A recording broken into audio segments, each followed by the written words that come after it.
Every person has a soul. One day, people learned that the soul has its own essence, anima. Sometime later, they learned to manifest it in the form of various abilities. But not everyone had a strong anima. Because of the emerging distribution of ranks, people whose anima was too weak began to be despised. Since E rank was the lowest class of society, they were treated the worst. Schools became a tool to raise the status of the country, and during military operations, people with the highest ranks were sent to the front lines. The school where our main character studies was no exception. Students with strong abilities often chose to be bullied in order to prove their superiority. But today, Michael and his friends were unlucky enough to choose a target that was beyond their capabilities. Jumping up, John created a huge iron axe. Smiling, he quickly approached Michael. The guy himself froze in place. He was amazed that his opponent turned out to be stronger than he expected. Coming to his senses, he created a tonfa in each hand to hold back John's attack. The next moment, the iron axe collided with the iron tonfa, producing a characteristic sound. Due to the oppressive force of the enemy, it was difficult for Michael to stay in this position for too long. He turned to Ethan, who was standing to the side, wondering why he was simply watching everything in this situation. Our hero was in no hurry to answer Michael. However, a couple of seconds later, scratching the back of his head, he said that he would not be able to help him in any way. These words made Michael even more angry, and he promised that he would definitely deal with him later. The next day, Michael, as promised, decided to deal with his wayward classmate. He asked how long Ethan was going to continue to cause them problems. He was disgusted even by the thought that someone so weak was in their class. Our hero apologized, saying that one cannot expect anything from someone who is in last place. His words infuriated Michael. Gathering all his strength in his fist, he was about to hit Ethan, hoping that he would die and go to hell, but our hero managed to safely dodge. He said that wishing for death was too harsh, so he asked if simply admitting his guilt would be enough. Sean, standing behind Michael, began to roll up his sleeves, saying that Ethan should get 10 strokes for each member of their team. Sighing, the hero realized that he would be beaten for the entire break, so he had no choice but to run away. Other classmates laughed as they watched this scene. However, Ethan was unable to escape from his classmates. He was surrounded at the exit from the classroom. One of the guys said that using abilities in school is prohibited, so Ethan shouldn't even try to counter them. Immediately after this, our hero received a strong blow to the chest. Others watched Ethan's beating, saying that this was the only treatment an F rank deserved. They genuinely didn't understand why someone like him would come to school and disgrace their class. Slowly rising from the floor, Ethan said that it wasn't his fault Michael's team lost. Sean was about to hit our hero again, wondering how Ethan dared to contradict them so brazenly. At that moment, the door opened and their form teacher, Mr. Thomas Reed, entered, announcing from the doorway that he had good news. Due to the teacher's arrival, Sean and Michael had to leave Eton and return to their seats. Noticing that Mr. Reed was too cheerful today, the students asked what it was about, and someone shouted out the suggestion that their teacher was finally getting married. Our main character managed to get up from the floor during this time and sit down in his place. Thomas saw that the hubbub in the classroom was not going to stop anytime soon and got everyone's attention by slamming his fist on the chalkboard, telling everyone to listen carefully. After that, everyone became silent, and he said that their school had been recognized by the state. Glenn assumed that they had once again received some stupid offer from a dubious organization. When he asked how long they would continue to participate in something like this, the teacher approached him and said that it was not up to him to decide and that they would just have to accept what was happening. Mr. Reed said it was all down to the achievements of senior pupils. Afterwards, he returned to the board and announced that from that day on, the school would become a training ground for combat exercises, so all students would be divided according to military rank. Everyone listened attentively to their teacher, amazed that the school had actually agreed to this. Meanwhile, Mr. Reed continued, saying that from this moment on, his charges would become comrades in arms. He also said that all the teachers were given a title, so now he should be called the commander of the 10th platoon. Glenn asked what would happen to the students in the future. The man replied that there would most likely be many people willing to take on graduates of this school. After which he said that they needed to make every effort to attract someone more influential to their side. Ethan asked what would happen if one of the students did not want to be a soldier. Mr. Reed looked at the boy who asked him the question for a few seconds, taking his time answering. After which he said that no one is forced to become a soldier against their will. If someone does not want to take part in this, then then they should send a request to transfer to another school. The man said that Ethan should carefully consider the presented opportunity to transfer because he himself understands his situation. The hero was about to answer something, but he was interrupted. The classmates sitting in front of him demanded an explanation from Mr. Reed for the reason why their school had been made a military school so suddenly. Taking a box out of his desk, the teacher replied that he had mentioned earlier that the 11th graders had done well. As Mr. Reed poured the contents onto the desk, he explained that they had helped to give the school military status and had all been promoted to sergeant. The next moment, everyone saw on one of the desks a multitude of student cards indicating their rank. Patting one of his charges on the shoulder, Mr. Reed said that the 11th graders were the hope for a bright future for their country. Handing out a ticket to each student, the teacher said that only the best of his charges would receive the rank of corporal, while all the rest would receive the rank of lance corporal. After handing out tickets to everyone except Ethan, he announced that the platoon commander could re-evaluate ranks at any time. Our hero turned to Mr. Reed to ask a question, but the man ignored him, continuing his speech. Ethan made another attempt to ask why he was not given a ticket. With his back to him, Mr. Reed said that in the entire school there was only one student who had failed to achieve the rank of private. What he heard greatly surprised our main character. Turning to him, the teacher said that Ethan would just be a greenhorn. The hero was not at all happy with his new title, which foreshadowed even more bullying from his classmates. After class, Mr. Reed called Ethan into the teacher's lounge. While looking through the documents, the man said that they needed to discuss Ethan's future. He admitted that he would not be able to help such a hopeless student and suggested that the hero change schools.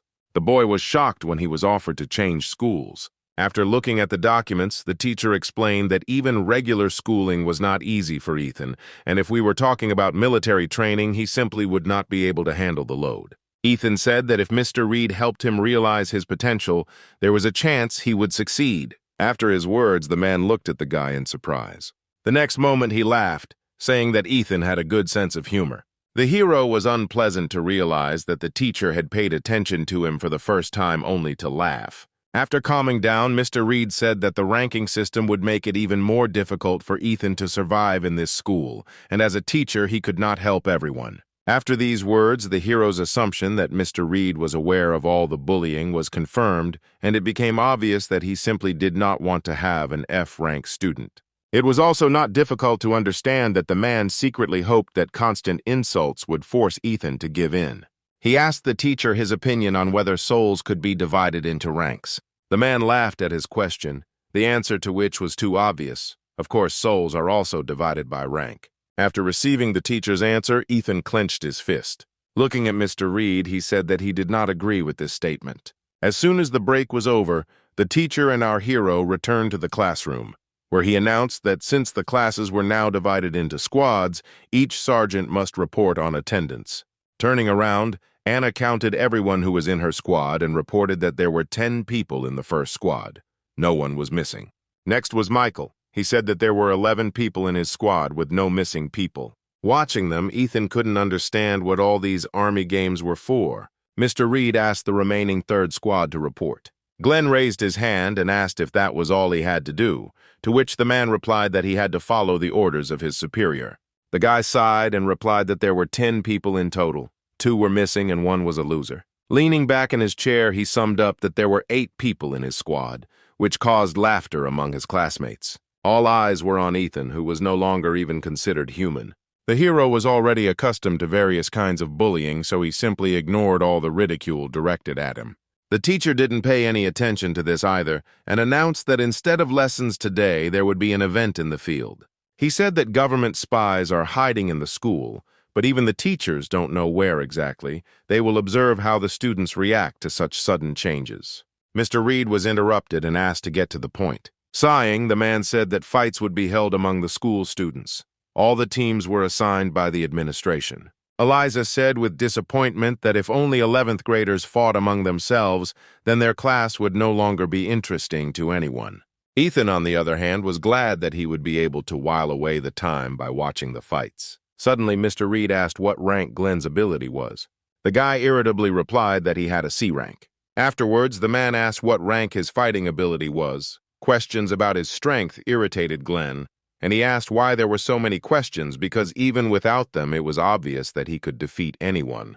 Mr. Reed approached his charge and, placing his hand on his shoulder, said that in that case his first battle would be against the 11th graders of the first squad. Realizing who he was about to fight, a stunned Glenn jumped up from his seat. Mr. Reed, meanwhile, told everyone except the third squad to go to the field, after which he announced that Glenn's squad had 20 minutes to prepare. Everyone started to leave the classroom, wishing the third squad good luck. Glenn didn't know what to do because it was obvious that they couldn't stand up to the high school students who all received high ranks. Besides that, there was another factor that irritated him greatly, namely the fact that there was an F rank on his team. Rising from his seat, he walked towards Ethan, who was lying quietly on his desk. A couple of seconds later, Glenn stopped next to him. Rising from his desk, our hero asked what Sergeant Glenn needed. Glenn grabbed Ethan by the hair, saying that he was annoyed by this manner of communication. Coming closer, he said that if the hero did not want to get beaten up in advance, then he should change his manner of speaking. Afterwards, Glenn tossed Ethan aside, saying that the team they were about to fight had a real monster in Antonio. He said that it was difficult to defeat him even with a joint effort, but this time Ethan takes the place of a normal warrior, so the result of this battle is already obvious. The hero asked, confused, if they were going to lose anyway, then what use was he to them? Glenn grabbed Ethan by the tie, asking if he knew the difference between shame and mere defeat. Afterwards, he touched our hero's forehead, saying that if he were to fall in the rankings, it would be Ethan's fault. Turning away, the hero replied that Glenn's rank was not so high that he needed to worry about that. Holding back his irritation, Glenn knelt down next to Ethan, saying that he couldn't even give him a good beating right now because he was needed on the battlefield. Ethan smiled and asked what difference it made who ended up getting hit on the head by. Looking at his classmate, Glenn said that he would assign him one simple task. After which he sat down next to Ethan, asking if he could handle it. The hero replied that he would do whatever he was ordered to do. After receiving his answer, Glenn grabbed Ethan by the vest. He said that Ethan would become his human shield. A few minutes later, the third squad in full force was on the field. Before starting, Mr. Reed checked the microphone to make sure it was working. A few moments later, he announced the start of the battles between the squads.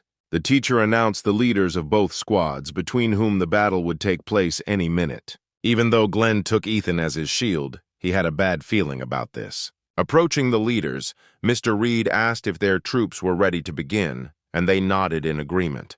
The man turned to Antonio, telling him to show everything he could do today. Looking away, he explained that they were being watched by government intelligence agents today, so they couldn't afford to make a mistake. Antonio replied that his squad would do everything possible. After this, it was announced that the teams needed to take their starting positions. Glenn's squad didn't even expect to win this battle. They thought it was a waste of time.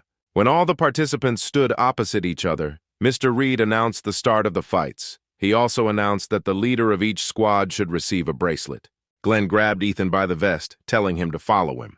He put the bracelet on our hero's hand, saying that it would help him last longer, because the bracelet uses the owner's strength for protection but breaks from a powerful blow. It was also announced that the rules usually say the one whose bracelet breaks is eliminated, but due to the difference in experience between the teams, a change was made to the rules. Ethan asked if he had to be held by the scruff of his neck like a cat, to which Glenn irritably replied that he should silently fulfill his role as a shield. Meanwhile, Mr. Reed announced that the victory would be counted to the team that could hold out for 5 minutes. For Glenn's team, this change did not make the situation any better, because none of them would be able to withstand the opponents for that long. Immediately after this, Ethan started the timer on his watch. Looking at the teacher, he thought that if his team won, then perhaps they would reconsider his transfer to another school. A few moments later, the leaders greeted each other. After this, Mr. Reed gave permission for the fight to begin. Glenn immediately grabbed Ethan and pulled him along with him. He rushed behind the backs of his comrades, hiding from his opponents. The guy hoped that this way he would be able to hold out for these 5 minutes. As Antonio's squad began to advance on them, one of the squad members asked what formation they were in.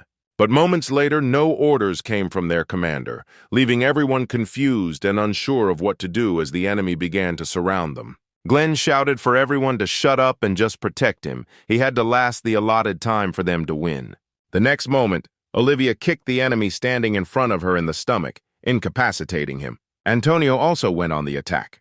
In a matter of seconds, Olivia managed to defeat several opponents and collect their bracelets. When the girl looked towards Ethan and Glenn, the latter was overcome with real horror. The next moment, she ran towards them. Glenn pulled Ethan even closer to him, telling him that he had to stop Olivia and protect him by any means necessary. The hero suggested running in the opposite direction to gain time. When he looked to the side, he saw a smiling teacher. The man said he would help him change schools. This infuriated our hero, so he broke free from Glenn's grip, standing in front of the approaching girl. When she was at a sufficient distance, he grabbed her hand, causing Olivia to be surprised. However, the next moment she materialized armor. A few moments later, her entire body was covered in armor, hiding the bracelet underneath. Ethan excitedly said that this armor suited Olivia perfectly. Her abilities were not only unimaginably strong, but she could also create something so beautiful. The girl interrupted him, telling him not to make a fool of himself because he was not as weak as he wanted to seem, since he was keeping up with her. In response to her words, he pointed at Glenn, saying that his leader was running away. While Olivia turned her attention to Glenn, Ethan checked the time on his watch and saw that there were still 3 whole minutes left. He tried to figure out how he could hold out all this time. When the girl turned to him again, he asked if he could call her sister. Judging by Olivia's lack of reaction, Ethan assumed she didn't like the offer and suggested that they could just be acquaintances. The girl told the hero to stop wasting time and show his ability. Ethan didn't know what to do and tried to get Olivia to talk in any way possible, which began to significantly irritate the girl herself. She again demanded that Ethan reveal his abilities. He seemed much stronger than his comrades. The hero asked her not to rush things. He said that she must be well aware of the importance of consistency, especially when meeting new people. Olivia couldn't listen to his empty chatter any longer and began to approach the guy with a murderous aura. Noticing her change in mood, Ethan said that he would reveal his ability to her. The next moment, a dim glow began to appear in his palm. Olivia froze in anticipation of what would happen next. Contrary to all her expectations, a small F-rank dagger materialized in his hand. She looked at the dagger for a few seconds, occasionally glancing at Ethan. Then she sighed heavily, running her hand over her face. When Olivia asked if Ethan was the F-rank loser, the boy nodded, confirming her guess. A strong disappointment washed over her. Despite everything, Ethan himself was proud of the dagger he had created, saying that it was no worse than an S-rank weapon.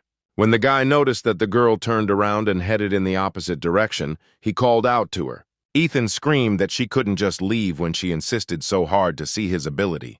The two ignored him and walked on. He made another attempt to stop her, shouting that if she didn't stop, he would sneak up behind her and attack her. Olivia turned around, saying that she didn't see the point in wasting time on an F-rank loser. However, something happened that she didn't expect. In a matter of seconds, Ethan was behind her with his blade raised. The girl froze in surprise, watching the blade approaching her. At the last moment, she put her hand in front of her, blocking the attack. Olivia watched as the blade slid across her armor, leaving a small scratch in its wake. Ethan smiled and said that his dagger was indeed sharp. Our hero's classmates, who were watching this scene, laughed, saying that Olivia was afraid of some weakling who couldn't even do any harm to her. The girl said that even though Ethan's reaction speed was not bad with his rank, it would not help him. Then she turned around, saying that she had seen everything she wanted. Watching her retreating back, Ethan thought that he had managed to buy himself a little more time. However, when he looked at his watch, he saw that only 1 minute had passed and he needed to hold on for another 2. Olivia was approaching Glenn at this time, who was backing away. Stepping back, he said that it would be better for her not to come near him. But the girl ignored his words and instantly appeared next to him, asking if he could prove to her that he was better than Antonio. At that moment, Glenn noticed a stone nearby.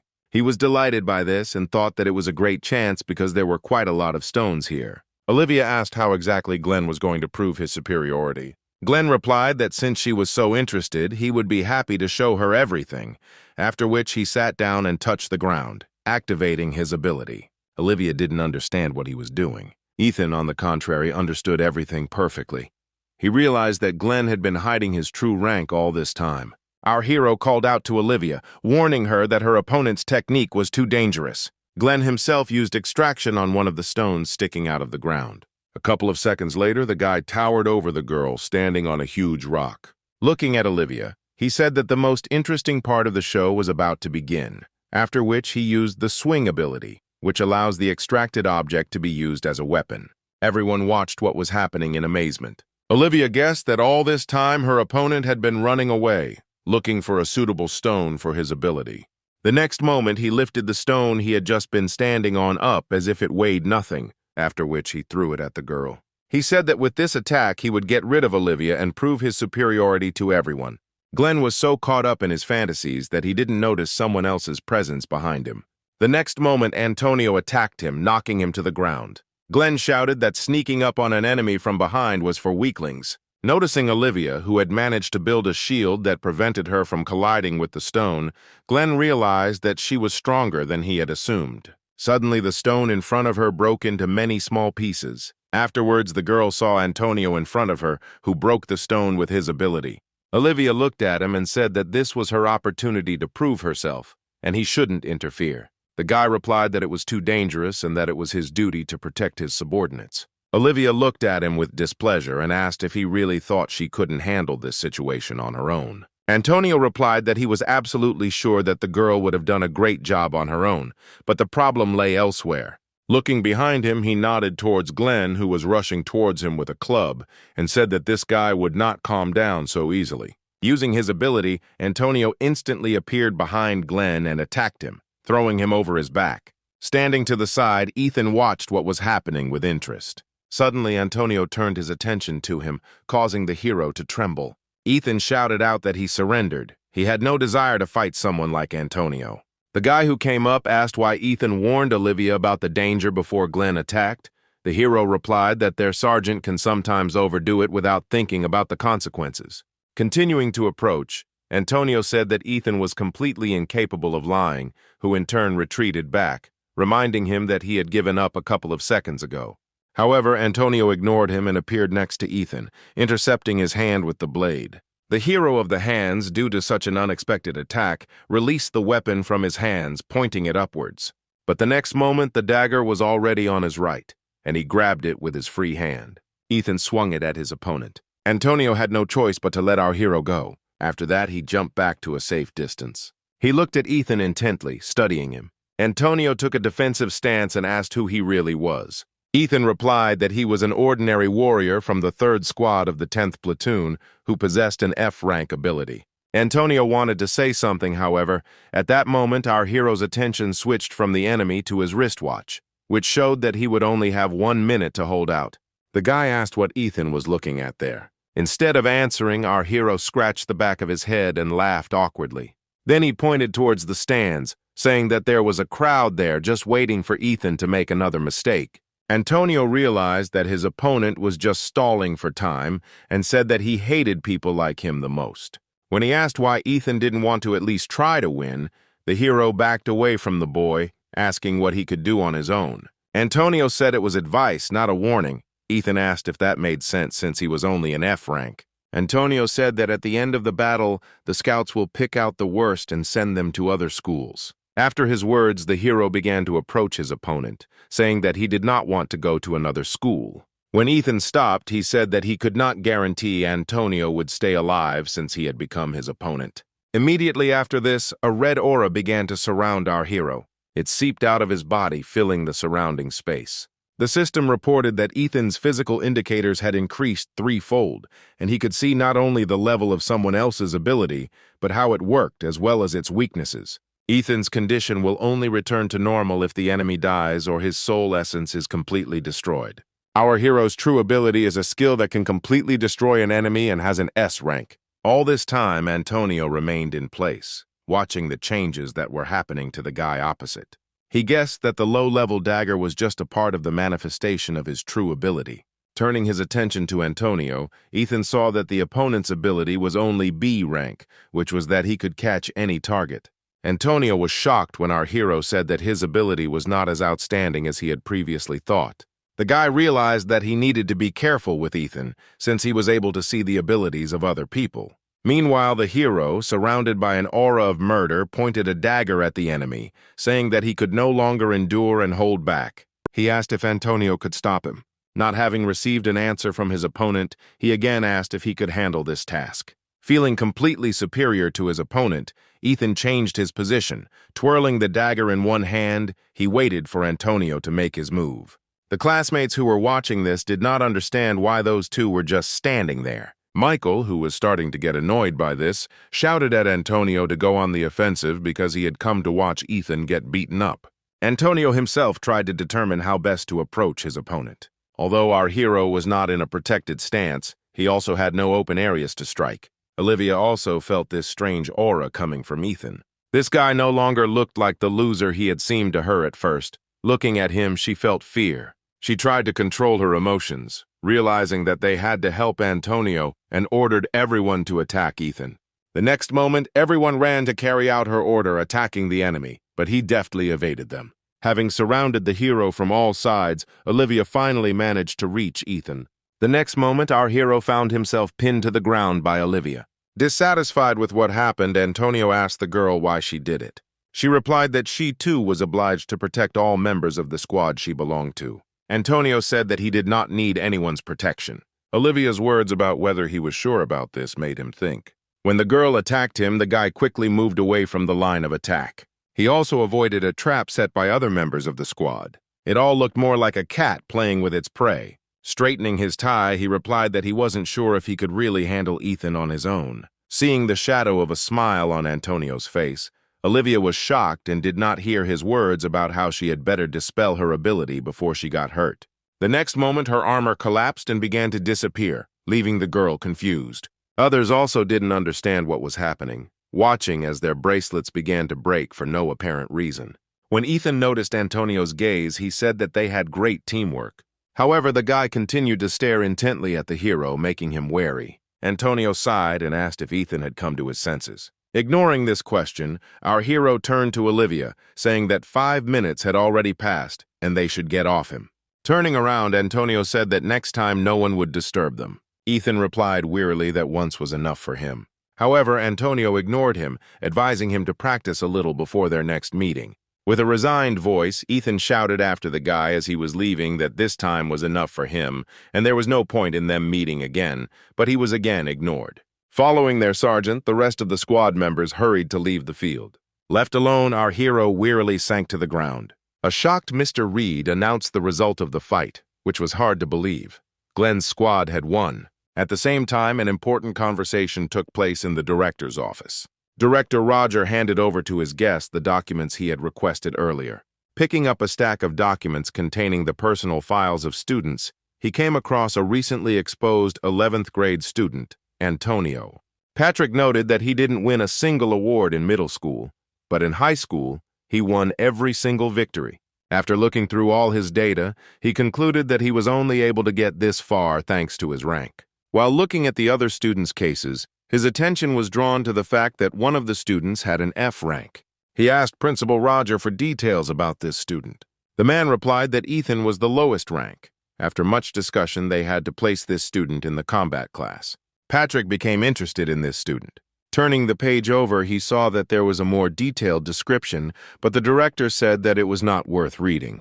In the special circumstances footnote, it was stated that Ethan lost his parents at age 8 and was unable to awaken his powers due to the shock, was then bullied by other relatives, and awakened his powers at age 10 when the family was burglarized. Something about this made Patrick uneasy, because usually all children awaken their abilities at the age of 8. He had never encountered other cases before where the awakening of a child's ability manifested itself later due to some circumstances. Patrick asked if Ethan's fighting abilities had changed since they were awakened, and the principal replied that when he came to school, he was still an F rank. Something about this guy's case was bothering him, and Patrick began to suspect that Ethan might be deliberately hiding his powers. Putting the stack of documents aside, he said he would like to meet the student in person. The director was surprised by such a request, and he hastened to tell that Ethan would soon change schools due to his low rank. The man then asked why it was decided to introduce military training into this particular school. Patrick froze when he heard this question. Faced with the warning look of his guest, the director became frightened, thinking that he had asked a question concerning a secret government project that was not supposed to be disclosed. He apologized, saying that he shouldn't have asked that question. Looking at the affairs of the two students who had caught his attention, Patrick replied that they were preparing for attacks from the north. And the system he introduced will help students change and become stronger. Every morning, our hero began the same way. He woke up exactly at 6 in the morning, after which he starts getting ready for school. In front of the mirror, he tells himself that today will be a good day, and at 6:30 he leaves the house. Because he has been given the cleaning duties, he has to go to school so early. This morning, at the entrance, he met other students who had come to school at such an early hour. Rumors of what happened yesterday spread throughout the school, so Ethan's name became on everyone's lips. Smiling, the girl said that most likely Antonio's team simply lost their vigilance yesterday, since they lost to someone like that. They couldn't believe that some loser had defeated 11th graders with a simple dagger. Upon arriving at his classroom, Ethan washed the board and then shook the chalk off the brushes, thinking that it would be better if they had regular whiteboards. Having finished with this, the hero moved on to washing the floors not only in the classroom but also in the entire corridor. Michael and Sean approached him a little later, the latter saying that Ethan's attempts to do at least something brought benefits to their team. Putting his hand on the hero's shoulder, he said that he had managed to surprise everyone greatly that day. Sean admitted that they didn't expect anything from Ethan back then, but somehow they managed to come out on top. After that, he left the classroom. During the next break, Glenn approached him. Ethan thought that they were going to start beating him again. However, contrary to his expectations, a classmate asked our hero to get him a handout on mathematics. Ethan was surprised that they weren't going to beat him up. He thought that because of what happened on the field back then, they stopped bullying him. The next day, students from parallel classes also began to approach him with various requests, such as doing their homework for them. Even though the bullying of him stopped, they began to use him for their own purposes, which exhausted our hero much more. When the lesson was over, Mr. Reed asked everyone not to leave. He reminded everyone that today was the last day to join the units. For the 10th grades, this was mandatory and there was no way to avoid it, so the teacher rushed his charges to make a choice. Ethan thought for a long time about what to choose and whether they would take him anywhere at all. Mr. Reed said those who did not choose anything would be given a separate interview. Everyone in the class started laughing at Ethan, saying that no normal unit would accept an F-rank fighter. Our hero did not attach any importance to their words. However, when he read the list of units offered to him, the former calm evaporated and was replaced by horror. All units in the list are directly related to the army or the use of the ability. Many have already decided where they want to go and have even split into groups. Michael was no exception and immediately headed to the chosen unit to submit his application. Ethan was left alone in the class, still undecided where he should enroll. He had already studied the proposed list several times, but our hero did not see a solution to the current situation. Suddenly he noticed that in one of the divisions there were no rank restrictions, and there was no interaction with abilities. It was only intended for the development of physical abilities. Ethan decided to sign up here because he assumed it would only be regular physical training and there wouldn't be many people there. True, the hero found it strange that one unit was given an entire gymnasium, while others had to cram into smaller rooms, which caused discontent among some. When he approached the gym, he was surprised by the huge number of people crowded at the entrance. Ethan thought he had come to the wrong place. He looked at the sheet that indicated the location of the unit he needed to make sure it was in the right place. Suddenly, someone from the crowd shouted out that there was an F rank here, drawing everyone's attention to Ethan. Having looked at everyone, the hero realized that almost everyone here was from the 9th grade. He didn't understand why they were gathered here because they didn't have to join the unit. As everyone excitedly shouted that the leader was coming, Ethan moved closer to see who they were talking about. The next moment, he realized who exactly they were calling the leader and decided that he needed to leave here immediately. Antonio noticed Ethan's face among the crowd and walked towards him. Due to constant pushing, our hero was unable to get out of the crowd. He was accidentally pushed towards an approaching guy.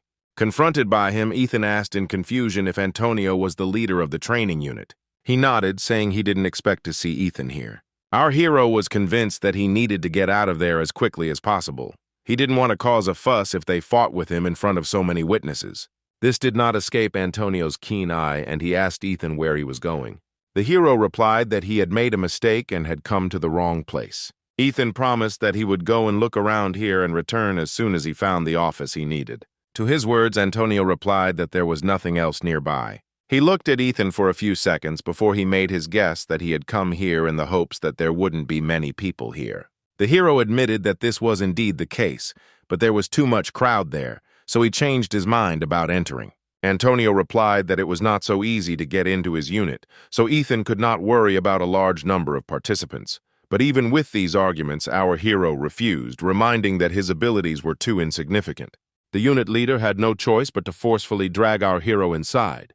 Heading to the middle of the room, Antonio said that he would now conduct the entrance test, which Ethan would take along with everyone else. Taking a quick look at everyone who wanted to join here, he was surprised that there were more people than usual today. Afterwards, he announced that the testing would consist of simply repeating a couple of exercises for Antonio, namely 30 burpees, 30 push-ups, 30 burpees again, and 30 squats. When Ethan heard that the one who would be able to pass would have to complete 10 approaches, he thought that it would be easier to die than to fulfill this condition.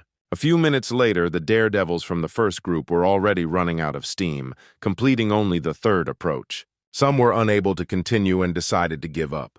They chose this unit because they thought it would be easier to get into than others, but that turned out to be far from the case. Ethan stood to the side and watched this, realizing that he had made a huge mistake in deciding to come here. Looking at Antonio, who was doing all the exercises he had listed without any difficulty, without even slowing down for a second, the hero understood why they called him a monster. Looking across the hall, the hero could only sympathize with the exhausted students. A couple of minutes later, having stopped on the fourth approach, everyone gave up, unable to even stand up.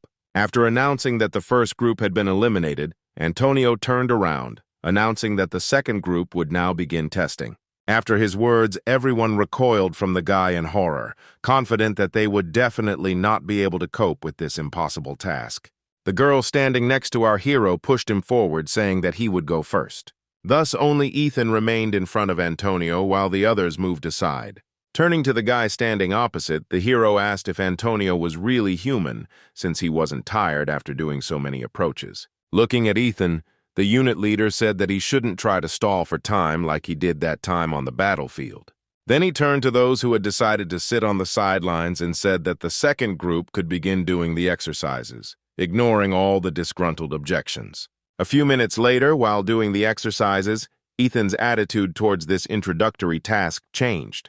At home, he often trained on his own so that he could defend himself. Although the hero thought he was pretty good at sports, training face-to-face with Antonio awakened his competitive spirit. But unfortunately, our hero's stamina reserve was far from that of his opponent.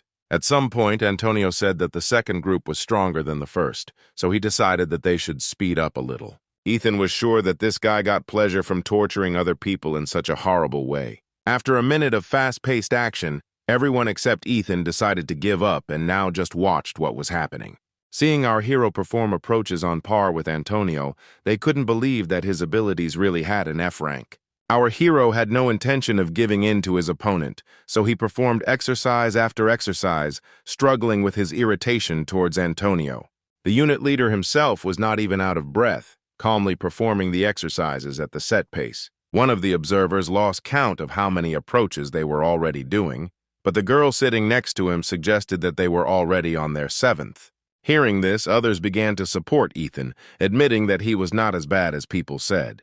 A smile also appeared on Antonio's face. He thought that it was not in vain that he had noticed this guy on the day of the battle.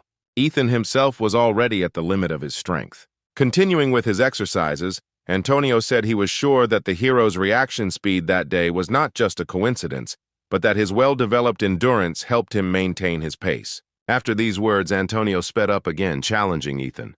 The hero could not believe that his rival was seriously determined to do this. Many thought that competing with a newcomer at such a speed was too cruel even for Antonio. But when they saw that Ethan was doing everything on par with the leader, they were very surprised. The second group began to support our hero, shouting that there was only a little left and he would succeed. As Antonio finished his final set, he praised Ethan for his excellent work.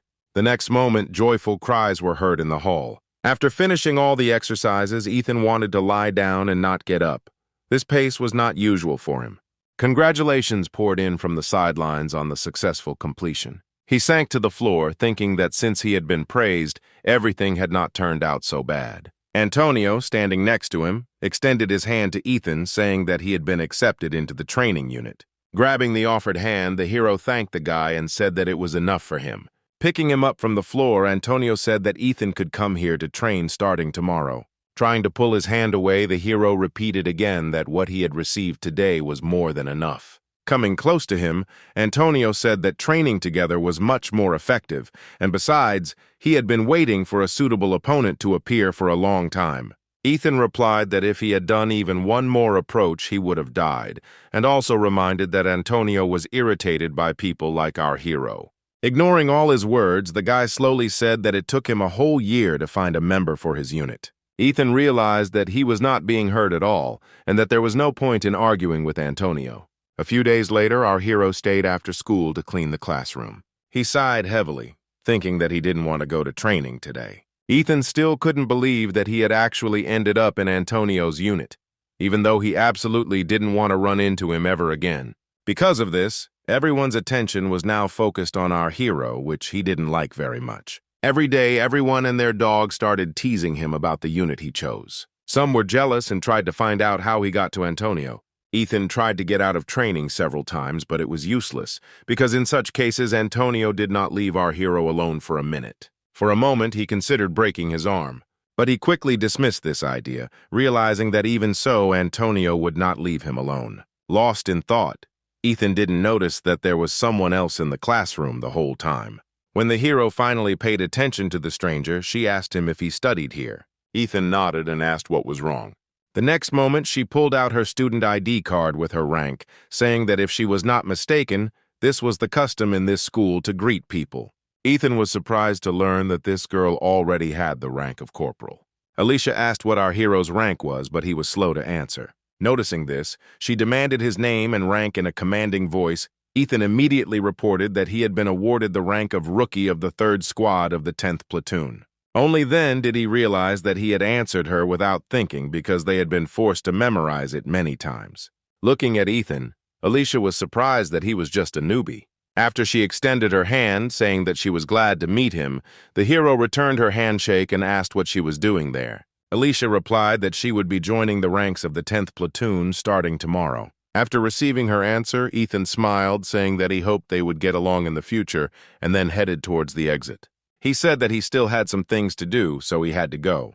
Before Ethan could open the classroom door, Alicia grabbed his backpack and pulled him back, after which she pushed him against the wall. Ethan watched in surprise as the girl approached him and blocked his escape route. The hero said that he really needed to go. Looking into his eyes, Alicia said that he should show her around the school first. Ethan had no idea what to do in this situation, especially since Antonio could come here at any moment, and then he would not be able to escape. The hero made another attempt, saying that he was in a hurry and that she should look for someone else, but the girl stood her ground, replying that Ethan suited her just fine. He realized that today was an extremely unlucky day, and he would not be able to get away from either Alicia or Antonio.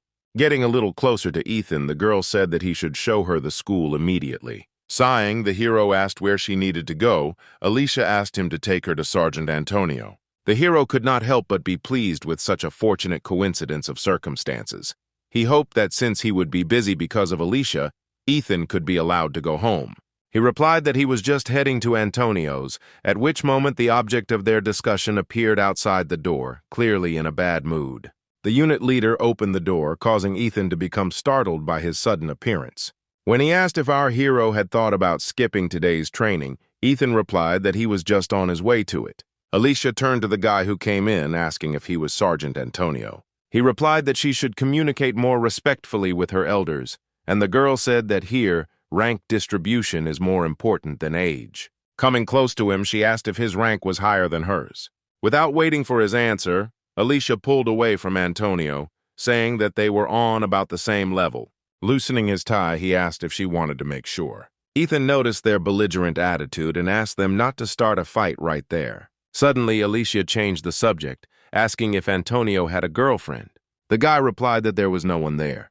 Alicia smirked and said that it was pretty obvious, and that she also found guys like Antonio very annoying, and he replied that their feelings were mutual in that regard. Afterwards, she took a couple of steps back, saying that he should have come up with something for the sake of decency, whether it was a girl or a bride. When Antonio asked what Alicia was talking about, the girl replied that her family was quite conservative, so for his own safety, he had better listen to her advice. Ethan, standing to the side, had no idea what was going on or what the relationship was between the two. Having lost interest in Antonio, the girl switched to our hero, asking if he wanted to date her. Ethan was surprised by such a sudden question from the girl. He asked why him. She answered that they were the same height, and she liked it when the interlocutor's gaze was at the same level as hers. Confused, Ethan responded that it was too sudden and he needed to think about it, causing Alicia to be surprised by his reaction. For a while, she just stood there looking at the guy. Afterwards, the girl smiled, saying that although he was embarrassed, he looked quite cute. Approaching him, she asked what rank his ability was. Ethan hesitated and replied that it was F rank. Alicia pulled away from him, saying he was lying. The hero replied that he was telling the truth. Taking a step forward, the girl declared that such people simply do not exist. Antonio intervened in their argument and reminded them that it was time for Ethan to go to training. He asked the girl to leave so that he could take his ward. Sometime later, our hero completed his last set of pull-ups. Seeing that Ethan's body was already shaking slightly, Antonio said that he was staying only one last time. As the hero sank to the floor in front of Alicia, the girl admitted that she thought their training was just an excuse, but to her surprise, the guys had actually been exercising the whole time. Turning to the girl, Ethan asked her for help. Since she had decided to follow them, the girl replied that she did not see the need for it. The hero was amazed that only recently she demanded to be shown the school, and now instead she was watching their training. Pointing at Ethan, she asked why Antonio was training with him. He replied that the guy was an ordinary newbie, whom he decided to help because for him, physical indicators were more important than rank, and he had also been looking for a suitable partner for a long time. The girl smiled, guessing that the real reason was not so simple. Approaching Antonio, she said that she did not understand why she would waste her time on him unless he saw some potential in Ethan. The guy tensed up after her words. Alicia asked him to tell her what Ethan was hiding. After what she saw in this training, the girl was sure that Ethan's abilities were much higher than just F rank. Antonio replied that he did not know anything. Alicia realized that it would be difficult to get any information out of him. Then she decided that it would be best to ask Ethan himself about it. Lying on the floor, the hero replied that the girl was very much mistaken about him. He was just a useless F-rank rookie. From his answer, it was too obvious to Alicia and Antonio that it was a lie, but there was nothing they could do about it. Sighing, the unit leader grabbed the hero by the shirt, saying that there was plenty of time to rest and they needed to continue training. The next day, Mr. Reed announced that there was a new student in their class. Looking towards the door, he told the girl that she could come in. A few seconds later, Alicia stood in front of the entire class, smiling. Everyone looked at her with interest, because it was the first time someone had been transferred to them. Alicia turned to the teacher, asking where her place was. The man replied that she was sitting in the horse with the first squad, but first she needed to introduce herself. Having determined where Ethan was sitting, the girl replied that she liked the third squad and headed in his direction, ignoring the teacher's objections. As she walked past the rows, Alicia asked to be placed in the third squad. Ethan and his deskmate watched the new girl with bewilderment. Pointing to Ethan's neighbor, Alicia said she wanted to sit there and asked to switch seats. The guy replied that this was his place and he had no intention of giving it up. The girl didn't like his answer. Slapping her hand on the desk and leaning towards the guy, she asked if he really didn't want to move, adding threatening notes to her voice. He had no choice but to give up his seat to her. When the girl took her new place, one of the boys called out to her. Glenn asked with displeasure who she thought she was to allow herself to do such a thing. She smiled and asked if his rank was higher than hers, then said that she knew that the highest rank among the students was corporal, and that she was a corporal. Glenn stated that he was the leader of the squad, but the girl no longer listened to him, telling the teacher that she would sit here. Mr. Reed approved of this new girl's self-will. Alicia turned her attention to Ethan, noticing how he sighed in resignation, covering his face with his hands. The girl asked if he really didn't like her that much that he looked so unhappy. Placing her hand on his shoulder, she said that she had sat down next to him in the hopes of establishing communication with each other, but now she didn't know what to do. Ethan replied that he would like to be friends with her and it wasn't that he didn't like her. The teacher didn't let him finish speaking and asked Alicia to introduce herself to the class and tell about herself. The girl inhaled, saying that she had already sat down. A moment later, she stood up, saying that she would introduce herself from here. Glenn turned around, telling her that she needed to stand up in front of the entire class, as it was just common courtesy. Alicia replied that she could be heard well from here, and then smiled sweetly. saying that she was very pleased to meet everyone. The other students couldn't help but notice her overly impudent behavior. When she said that her rank was corporal and her manifested ability was White Jade Goblin, everyone was very surprised. Alicia ended her story by saying that she hopes for productive study together. Mr. Reed and many of the students kept staring at the girl in surprise until the very end. Ethan also looked at the girl. He didn't expect someone like her to be interested in him. He knew that the White Jade Goblin was the only inherited ability. Usually, abilities are not passed on by inheritance because the engraving of the soul, the essence of which is manifested in abilities, cannot be the same. One day there appeared people who believed that they could pass on their ability to others. They wanted to make her stronger, more precise, and more dangerous, like a sharp blade. One of the families succeeded after some time. It was the Kim family, whose members were descendants of the king of the Shang dynasty. They had to leave their families and devote themselves to education and fighting. To protect their lineage, they practiced internal marriages. All the children born in this family had skin as pale as marble. Thus, this family managed to obtain the inherited ability that allows them to summon a White Jade Goblin. But over time, it became clear that only the daughters of this family could summon the goblin. After several centuries, the family's numbers had greatly decreased, and the clan was on the verge of extinction. In the last generation, a child was born who could summon a sword-wielding goblin. The girl adopted all the abilities and hidden skills of her family. At the moment, Alicia was the only one who had the highest level of swordsmanship. She was special from birth and was a true genius. Having finished telling her story, the girl asked if she could sit down. Mr. Reed, still in shock, replied that she could take her seat, after which he announced that from today on, Alicia is the deputy leader of the third squad. An unhappy Glenn jumped up from his seat, asking how some new girl could suddenly become his deputy. The teacher slapped the teacher's desk and said that no objections would be accepted. Glenn knew his place as leader was under threat, and he didn't like it very much. Meanwhile, Ethan said that Alicia turns out to be quite famous. The girl, in turn, replied that she was simply pretty, that's all. Looking into his eyes, she said that it wasn't just her who was special here, but he too, because it wasn't often that you met someone with an F rank. Ethan had never heard anyone of his rank referred to as special before. He sighed and asked Alicia to stop looking for things in him that weren't there. Laughing, the girl replied that she would definitely reveal all his secrets. Glenn couldn't think of anything else except the threat that had appeared in the form of the new student. He was determined to show this impudent girl his place at all costs. After the lesson ended, the big break began, during which everyone rushed to the cafeteria. Some have discussed how Alicia would be a much better leader of the third squad than Glenn, who is inferior to her in many ways. Sean remembered that on the day of the battles between the squads, Glenn gave strange orders, hiding behind others' backs the whole time. Passing by Glenn, Sean's interlocutor admitted that at first she thought of Alicia as a simple, arrogant girl, but after watching the video of her fights, she realized that she was excellent at giving orders. Elena still can't forget how cool Alicia was in that battle on video. The girl had no doubt that Alicia would soon displace Glenn from his position. Listening to all this, the anger inside their current leader boiled up even more. He realized that if he didn't do something about the new girl immediately, she would take his place without delay. Alicia herself was in the classroom with Ethan. Rising from her seat, she invited him to have lunch together. Our hero declined her offer, saying that he still had cleaning to do.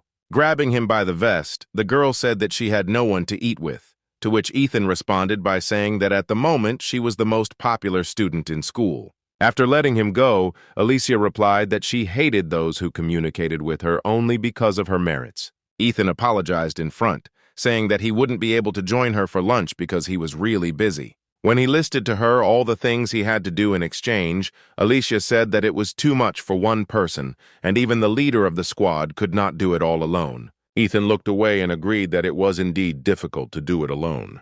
Leaning closer to him, Alicia asked if he was sometimes running errands for other leaders. Her gaze turned wild as she suggested that Ethan could carry out the tasks assigned to him by the entire class. Moving away from the girl, the hero replied that he helps everyone else from time to time. It seemed to him that if they start dividing up the responsibilities, then there will be complete confusion, and asked that Alicia not misunderstand this situation.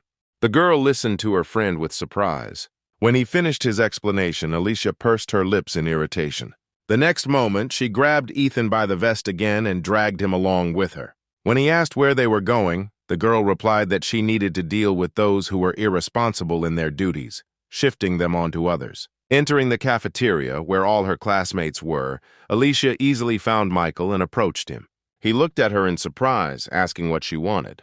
The girl asked if he was the one appointed to be responsible for cleaning the office. If so, then why was he shifting his responsibilities onto the shoulders of someone else? Michael spread his arms wide and replied that it should go without saying, since Ethan was only an F rank who could only be assigned to tasks like this. Covering his mouth with her hand, Alicia said she wasn't interested in his pathetic excuses. Smiling, she said that everyone must mind their own business. Alicia considered bullying the weak to be a very low act. She said that she would not stoop to something like that and hoped that Michael understood perfectly well what she was getting at. After her words, the guy turned very pale. When the girl removed her hand, he apologized, saying that he would not behave like that again. Pointing at Ethan, Alicia said that Michael should apologize to him, not her. Having received the apologies due to our hero, they then went to the teacher. Alicia told him about the situation. The man said that he was not aware of what was happening with Ethan and appointed the girl responsible for distributing responsibilities. The girl was happy with the powers given to her and thanked Mr. Reed. Ethan himself did not share her joy because she literally turned his entire usual way of life upside down. Meeting Sean in the hallway talking to Nicholas, Alicia said that she was now assigning responsibilities and handed one of them a mop, making him responsible for the floors and the other for washing the boards. The boys looked at the girl in bewilderment, asking why they had to do the frill. When Sean said that this was something an F rank should do, Alicia silenced him by hitting both of them in the throat with a mop. She said that shifting responsibilities onto one person does not add to their honor. At that moment, a disgruntled Glenn called out to her. Alicia turned her attention to him, asking if he wanted to help with the cleaning. The guy ignored her question, saying that she should call him leader. The girl nodded, then asked what he needed. He asked in bewilderment whether a leader should approach his subordinate only on business. The girl didn't respond to this, silently checking Glenn with her eyes. Afterwards, she shrugged, saying that it would have been better if she had become the leader of the squad instead of him. The guy was infuriated by her words. Turning around, she said that since the squad leader didn't need anything, she would go. Glenn stopped her, telling her to come to the roof of the school after school because they needed to discuss something regarding the squad. Ethan heard Alicia being called to the roof to hear her answer. He got up from his seat and sat by the door to avoid being noticed. When the lessons were over, the girl went to the roof. Our hero followed her, keeping his distance so as not to be noticed. Having reached the very top, the girl opened the door and walked out through it without the slightest hesitation. Ethan was in no hurry to climb higher, expecting that Alicia might change her mind and come back. He waited a minute, making sure that no one was going to come down from the roof. Only after that did he rise higher, thinking that Glenn had made a big mistake by challenging someone like Alicia. The hero stopped near the half-open door, listening attentively to the conversation. Alicia asked what exactly Glenn wanted to discuss with her, to which the guy replied that, when she came here, she should have realized everything herself, after which he pointed to a group of his people standing behind him. The girl grinned and said that their leader was no slouch and was quite popular at school. Several dozen students from different classes stood in front of Alicia. Glenn said that since she was a member of his squad, he did not intend to raise his hands in the future after today's conversation. Alicia wondered if her squad leader was so weak that he couldn't talk calmly without a crowd of his friends behind him. Her words made Glenn laugh. Trying to contain his laughter, he said it was time to teach his deputy a lesson. The surprised girl pointed to herself, asking again what exactly they were going to do. Then she looked at Glenn, asking what exactly he was going to teach her. The boy, flexing his wrists, replied in a more understandable language that he would make Alicia regret her behavior. The girl asked what was wrong with her behavior. Glenn replied that she should obey her leader's orders. His words made her laugh a lot. She asked why she should do that. Alicia said that Glenn would have to be either stronger than her or smarter for her to obey him. But the guy standing in front of her didn't fit any of these points, so she said that she didn't recognize him as a leader. Glenn couldn't believe that Alicia actually dared to say something like that. He commanded those standing behind him to activate their abilities. The girl watched her opponents, assessing their strength. She replied that they had quite a few melee weapons, but they were completely ordinary without any additional enhancements. Glenn was sure that such a number of opponents must have shaken Alicia's confidence. He asked if she felt her abilities were insignificant looking at his team. The girl replied that this should apply more to them than to her. Glenn told her to stop talking nonsense because his people would have no trouble dealing with her in a matter of minutes. He reminded her that using abilities in school was forbidden, especially one as strong as hers, so if she activated it, she would be severely punished. At that moment, several fighters stepped forward. He was confident because he selected only those who could use their abilities safely without fear of being noticed. He knew that in order to fully utilize her power, Alicia needed a sword, which the girl did not have. Comparing a professional without the ability to use his ability and losers with abilities, it was obvious to him that the latter would win. Glenn said that the girl had better give up from the start because she wouldn't be able to handle such a crowd.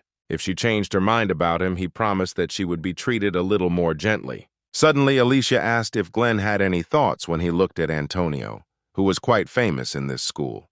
The guy didn't understand what she was trying to say. Alicia said that everyone knew the rank of her normal ability, then asked if they knew the rank of her combat ability. When she took a step forward, the guys who had stepped forward began to back away in fear. Glenn didn't understand what they were doing because a swordsman without his sword was no threat against a whole crowd with abilities. Alicia sighed and said that he should have tried harder during the squad battle. Then she pointed to her forehead, asking if he had forgotten what they had been taught. She reminded him that according to statistics, one A-rank fighter could easily defeat 100 lesser opponents, after which a single horn grew from her forehead and her hair began to lighten. Alicia said that the first thing a fighter must learn to get an A-rank is to go against the crowd alone. After her words, everyone froze in horror, realizing that such an opponent was beyond their capabilities. Noticing that everyone was starting to retreat hesitantly, Glenn shouted that it was stupid to be afraid of an enemy who didn't even have a weapon. Then he pointed at the girl, ordering everyone to attack her together. The guy holding the bat decided to trust Glenn's words. The next moment, he was the first to attack her, swinging the bat at Alicia. Contrary to his expectations, the girl simply stood there, not reacting in any way to his attack. Alicia watched the bat approach her face, wondering if this guy was overestimating himself. The next moment, the bat stopped a couple of centimeters away from her. The guy looked at her in surprise. The girl intercepted his hand, holding the bat at a distance. Afterwards, she threw the enemy aside and he flew into his comrades standing nearby. As a result, all three lay unconscious, having flown into the fence. After that, she attacked a guy standing nearby.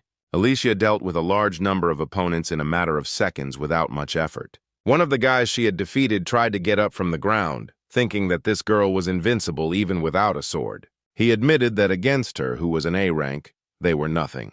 Sitting down next to him, Alicia said that he gave up too quickly, so he would never reach her level. Her words seemed like a mockery to the guy.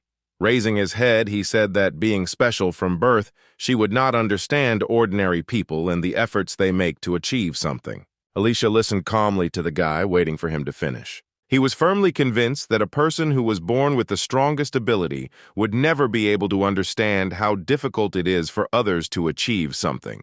When the boy fell silent, the girl rose from her knees, saying that he could continue to think like that, but her original combat abilities were D-rank. It was clear from his face that he didn't believe her words. Glenn shouted out that there was no way she could be a D-rank. There wasn't a single person in the entire country who hadn't heard of her family and what gifted children they produced. He said that for her manipulations, Alicia should have come up with something better.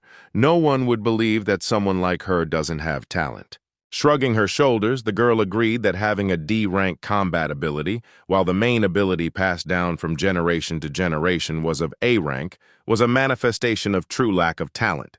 Afterwards, she said that despite her desire to use the sword, she would have to restrain herself to avoid disciplinary action.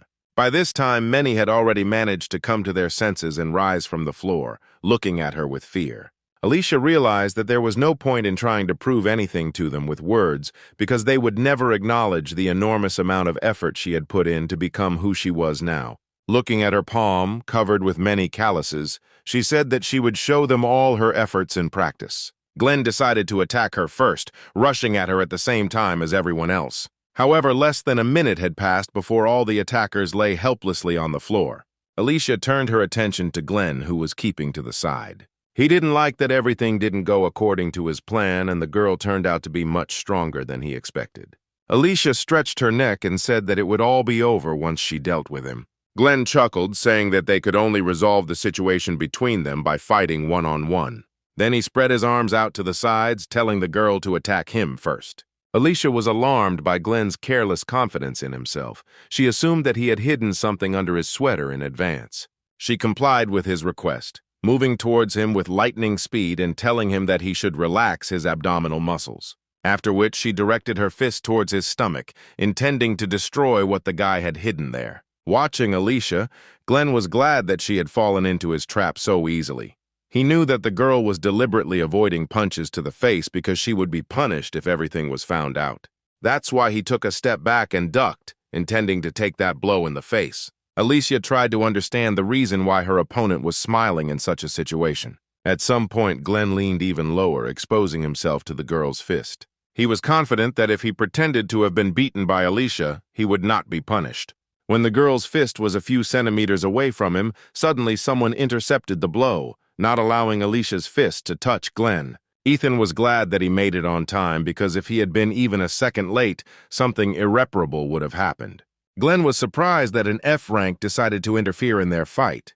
Ethan stood up, throwing away the pieces of plastic that had taken the brunt of the impact, ignoring the surprised boy's questions about what he was doing there.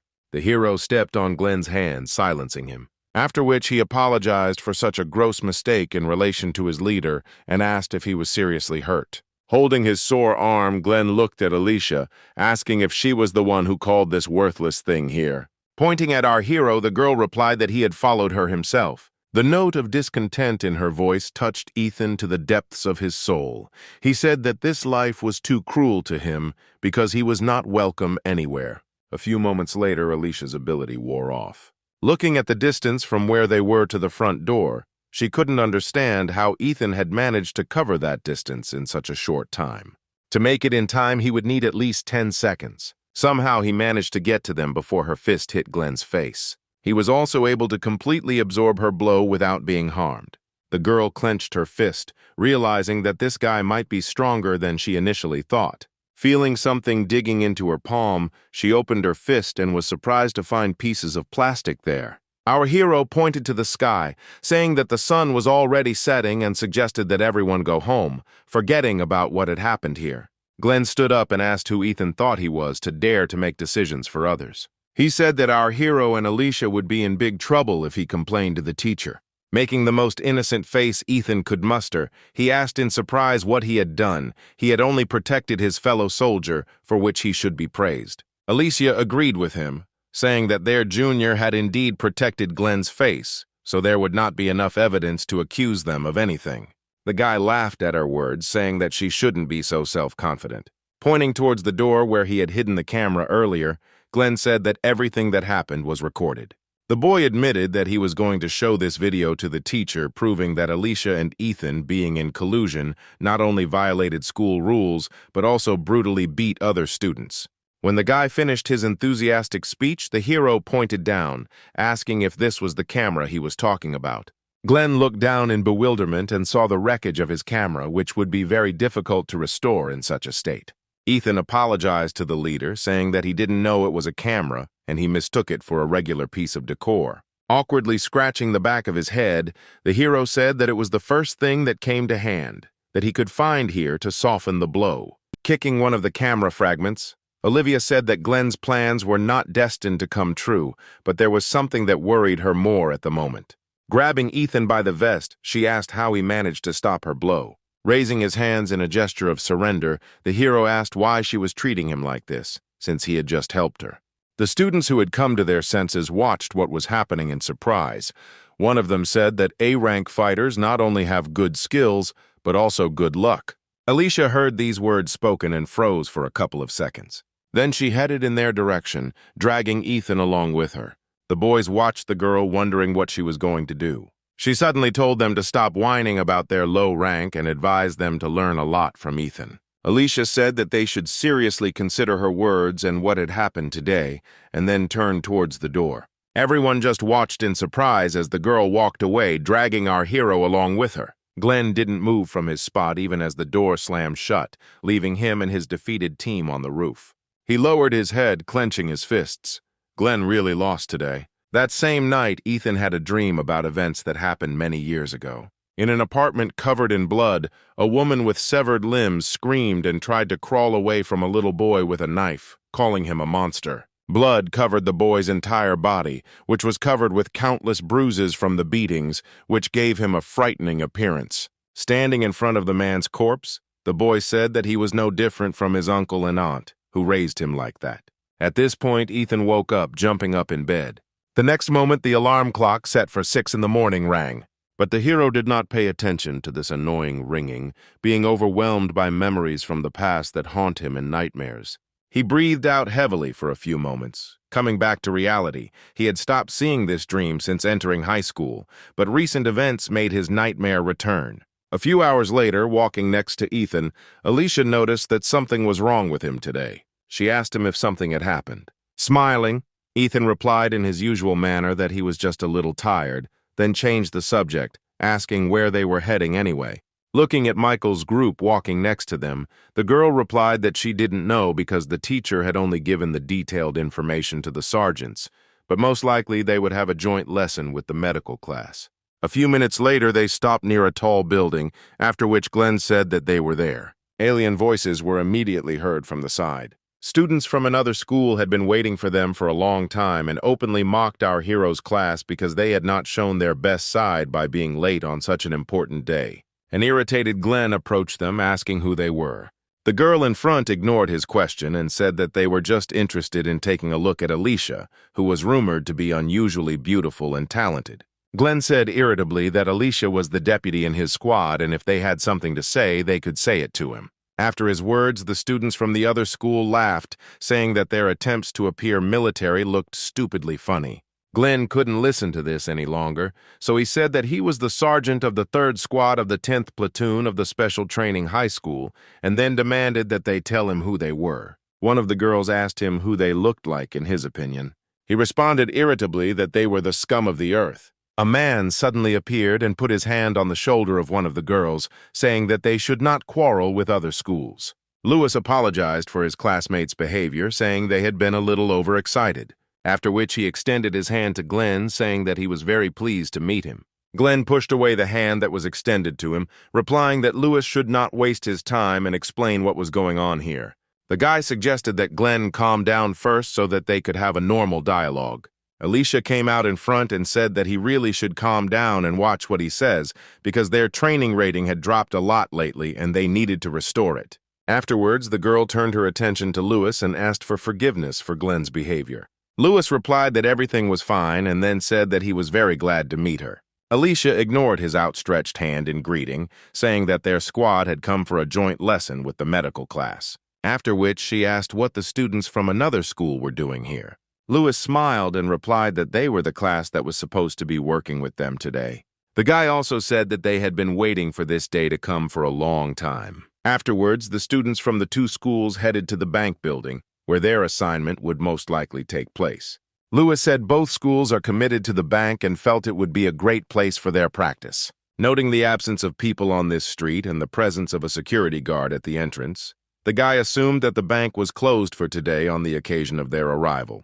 When they went inside, a man met them there saying that they had come on time. Some of the students had heard that they would be assigned security personnel, so they were not very surprised by the appearance of men in uniform. She took a few steps forward and introduced herself, saying that she had been looking forward to this day. The men laughed and replied that she was brave beyond her years. Alicia asked what they were going to do today. After her question, Jack, who met them, laughed even more, saying that he was starting to like her, and he would be happy to take her into his unit when she grew up. Some time later, they were taken inside the bank. As Alicia took off her sword, she thought that their fighting abilities were completely ignored, and they were treated like little children, and she would have to try hard to prove her worth. Suddenly, she called out to Lewis, who was standing next to her. He immediately approached her, asking what business she had with him.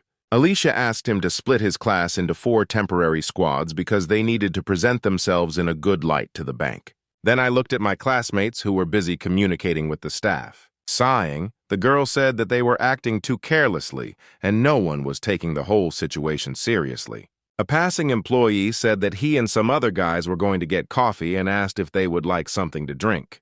When Alicia heard that there was a coffee machine in the cafeteria and that other drinks could also be purchased, all her seriousness disappeared.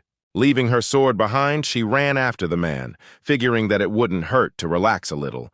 And besides, there were people from the security department here. Ethan, however, decided not to join the others in the cafeteria. Staying in his room, he thought everyone was too relaxed. Suddenly, Lewis approached him. The hero did not expect such an unexpected appearance of the guy, so he could not hide his surprise, wondering what he needed. Smiling, Lewis asked if Ethan was close to Alicia. The hero assumed that Lewis wanted him to arrange a date with Alicia and assured him that he would do a great job of it. The guy waved his hand, saying that he hadn't approached Ethan for that. The hero turned out his empty pockets, saying that if Lewis wanted to ask him to buy something, he didn't have any money on him.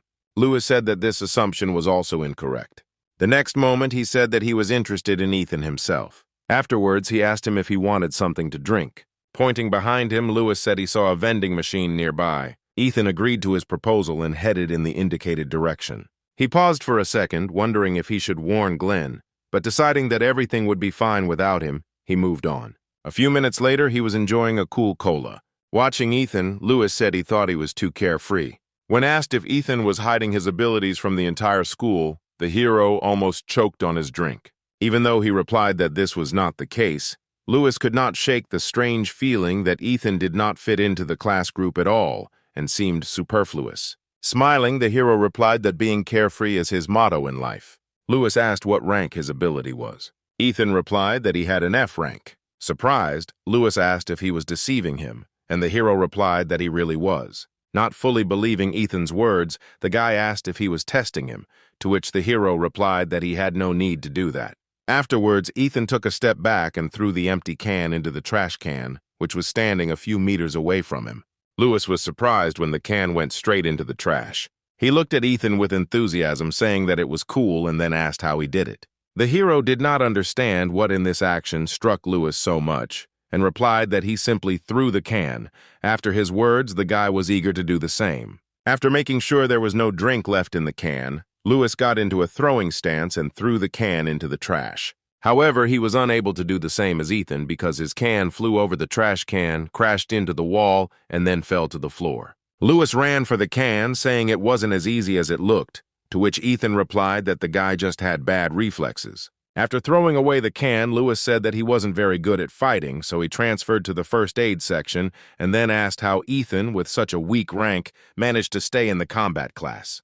The hero replied that Alicia and his innate luck were helping him. Afterwards, Ethan approached Lewis, asking what his ability was. The next moment, the guy's right hand transformed into a blade. Looking at this, Ethan said that this was a pretty good ability with a lot of potential. Lewis transformed his hand back, saying that he hears it often, but the problem is that it hasn't changed at all in all this time. The hero guessed what thoughts were going through Lewis's head and assumed that he was interested in Ethan's rank because he was thinking about transferring to the combat class. The guy smiled awkwardly, replying that it was indeed so. Ethan had absolutely no idea about the man standing in front of him. He said he felt that providing medical care was much better because it would allow him to save the people he cared about. Rubbing his neck, Lewis admitted that he hadn't thought about it that way, and that perhaps he really did need to rethink his approach. Listening to him, Ethan bit his lip painfully, trying to suppress his emotions. A few moments later, he put on his usual smile and, placing a hand on Lewis's shoulder, encouraged him, telling him that he needed to be more confident and take things easier.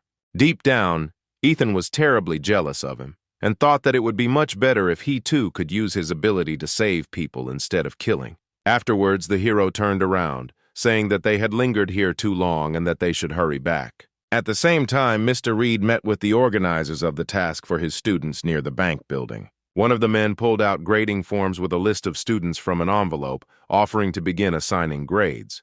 The teacher looked at Pavel in surprise, saying that the main task had not even begun yet, to which the man replied that improvisation saves in such situations. He advised Reed to first evaluate his best students by imagining what grade they could get, since this was a typical theory reinforcement assignment. The teacher liked the proposed approach and agreed. He quickly ranked the students based on their rank. The only one that Teacher Reed gave the lowest grade to was Ethan. After he handed the documents back to Pavel, he suggested going out for a coffee. He had just recently heard about a new coffee shop nearby. After returning from the cafeteria, 2 people were posted at the entrance as security, which was very tiring if you had to stand around doing nothing for a long time. Sometime later, Sean suggested to a girl standing next to him that they play rock, paper, scissors, and whoever loses gets to buy drinks. Lisa agreed and they began the game, not noticing that men dressed in military gear were approaching the entrance of the building. At that moment, Michael approached them with an open package of chips, saying that someone was coming here.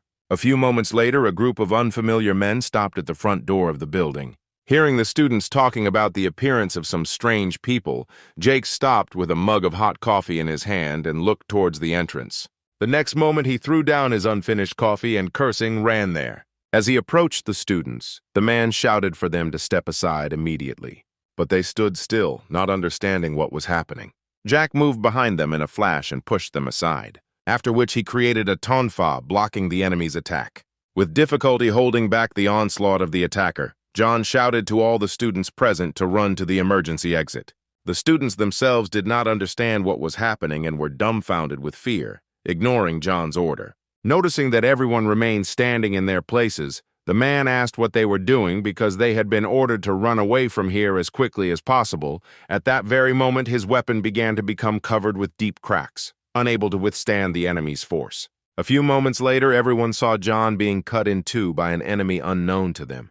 Throwing the blood-stained sword over his shoulder, Douglas said that he was glad to meet his comrades from South Korea. A terrifying aura emanated from this man, and the scar on half of his face made him even more dangerous. A few moments later, 2 more guards came running here, and one of them asked Douglas who he was and what he wanted here. The man ignored the question, telling the guard that he looked pretty tough and that maybe he could at least cheer Douglas up a little. Paul's partner said that the stranger's accent sounded like North Korean, and based on these words, Paul asked the attackers if they were spies sent from the north. Douglas replied that today they were not playing the role of spies but of beggars. After this, he threw a large bag on the floor, saying that if they did not want to lose their heads, they had better hurry and fill this bag with money. Paul was at a loss. He could not fulfill this request, but he was in no hurry to part with life. A few moments later, reinforcements arrived. Realizing that his polite request was not going to be fulfilled, Douglas said that they had better fill the bag with money while he asked them nicely. Paul shouted at the man to stop demanding the impossible and get as far away from there as possible. Raising his huge sword, Douglas said that to this day he wondered whether the people of the southern part suffered from hearing or sight, since they dared to challenge him every time.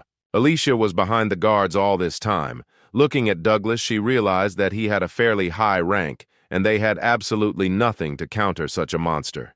Paul created a wall of steel to shield himself from Douglas, allowing his colleagues to get closer to the enemy and protect the school children who had become unwitting hostages of the situation. Alicia realized how reckless the man's actions were and ran forward, shouting that he needed to get out of there. But she was too late. At that very moment, the wall built by Paul was destroyed in one blow. Alicia watched in horror as the guard's bloody body collapsed to the floor. Standing next to him, Matt recoiled, realizing that the man who could have provided them with some measure of safety had been killed in a split second. The girl couldn't believe that Douglas had dealt with an A-rank fighter so easily. She came to the conclusion that this man's rank was no lower than A rank, if not S. Douglas looked with disdain at the corpses lying nearby, saying that all attempts to maintain order were completely pointless. Afterwards, he brushed the blood off his sword. Alicia got the attention of the other students by shouting for everyone to obey her orders. She ordered everyone to run behind the bankers' desks. Sean nodded his head, starting to rise from the floor. Watching the students run to the bankers' workstations, Douglas, standing at the ticket dispenser, asked if, since they had decided to become bank employees, he needed to take a ticket to get money. Once on the other side of the room, Alicia told everyone to activate their abilities, and from now on, the sergeants are in charge of their squads. Having never received an answer to his question, Douglas kept pressing the ticket button, saying that he would like to get some money. The sound emitted by this device was very harsh on the ears of our heroes. Jumping onto one of the tables, Alicia said that everyone needed to get together and hold out until the police or teachers came to help. Moving his bag a little closer, Douglas asked that the students not be so inhospitable to their new friend, because they should support each other. Taking a look at the men, Alicia was sure that in terms of strength, they were in no way inferior to Douglas. Meanwhile, the man continued his monologue, saying that their wallets were empty, so they wanted to ask the bank for help, but they encountered an inhospitable attitude towards them which greatly depresses him. Standing opposite Alicia, he asked the name of such a brave girl.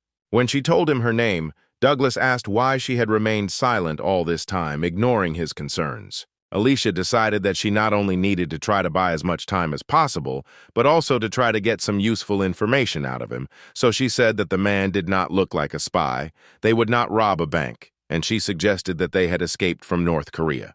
Douglas was amused by the girl's words and couldn't help but smile. Without removing the smile from his face, he said that he had better introduce himself. Alicia was surprised that the criminal decided to reveal his identity on his own. The next moment, the man said that they were members of the Plague. The girl had heard about this group before. She remembered that the location of their base was never revealed, and the members of this terrorist group were against all of humanity. Wherever their footsteps, not even insects survive. The only trace that the members of the Plague left behind were piles of dead bodies and pools of blood. The others knew about this group as well as Alicia, which is why fear began to take hold of each of the students. Kicking the bag with his foot, Douglas said that since everyone understood everything, they should start filling his bag with money. One of the girls offered to fulfill his request and simply give him the money. At that moment, Alicia stepped forward, activating her ability. Douglas looked at the girl with some admiration. Alicia, on the other hand, was completely serious and planned to engage in battle with him if necessary. She told her classmates that they should calm down and pull themselves together. Alicia also said that no one said that they would be left alive after Douglas took his money. Looking at the appearance of the girl standing in front of him, he remembered that he had heard about this ability before, but he was able to see its carrier in real life for the first time in his life. From his face, Alicia realized that he already knew about her family and offered the man a fight. She decided to use the chance given to her and convince Duke to fight one-on-one. The man smirked, guessing the girl's plans. He said that she was quite smart, but he would not fall for such a pathetic trick. Spreading her arms out to the sides, Alicia asked if Douglas would go after one student with a whole crowd. The man laughed, then admitted that he liked her bravery, and then accepted the girl's offer, gesturing for his men to step back. When he asked if Alicia was as crazy as her predecessors, the girl replied that there was too much talk, and then asked if they would fight or just gossip. Gripping his sword more comfortably, Douglas said that her provocation was very sweet, and he would gladly give in to it. Pointing his sword at Alicia, the man told her to attack. Without showing her excitement, the girl replied that it was very presumptuous of him to give her such an honor. Looking at Douglas's subordinates standing a little further away, Alicia was sure that he would not break his promise to them, so if she could stay alive, if she could immobilize the man. The girl reached for her sword, but it was not there. Looking behind her and making sure that there was no weapon, the girl felt horror, because without her sword she would not be able to resist Douglas. The next moment she remembered that she had left it during the break. When the man attacked her, she managed to lean back, dodging the attack. The wall behind it was destroyed by one blow of Douglas's sword. Alicia managed to hide for a few moments behind this debris. She understood that if it weren't for her reaction speed, she could have been in the place of this pile of stones. Alicia decided to use the wall debris as her weapon and then jumped on one of the debris that was falling near Douglas, hoping to pin him to the floor. The man noticed her and turned around, cutting the fragment into small pieces, wondering where Alicia's former courage had gone since she had decided to attack from behind. Cursing, the girl landed opposite her opponent. The man pointed his sword at her again, asking if she was sure she was indeed a goblin and not a flying squirrel. Alicia managed to successfully dodge all of his subsequent attacks. The other students watching their fight were amazed that Alicia was able to withstand such a strong opponent. They started supporting the girl, shouting her name and that she would succeed. Ethan was currently analyzing the current situation, thinking about how best to proceed. Lewis, who was sitting next to her, said with delight that Alicia was simply incredible for being able to withstand the onslaught of a monster like Douglas. Ethan put his hand on the guy's shoulder, saying that now was not the time for this. Hearing that they had to run, Lewis asked, confused, where to run. Looking at the ceiling, the hero replied that it would be best for them to run upstairs, to the restroom, to the offices. They needed to hide where they could not be found quickly. Ethan was well aware that Alicia wouldn't last long, so he decided it would be better to try to hide the students. A few moments later, Douglas caught the girl, changed the trajectory of his sword strike, and struck her. This caused Alicia to fly to the side, hitting the wall hard. The man began to slowly approach her, dragging his huge sword across the floor. He said with a smile that it was time for them to stop playing cat and mouse. When Alicia coughed up blood, the mood of the students watching her changed. They were horrified because their strongest student had lost. Pointing the blade of his sword at her, Duke asked if this was all Alicia was capable of, and the girl replied that if he was so interested, he should check it out for himself. After her words, the man smiled bloodthirstily. At that moment, Ethan shouted for everyone to run towards the stairs. Douglas was about to finish off Alicia, raising his sword over her head, but our hero's scream made the man freeze in surprise. Immediately after this, Ethan grabbed Lewis by the collar of his jacket and dragged him along with him. Everyone else ran after him. Michael was running in the line, one of the first. He was overcome with fear no less than the others. Looking back, he shouted to those lagging behind that they should not get caught if they wanted to live on, so everyone should hurry. At the same time, Douglas scratched the back of his head, saying that the kids were smart. The subordinates who approached asked him if there would be an order regarding this matter, the man replied, giving the order to catch all the children. His subordinates saluted, replying that this order would be carried out. After that, they went up the stairs and split into groups, several people per floor. Alicia assumed that since Douglas had only given the order to catch everyone, he was not going to kill them. The girl decided to drag out the time as long as she could, once again standing in front of her opponent. Smiling, Douglas said he appreciated her tenacity. He asked if she wanted to join him. Alicia replied that she had no reason to switch sides. Smiling, the man advised her to think carefully about his offer because girls were lining up to meet him. Alicia asked, confused, why she should trust some robber. Douglas realized that he had completely forgotten to introduce himself, after which he gave his full name, Douglas Taylor. Alicia knew the name very well. The man in front of her was not only an outstanding politician in North Korea, but also the best military commander. Douglas said he was excited about rising to the top at such a young age, so he needed a talented woman by his side. Alicia was at a loss. She could not come up with a single good reason to explain why such an influential person would come here in person. Noticing that the girl began to back away, Douglas sighed, sadly saying that it was for this very reason that he usually did not reveal his identity. A slight tremor began to run through the girl's body, trying not to betray her fear in her voice. She said that such a person must have a good fortune and a lot of money. Smiling, Alicia said that with his money she could treat all her friends to dinner at an expensive restaurant. Her words made Douglas laugh. He found the girl standing in front of him quite interesting. Looking at her, the man thought that meeting her was worth coming here, carrying out the order he received to rob a bank with students inside. Pointing to himself, Douglas said that the winner of their duel had long been decided, and she had better be a little more polite to him while he was kind. At this moment, Alicia had just reached the place where she had previously left her sword. Kicking her weapon into the air, the girl said that she almost died trying to get it. When the sword was in her hand, the girl said that in future she should take better care of her things. After that, he began to slowly pull the sword out of its sheath, releasing all his strength. Smiling, Alicia said that in order for Douglas to see what she was truly capable of, she would need a sword. At the same time, the students tried to escape from their pursuers. However, the military still managed to catch up with and capture the terrified students. They returned to the first floor, dragging the children they had found behind them. At the same time, Ethan and Lewis managed to successfully hide in one of the toilet stalls. He looked around and said with surprise that the banks were pretty good at keeping things clean. Lewis asked excitedly if they should go up even higher, since they were only on the 5th floor now while the others had gone up higher. Sitting down on the toilet, Ethan replied that he needed a little time to catch his breath. Looking at the hero, Lewis asked if everything was okay with him. Ethan looked at him in surprise, replying that he was fine. Lewis remembered what had happened to the guards on the 1st floor and was sure that if they were caught, the same fate would befall them. He looked away, deciding not to voice his concerns, and simply said that it was better for them not to stay here for long because they would be caught quickly. So Lewis took Ethan's hand, helping him stand up. Our hero thought that Alicia would be able to hold out for some time. His assumptions about what would happen when Douglas finally played enough were not rosy. Ethan pushed the guy's hand away, saying there was no point in running. He said they needed to fight, which puzzled Lewis. The guy tried to reason with the hero, saying that it was better for them not to catch the eye of the military, because even the teachers would not be able to do anything against these people, not to mention the CNF-ranked ones themselves. Suddenly, Ethan asked Lewis if it was possible to divide souls into ranks. Faced with a face full of incomprehension, the hero said that he once heard an interesting story. He said that Alicia's combat abilities were previously only D rank, but now they have risen to A rank.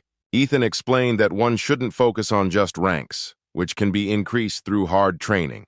At the same time, one of Douglas's subordinates went up to the 5th floor, finding no one on the lower floors. Lewis asked why Ethan brought this up so suddenly. Hearing approaching footsteps, the boy panicked, saying that they had already been discovered. The man intended to check every room on the floor, but due to the noise coming from the toilet, he would most likely limit himself to this room only. Lewis said that now was not the time to talk because they might be overheard. Ethan put his hand on his shoulder, asking him to listen. Coming closer, the hero said that now Lewis should trust him and do what he says. The next moment, the man came inside, telling the students to come out because their conversations could be heard clearly even from the corridor. But his words were ignored and no one was going to come out.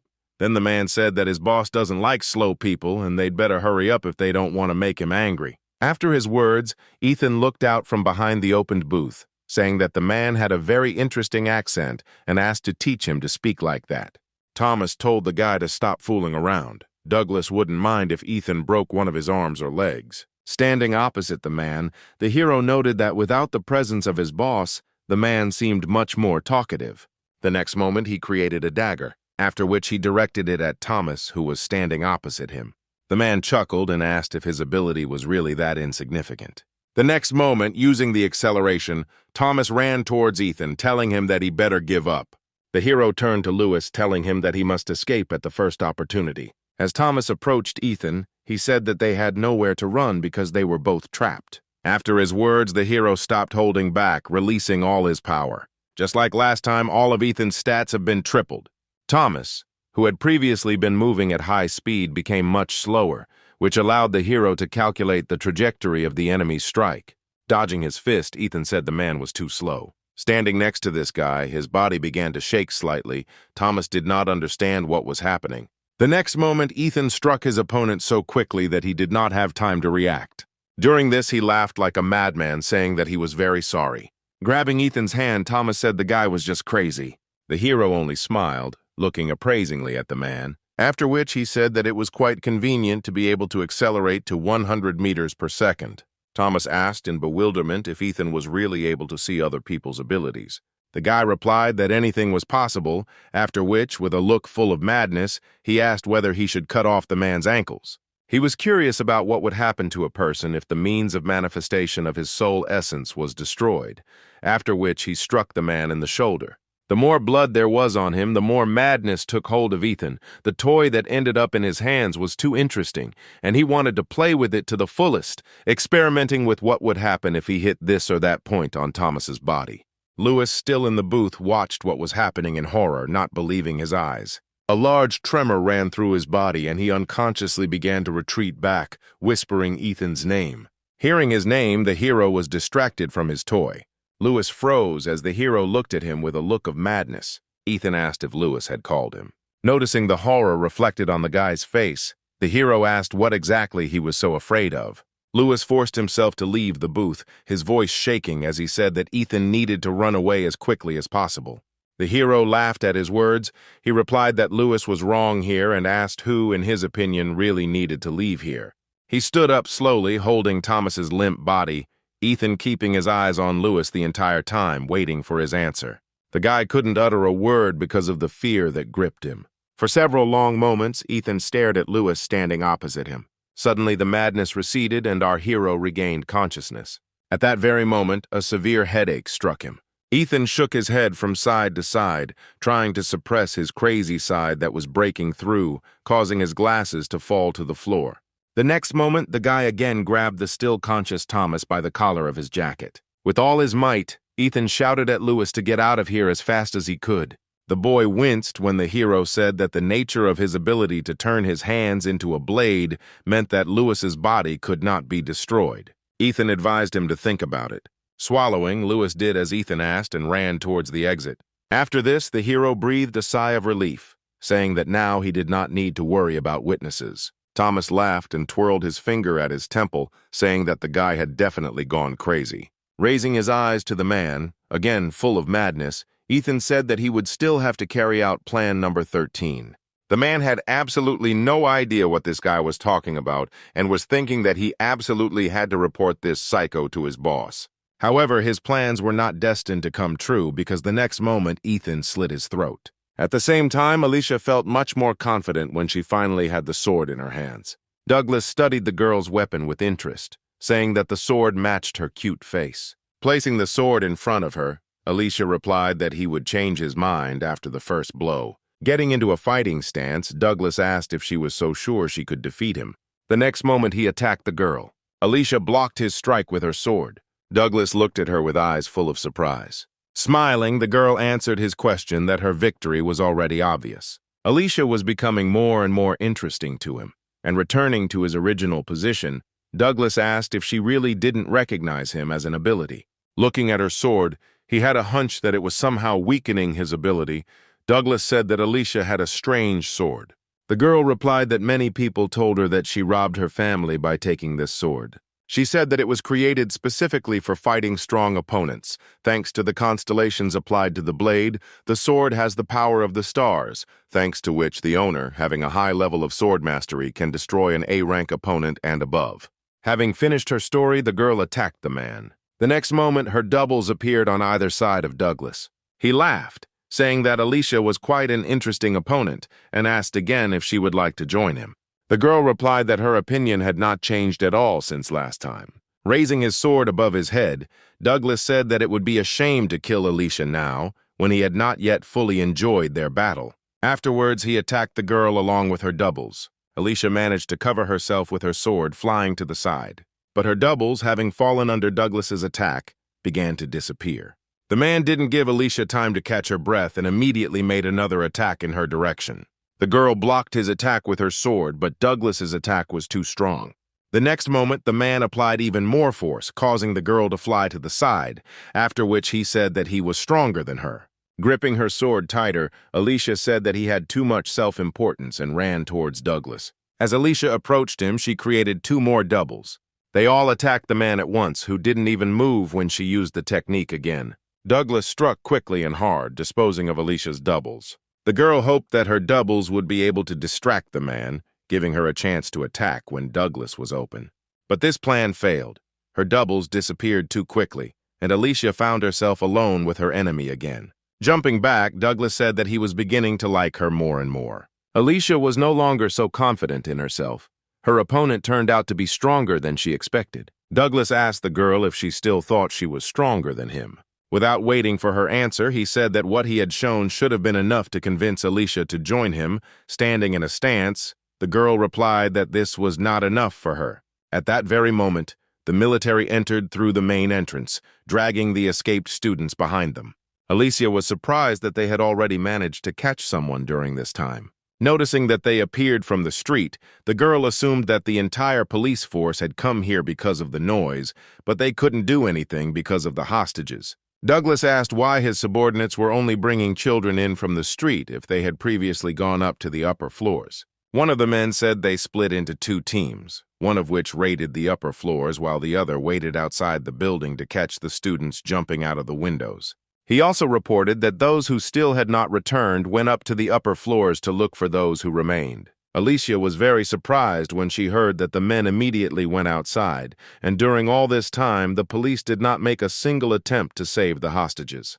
The current situation seemed too strange to her. Looking at Alicia, Douglas said that all her thoughts were written on her face. Throwing the sword over his shoulder, he said that all her guesses about why the police hadn't arrived yet would be wrong, because they had temporarily closed the bank using their abilities. When Douglas said that, it was like a bucket of cold water had been doused over her. Meanwhile, the man continued, explaining that he would not have carried out the attack without proper preparation, even though the bank looked the same from the outside as usual, but no one would guess what was really going on inside. Alicia found it hard to believe that there was no one from the outside who could help them. She had previously thought that it would be enough to just hold out until the police arrived. But now the situation has changed a lot. Even if she manages to escape to bring help here, by the time she returns, everyone else will already be killed. The girl clutched her sword. She realized that it was useless to drag out time further by fighting, but Alicia didn't know what else she could do in this situation. Looking at her, Douglas asked where her former warrior spirit had gone. One of the bank employees, who was captured along with the students, kept looking at the leader with apprehension. Suddenly, he stood up and used his ability to run forward. He managed to reach the nearest table with a telephone in a matter of seconds. Matt picked up the phone and pressed the emergency call button, after which he requested security, saying that their bank had been seized by terrorists. As he spoke, the man turned around looking at the invaders, who, for some reason unknown to him, did not try to stop him in any way. There was no answer to his messages from the receiver, and Matt asked excitedly if anyone could hear him. Silence answered him again, and then the man realized that for some reason the connection had been blocked. At that moment, Douglas came up and threw the bag on the table in front of Matt. He smirked and asked if Matt hadn't heard his conversation with a young lady a few minutes ago. The man fell to his knees in fear before Douglas, who in turn explained that among his subordinates there was one who specialized in isolation, which meant that neither the phones nor the emergency call button worked. After his words, Michael and Sean took out their phones and saw that there was indeed no connection. Matt asked why someone as important as Douglas would burst into a bank in broad daylight. Tilting his head to the side, he replied that a man should not belittle his position because all professions are equally important. Ignoring his words, Matt shouted that if the special forces found out about his location here, Douglas would be in trouble. Smiling, Douglas replied that the point was that no one would be able to find out anything because of the isolation, which he had already talked about twice. After this, the man's gaze became more bloodthirsty, and a terrifying aura began to emanate from him. Matt froze in horror, realizing that he was about to be killed. The next moment, the sharp blade of Douglas's sword was pointed at him. The man said it was time for Matt to learn an important lesson. Douglas then raised his sword over his head. At that moment, Alicia shouted at him to stop, calling him a monster. The man froze in surprise at her words. Turning to her, he asked if he had misheard and if she had really just called him a monster. Alicia suggested that they fight again to determine the true winner. She sincerely hoped that Douglas would agree and leave this man alone. However, contrary to her expectations, he replied that the girl had already suggested this to him earlier, after which he asked if she understood the meaning of the words she had said earlier. Raising his sword above his head, Douglas said that she did not have to answer. The next moment, he chopped off Matt's leg, causing him to scream in intense pain. Alicia took a step back, watching such a horrific scene. Ignoring Matt's pleas for mercy, Douglas raised his hand for another blow and said that if she had known what her words meant, she would never have called him that.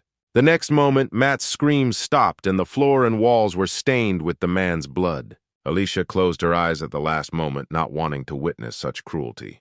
A few moments later, Matt's severed head flew past the girl. She opened her eyes when she heard something fall, and holding back a scream, she took a few steps back. Douglas pointed his sword at her, saying that since she had decided to challenge him a second time, he would not be as polite to her as before, but would simply cut off her legs and arms, after which he would carry them with him in a bag. He said that he would do Alicia a great honor by giving her death at his hand. Suddenly, the door leading to the stairs opened, making a loud sound. Everyone in the room turned their gaze in that direction. The next moment, Lewis came out from there, raising his hands up. Douglas turned to him and asked who he was. One of the subordinates stepped forward, saying that he would immediately seize the stranger, but Douglas stopped him. Lewis felt very awkward having so many eyes studying him.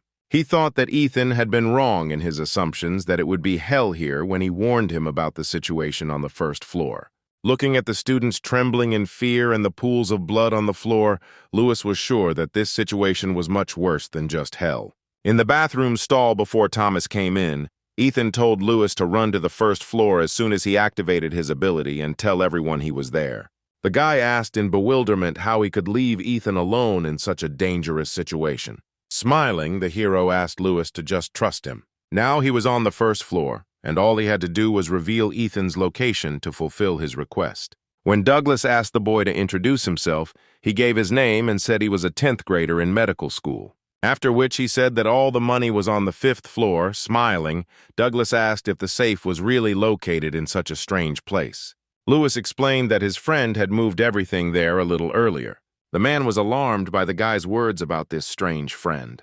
Without turning around, he asked his subordinates why those who went upstairs to look for the students had not yet returned.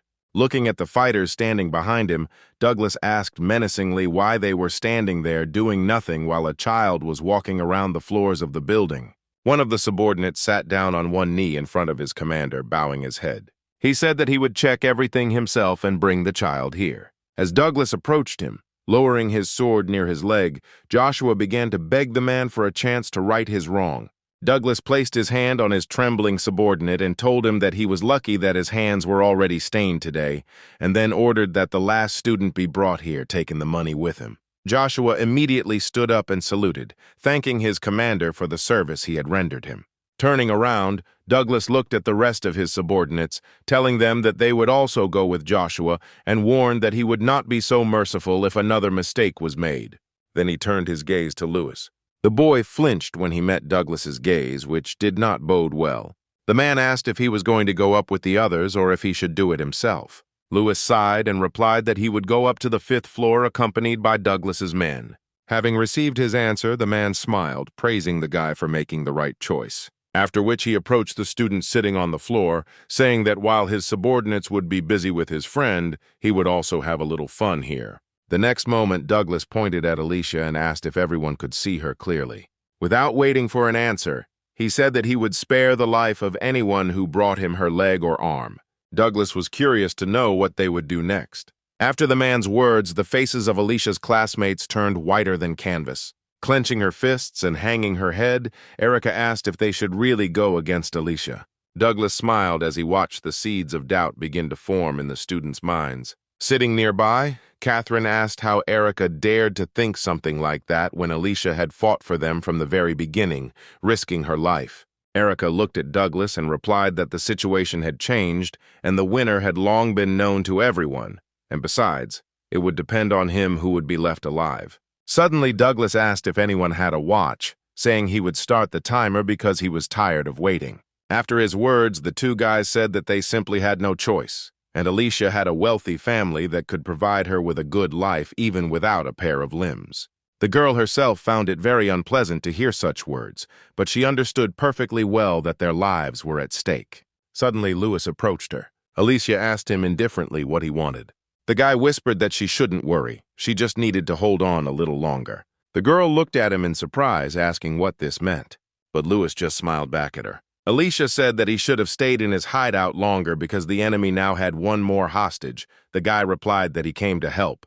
Hearing his words, everyone else looked at Lewis as if he was crazy. One of the men, a former bank employee, contemptuously asked if the guy wanted his hand as a thank you. Lewis ignored the question and turned to Alicia.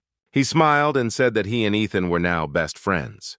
The next moment, Douglas destroyed one of the nearby tables, drawing attention to himself. Rubbing his neck, he said wearily that he would kill everyone here if they made him wait too long. The next moment, trembling with fear, everyone began to apologize to Alicia, saying that she should understand them. Without taking their eyes off the girl, they said that they simply had no other choice. Douglas turned to Lewis, asking whose side he was on. Smiling awkwardly, he replied that he would take Alicia's side. The man chuckled, then said that in that case he would also need a part of this guy's body as payment for saving one life. Everyone looked at each other excitedly when they heard that the number of those who could survive had increased to 10. Lewis smiled awkwardly, asking Alicia if she could protect them both. The girl called out to Douglas, calling him a North Korean puppet, and the man turned around, asking how much longer she would treat him so disrespectfully. Alicia ignored his question, asking what would happen if she simply killed all the hostages. Would he then leave her and Lewis alive? She argued that everyone should have a chance to survive. The next moment, Douglas's booming laughter echoed through the room. He said that Alicia was saying some rather interesting things. He accepted her offer, promising that he would let them live. Alicia gripped her sword, pointing it at the students standing in front of her. Seeing that she was serious, they cowered in fear. The girl said that she also had no other choice but to stay alive in this way. Catherine looked uncertainly from Alicia to Douglas. The man, smiling bloodthirstily, asked what everyone was waiting for. They just needed to choose, namely a part of Alicia and Lewis's body or their own heads. Catherine turned back, saying that in such a situation it would be fair to save the majority. She tried to convince Alicia that it was too selfish of her to kill them all for the sake of 2 lives. Alicia replied that she had no other choice, after which she created clones and ran towards Catherine. The girl activated her ability, creating a striking glove. As Alicia approached, she told her to fight with all her might. The next moment, she pointed the blade of the sword at Catherine. She clenched her fist, gathering all her strength. The next moment, her fist collided with Alicia's sword. As soon as the double was dispelled, the real Alicia appeared before the girl. Catherine recoiled, not understanding what had just happened. Pulling her towards her, Alicia delivered a powerful blow to her opponent's stomach. The next moment, she whispered in Catherine's ear so that she would listen to her carefully, after which she asked the girl for a favor. Catherine's eyes widened in surprise. When she finished, Alicia threw the girl towards the other hostages. Catherine showed no signs of life and lay unconscious. Everyone started discussing the fight they had just seen. Looking at Louis, they decided that he would be easier to defeat than Alicia. Hearing their plan, the girl sighed heavily. The next moment, she stepped forward, telling Louis to stay behind her. Watching this, Douglas could not hold back another burst of laughter, hiding his face with his hands. He looked up and said that this spectacle was becoming more and more exciting. Not everyone in that room shared his opinion, and they had to desperately cling to life playing by the rules of this crazy man. Alicia stood with her sword pointed towards her opponents, ready to repel their attack if they dared to attack her. Douglas, having recovered from his fit of laughter, shouted for them to amuse him further by killing each other. At that moment, an empty Coca-Cola can flew past him, attracting the man's attention. He turned around with a murderous look and asked what it was. However, there was no one behind him, only an open door leading to the stairs. Ethan, who threw the can, stood a little away from the entrance so that he could not be seen. He smiled bloodthirstily, glad that everything was going according to his plan. Douglas picked up the can, trying to figure out where it came from. Looking at this half-Coke can, Louis immediately understood who exactly had thrown it there. The next moment, the man turned around and threw the can so that it bounced off and landed near the door. Douglas noticed the silhouette of a man at the entrance and, grinning, asked if he was Louis's mysterious friend. Instead of answering, the boy attacked the man. Douglas dodged the weapon thrown at him, then asked irritably if he was suicidal for attacking him in such a way. However, when the man looked down to see what exactly he was being attacked with, he froze in place. He saw that these were torn-off parts from the masks of his subordinates, whom he had sent to explore the upper floors. Douglas looked again in surprise towards the door, where a few seconds ago an unknown young man stood, but he disappeared as suddenly as he appeared. He had absolutely no idea what was going on here. Grabbing his sword, Douglas thought that the boy had made a mistake in underestimating his opponent. The next moment, he slashed the air with his sword, putting all his strength into the blow. No one understood why Douglas was delivering powerful attacks, cutting through the air above him. A few moments later, he stopped and the ceiling suddenly began to collapse. Everyone watched in horror as the collapsed section of the ceiling fell on their heads. Alicia ran to the center of the room where the ceiling had collapsed, creating clones along the way. She made it in time, and she and her clones managed to hold that concrete layer over the hostages' heads before anyone got hurt. Douglas, without the slightest surprise in his voice, noted that the girl was very strong, after which he asked her to be patient a little because he needed to meet someone else. Alicia looked at him with hatred, not believing that he was actually going to kill them all. Coming to his senses, he looked at the girl and said that if even one person moved from the spot, then everyone would die. Just as the hostages relaxed and rejoiced that they were all saved, Douglas knocked the air out of their lungs again. Turning around, the man added that now was the perfect time to cut off Alicia's limbs. He advised them to think carefully about his words. At that moment, the girl asked him if he really thought she would just stand there and wait to be dismembered. With a mocking grin on his face, the man replied that if things were different, she would not be standing now with a heavy cloth on her shoulders, after which he said that he needed to leave for a while. Immediately after that, he jumped into the passage he had made in the ceiling with his own hands, flying floor after floor. Alicia and the rest of the students remained in their places, afraid to even move. Suddenly, the girl said that she wouldn't last long, and if they didn't want to die, then everyone should get out from under this piece of ceiling. Louis ran up to the girl and shouted that everyone really needed to get out of there. However, a woman who came forward stopped the guys, saying that if everyone came out, they risked dying later at the hands of Alicia. Sean, who was trapped, shouted that if they stayed here, the boulder would crush them to death. Michael approached Louis, telling him that he should step aside because Alicia had previously stated that she would kill them all, so now was their perfect chance to do it first. Louis asked in bewilderment if no one had seen her rush to save people. He tried to explain to everyone that Alicia had not really intended to kill anyone, because if that were not the case, She would not be standing now, holding up the collapsed ceiling. He suggested joining forces and running for the exit, even if there were enemies waiting for them outside. Together they could break through. Michael interrupted him, asking what would happen to them if Douglas decided to return at that moment. Catherine, who had come to her senses, intervened in their argument. The girl looked at Alicia, who was holding on with all her might. At the same time, Ethan heard footsteps behind him and turned around, saying that his guest was a little late. Looking around, Douglas asked if there was anyone else there besides them. He found it hard to believe that some schoolboy had taken on a squad of his best fighters single-handedly. Noticing that the man was staring at the corpses of his people, Ethan said that he had had a lot of fun with them. With a look full of madness, the boy said that he would have dealt with it faster if they had attacked him as a whole crowd at once. Smiling widely, the man thought that the girl he fought with earlier had impressed him greatly, but the guy standing in front of him had managed to completely outshine her. Douglas wondered where this monster had come from. Ethan ignored his question and ran his index finger along the blade of his dagger, a bloodthirsty smile on his face. Douglas extended his hand to the boy, asking if he wanted to join him. He even promised Ethan a good position if he accepted his offer. After his words, the hero put his palm to his face, carefully thinking about something. A few moments later, he broke into a happy smile, saying that it would be best to take the 9th path. Immediately after this, he took off, approaching Douglas through a zigzagging pattern. The man stood up when the boy was close enough. Seizing the right moment, Douglas attacked Ethan, but he dodged his sword. The man made several more attempts, but the hero never got hit by a single blow, jumping from side to side. Then Douglas decided to show the guy one of his trump cards, using one of the strongest attacks in his arsenal. However, this time too, our hero successfully escaped the attack by moving behind his opponent. Douglas didn't expect to hit the guy with his last attack, as it was done with a completely different purpose. Seeing Ethan running towards him, the man smirked, thinking that the boy had fallen into his trap. No one knew that his ability allowed the sword to pass through surfaces.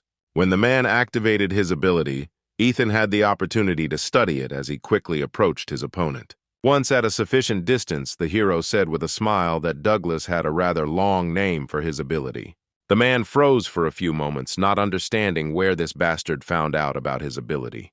This hesitation was enough for Ethan to push off from the sword and jump behind Douglas, asking along the way why the name was so long. The man remained motionless, trying to understand what had just happened. Having landed not far from him, the hero continued to bombard the man with questions. With his back to him, Douglas lowered the sword raised above his head. He asked Ethan if he was able to see other people's abilities, to which he received a positive answer. When the guy asked why he had several pluses near his rank and what the enhancement coefficient was, the man shuddered. He asked what the name of this annoying little rascal was. The hero, with a mad expression on his face, said his name, stretching out the syllables. After this, Douglas asked if his ability was related to vision and said that if he could really see the ranks and abilities of people, then Ethan would have no equal in his squad. The hero interrupted the man, saying that Douglas was the strongest person he had met in recent times. The man did not understand why he suddenly started talking about this and asked once again if the guy wanted to join him. Completely ignoring Douglas's words after looking closely at the man, Ethan said with displeasure that he only saw 9.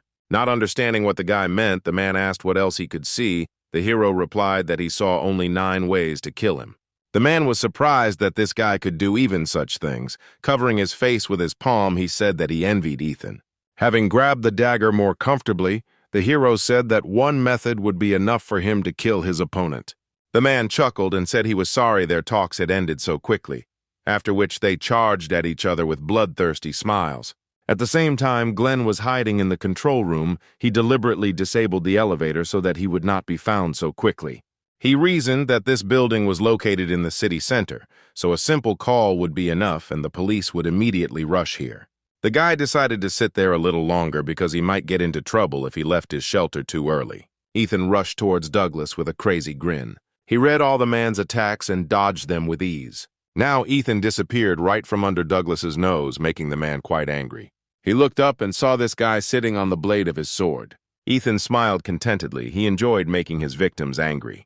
Gritting his teeth, the man shouted that the hero only knew how to dodge and then told him to attack. Ethan did as he was asked, jumping towards Douglas, aiming his dagger at his right eye.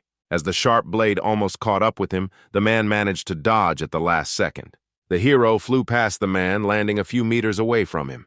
Douglas managed to avoid losing an eye, but the guy managed to wound him in the shoulder. Ethan wasn't going to give the man time to rest, so he attacked his opponent again, surprising him. The hero rushed past the man at high speed, once again inflicting a deep cut on him. Ethan had no intention of stopping at just 2 wounds on the man's body, continuing his high-speed attacks. Shielding himself from Ethan's attacks with his sword, Douglas realized that the boy had been just having fun this whole time, mistaking him for a toy. During one of the next attacks, the hero asked in a bored voice whether he would receive a return attack from his opponent. Afterwards, he stopped in front of the man, saying that he was already bored with their game and it was time to end. Grinning, Douglas said that if he continued to hide his main trump card, he would definitely die here. The next moment, the man extended his hand towards Ethan, who noticed that it was wrapped in something strange. His eyes widened in surprise. He didn't expect Douglas to have such a surprise in store. He understood that if the man touched him, it would be bad, so the hero jumped back with lightning speed. Once at a safe distance, Ethan carefully examined the man standing opposite him, whose hand was wrapped in strange tentacles. The guy asked in bewilderment where Douglas got 2 abilities from, since a person can only have no more than 1, because everyone has only 1 soul. He tried to determine the level of this strange ability of the man, but all information about it was blocked. Ignoring his question, Douglas said that speed would no longer help Ethan. The hero asked where his opponent got such a strange hand. He grinned and asked why he was so interested in this. Ethan suggested that Douglas had become stronger with the help of this hand, and then, smiling bloodthirstily, said that now the real fun was finally about to begin. Pointing at Ethan, the man told him to stop acting like a fool because if he kept fighting like that, he would end up without a scratch. When the hero asked in surprise if Douglas was going to run away from him, the man smiled bloodthirstily, replying that he had not heard those words for a long time. Ethan wondered how his opponent had managed to escape from him. Grinning, Douglas replied that he had one option up his sleeve, after which he squeezed his sword tighter, saying that he would remember such an interesting opponent. The next moment, he pointed his sword upward and, using his ability, began to cut his way out. A few moments later, the roof of the bank building was breached. When this happened, the walls of the building shook as if from an earthquake. A huge hole appeared in the roof, passing through most of the floors of the bank. Hearing a loud sound, Glenn came out of his shelter and froze in shock when he saw the floor and ceiling pierced through. He walked closer and looked down, thinking that Alicia couldn't do something like that, so it was most likely Douglas's doing. As soon as the passage was ready, the man jumped up. Watching him, Ethan asked if Douglas wanted to play hide-and-seek with him. The hero happily said that he liked the idea and that he would also join the man. Looking over his shoulder, Douglas said that he should stop joking because no one could climb that high. However, the next moment, Ethan jumped after him, flying several floors and ending up next to Douglas. Looking at the approaching guy, the man thought that if he didn't get out of here immediately, he could really get hurt. At that moment, he noticed Glenn on the top floor, who was looking at him in surprise. Smiling, Douglas said that luck was on his side today. The next moment he jumped onto the roof, Glenn did not immediately notice the guy pursuing the man. When he recognized him as Ethan, he asked in surprise what he was doing there. Instead of answering, the hero rushed at Glenn, completely forgetting about Douglas. He was delighted at the appearance of another new toy. At that moment, the hero's consciousness became clouded for a few moments, and he simply flew past his dumbfounded classmate.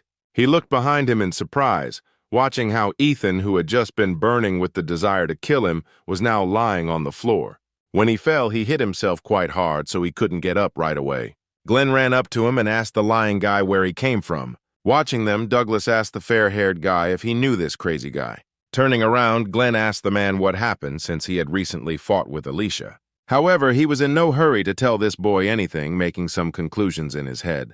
Having never received an answer from Douglas, Glenn tried to figure out on his own what had happened here. When the strange thought came to him that Ethan had forced such a strong opponent to flee, the boy immediately brushed it aside, denying even the possibility of its existence. He turned to the hero, asking with irritation what had happened here. At the same moment, Ethan's madness again took over his mind. Glenn noticed that something was wrong with him and took a couple of steps back. Instinctively, he felt the danger emanating from him. Douglas also noticed that the kid he was fighting had returned to his previous state. Calling out to Glenn, he thanked him for drawing the attention of this psycho onto himself. He looked at the man with incomprehension, asking what he meant. Douglas again did not answer his question, only saying that he always remembers those who helped him, after which he smiled and quietly said that even if the assistant himself does not realize the service rendered.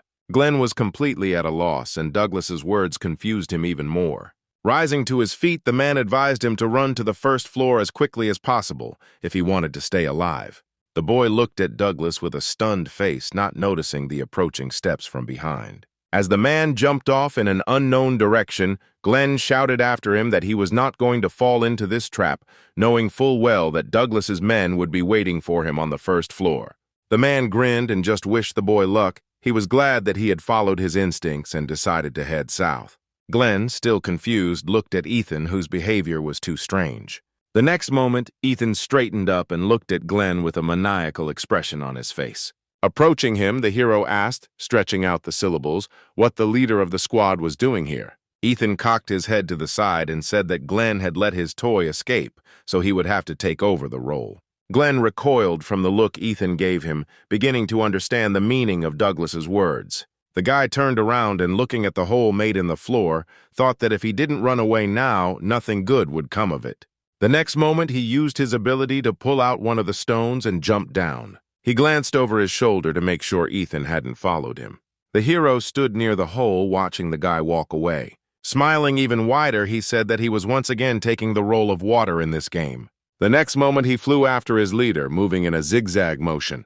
A few moments later, he managed to catch up with Glenn, saying that he was already tired of this game and suggested playing something else. Turning around, Glenn tried to hit Ethan, yelling at him to leave him alone, but he easily dodged it. For a couple of seconds, the hero looked intently at the guy. He saw over 15 ways to kill Glenn and tried to figure out which one would be the most fun. Having chosen the most suitable one, he smiled bloodthirstily, pronouncing the name of his squad leader. The next moment, he approached the guy, grabbing him by the throat. Glenn begged Ethan to let him go while simultaneously trying to pry his hand away from his neck. Ignoring his requests, the hero said that he had come up with a new game for them called Cut Off an Arm or Cut Off a Leg. Upon hearing Ethan's proposal, Glenn shouted that he was a complete psycho, after which he waved his hand, which held the huge stone, forcing the hero to let go of it, after which he told him to play his own games. Pressing himself against the broken ceiling, Ethan replied that he didn't really like the idea. The next moment, he pushed off the surface and flew after the leader. The boy watched in horror as Ethan approached him at breakneck speed. Suddenly, he felt someone else's arms wrap around him, and with the same smile, Ethan said that it was quite difficult to keep up with the leader, but now he had nowhere to go. Glenn tried to get this psycho off of him, but all his attempts were unsuccessful. Not knowing what else he could do, the boy said that if Ethan didn't let him go, they would both crash to their deaths. Pressing himself even closer to Glenn, the hero said that he would not die. Suddenly, the leader of our hero's squad heard a familiar voice calling out to him from below. Glenn gritted his teeth and thought that preserving his pride wasn't the most important thing now that his life was on the line. The next moment, he clenched his fist, concentrating all his strength. He then pointed his fist at Ethan's face, saying that he did not intend to die at his hands. Ethan dodged his attack, saying that Glenn was too slow. The next moment, he noticed a sword flying towards him. When the blade was a few centimeters from his face, he smiled, saying that someone else wanted to play with them. The next moment, he threw the sword aside. Glenn looked at the guy in bewilderment, trying to understand how he managed to do this. A couple of seconds later, he looked ahead, shouting at the girl standing there to move aside. After waiting a little while, he threw the stone he was holding down. Glenn himself flew several meters to the side. Ethan landed right after him. Rising to his feet, he looked towards where his next toy was supposed to be. However, instead of a man, he found in that place the sword with which he had been attacked earlier. He chuckled and said that all his toys were enjoying playing hide-and-seek today. At the same time, Alicia was still standing, holding up the collapsed ceiling. Although she tried to pretend that everything was fine, one could tell from the girl's trembling hands that she was at her limit. Alicia tried to think of some way out, but all her ideas led to a tragic end either for her or for those she was now protecting. At that moment, Catherine stepped forward, activating her ability.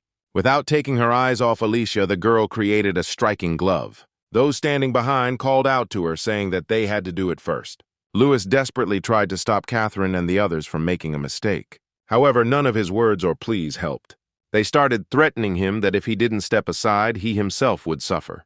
Despite this, the boy stood his ground, asking if their conscience was bothering them for their intentions towards Alicia, who had been fighting for them all this time. The bank employee replied that Lewis was still too young and did not understand many things, and that she had to survive by any means necessary for the sake of her family and children. Alicia could not hold on any longer, experiencing severe pain throughout her body. The students sitting under the collapsed ceiling began to scream in fear as the ceiling began to come down. Catherine said that Alicia was at the end of her strength. She demanded that Lewis immediately step aside, ceasing to protect the girl who was struggling to hold up the ceiling. The guy also activated his ability, saying that if Catherine came one step closer to them, he would have to attack. Sighing and clenching her fist, the girl replied that in that case she had no choice. The next moment she turned around, ordering her squad to start rescuing people from under the ceiling and to stand up for their comrade in arms. Everyone looked at Catherine in bewilderment. A few moments later, the members of the first squad stepped forward, following their leader's orders. They stood behind Catherine, shielding Alicia and Lewis. Alicia told Catherine to stop showing off in front of everyone and to hurry to help her deal with the problem on her shoulders. Michael and the bank employee couldn't believe that someone else was taking Alicia's side. The woman stepped forward, saying that it would be best to sacrifice 2 people and get out of here alive, but was stopped by Catherine. The girl said that if anyone else came closer, she would have to use force. The bank employee raised her hands in a surrendering gesture and took a few steps back. A few moments later, Anna said that all the students had been brought out from under the ceiling, and now they needed to carefully free Alicia. Immediately after this, Lewis and Catherine destroyed the ceiling, freeing the girl from her heavy burden. "Stretch her joints," Alicia said with relief that she was finally out. Lewis approached her and asked the girl to explain everything to him. Alicia touched Catherine's shoulder, replying that she simply trusted her comrades. After her words, Lewis looked at Catherine with confusion. The girl said that in the moment before Alicia hit her, she reminded her of what they were taught at school and asked her to pretend to be scared. Immediately after that, Alicia pushed her back. As she sat up, the girl thought that she had actually forgotten what they had been taught due to her intense fear. They were told that members of the plague never leave witnesses of their atrocities alive. Remembering this, she realized that even if they killed Alicia or Lewis, Douglas still wouldn't leave everyone else alive.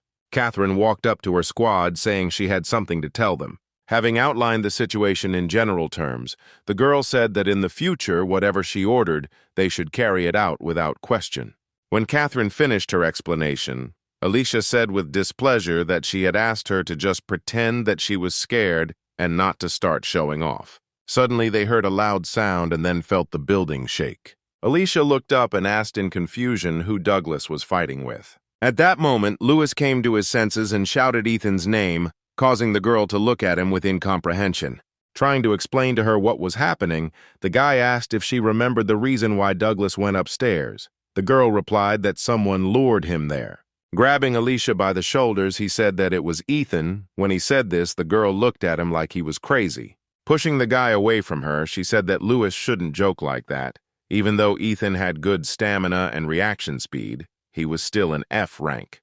Lewis asked with a serious face who else it could be besides Ethan if everyone else except him and Glenn were here, but the leader of the third squad would not be able to resist Douglas. He then pointed towards the hole in the ceiling, saying that they should hurry. Looking at the girl's shocked face and the lack of any reaction to his words about them needing to hurry to help Ethan, Lewis turned around and ran towards the stairs alone. Alicia watched the guys retreating back, not believing that Ethan had actually entered into a fight with Douglas, but judging by Lewis's face, he was definitely not joking.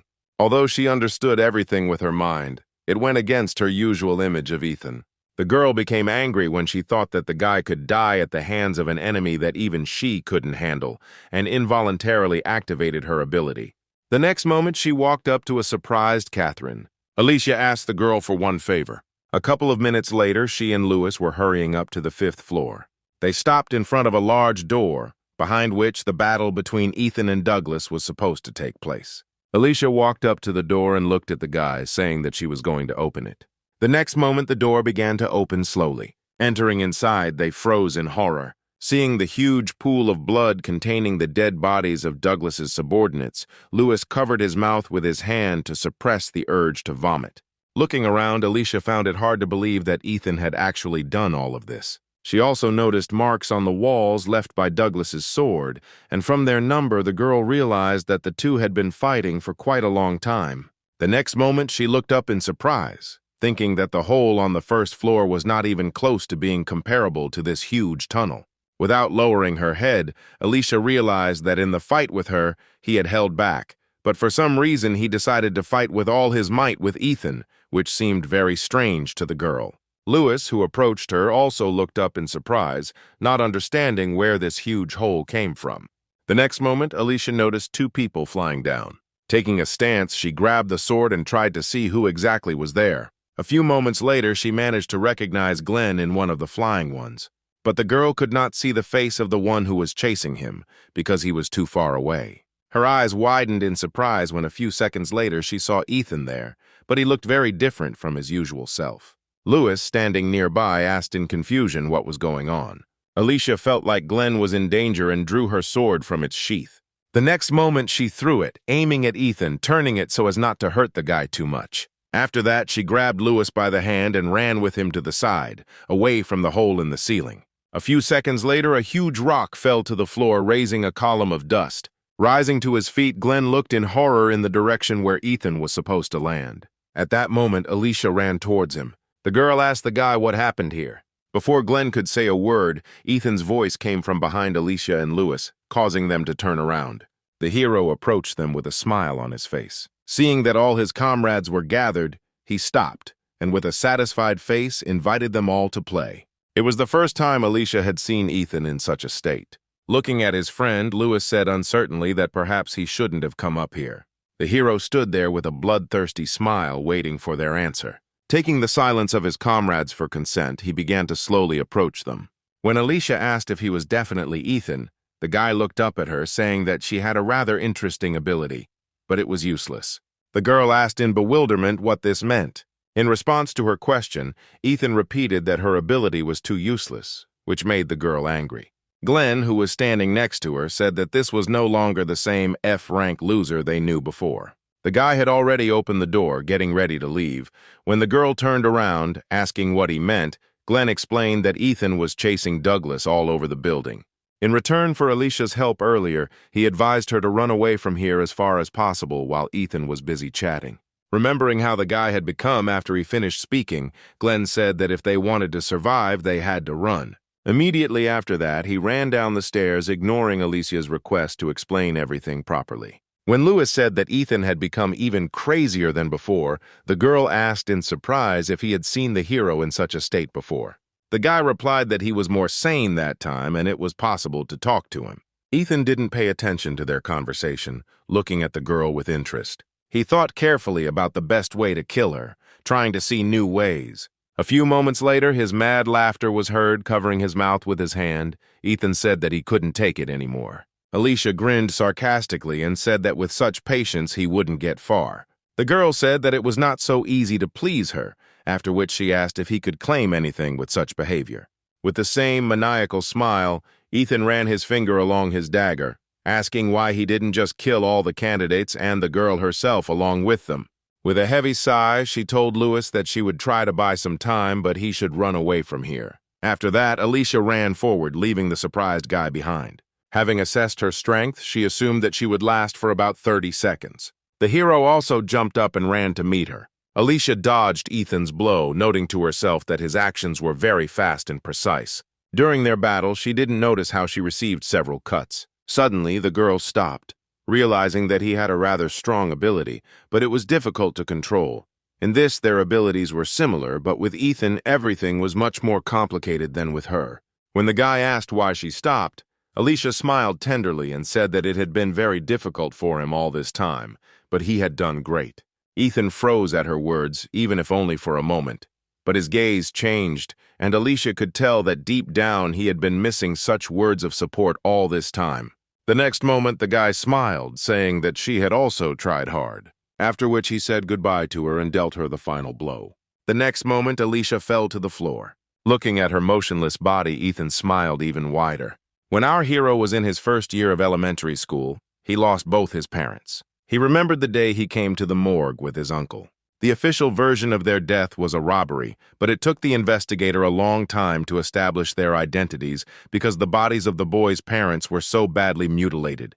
A funeral was arranged shortly thereafter. Ethan's only blood relative was his uncle, who and his wife adopted him. Soon after moving in with them, his life became like hell. F-ranked losers, so they tied up Ethan and took out their anger on him by beating him unconscious.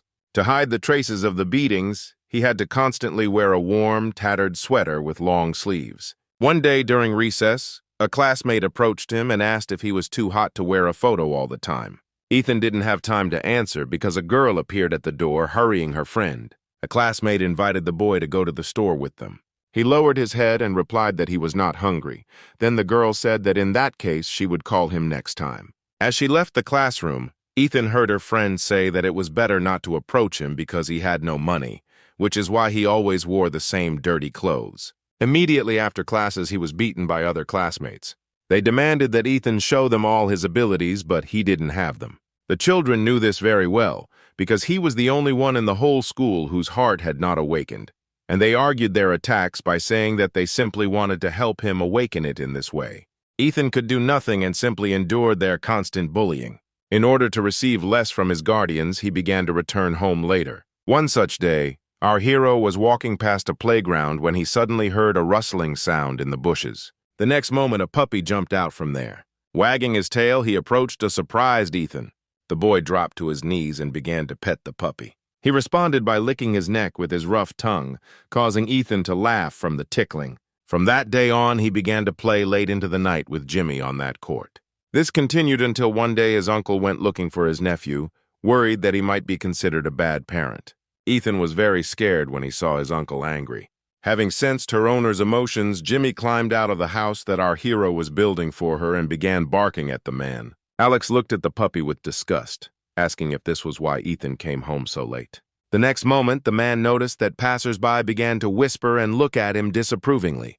Coming closer to Ethan, he said that he could take this puppy to their home. Hearing this, the boy began to beam with joy, not believing that he was allowed to do something like this. That evening, he stayed up late with his new friend, reading him a book. When his irritated uncle asked why Ethan was still awake, the boy flinched in fear. Hastily apologizing, he turned off the light in his room. The next day, Ethan approached his uncle, who was watching a football game, and asked if he could go outside to play with Jimmy, who waved his hand towards the exit, saying that he could do whatever he wanted.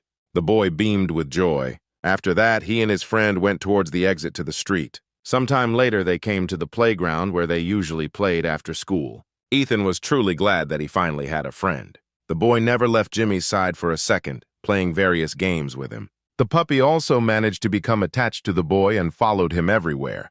This day became the happiest in our hero's life. Ethan was so caught up in the game that he didn't notice how quickly time flew by. Seeing that the clock was already 7 in the evening, he became scared, knowing that he would be severely scolded for being late. The boy called Jimmy and ran home. When Ethan returned, as expected, he was scolded at the table.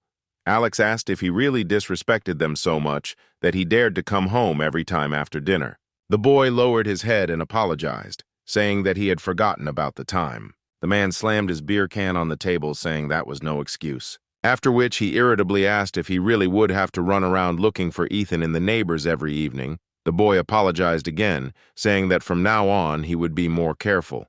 The next moment, the hero shuddered in fear when Jimmy began to bark at Alex. Ethan sat down next to him, trying to calm his friend down, fearing his guardian's reaction.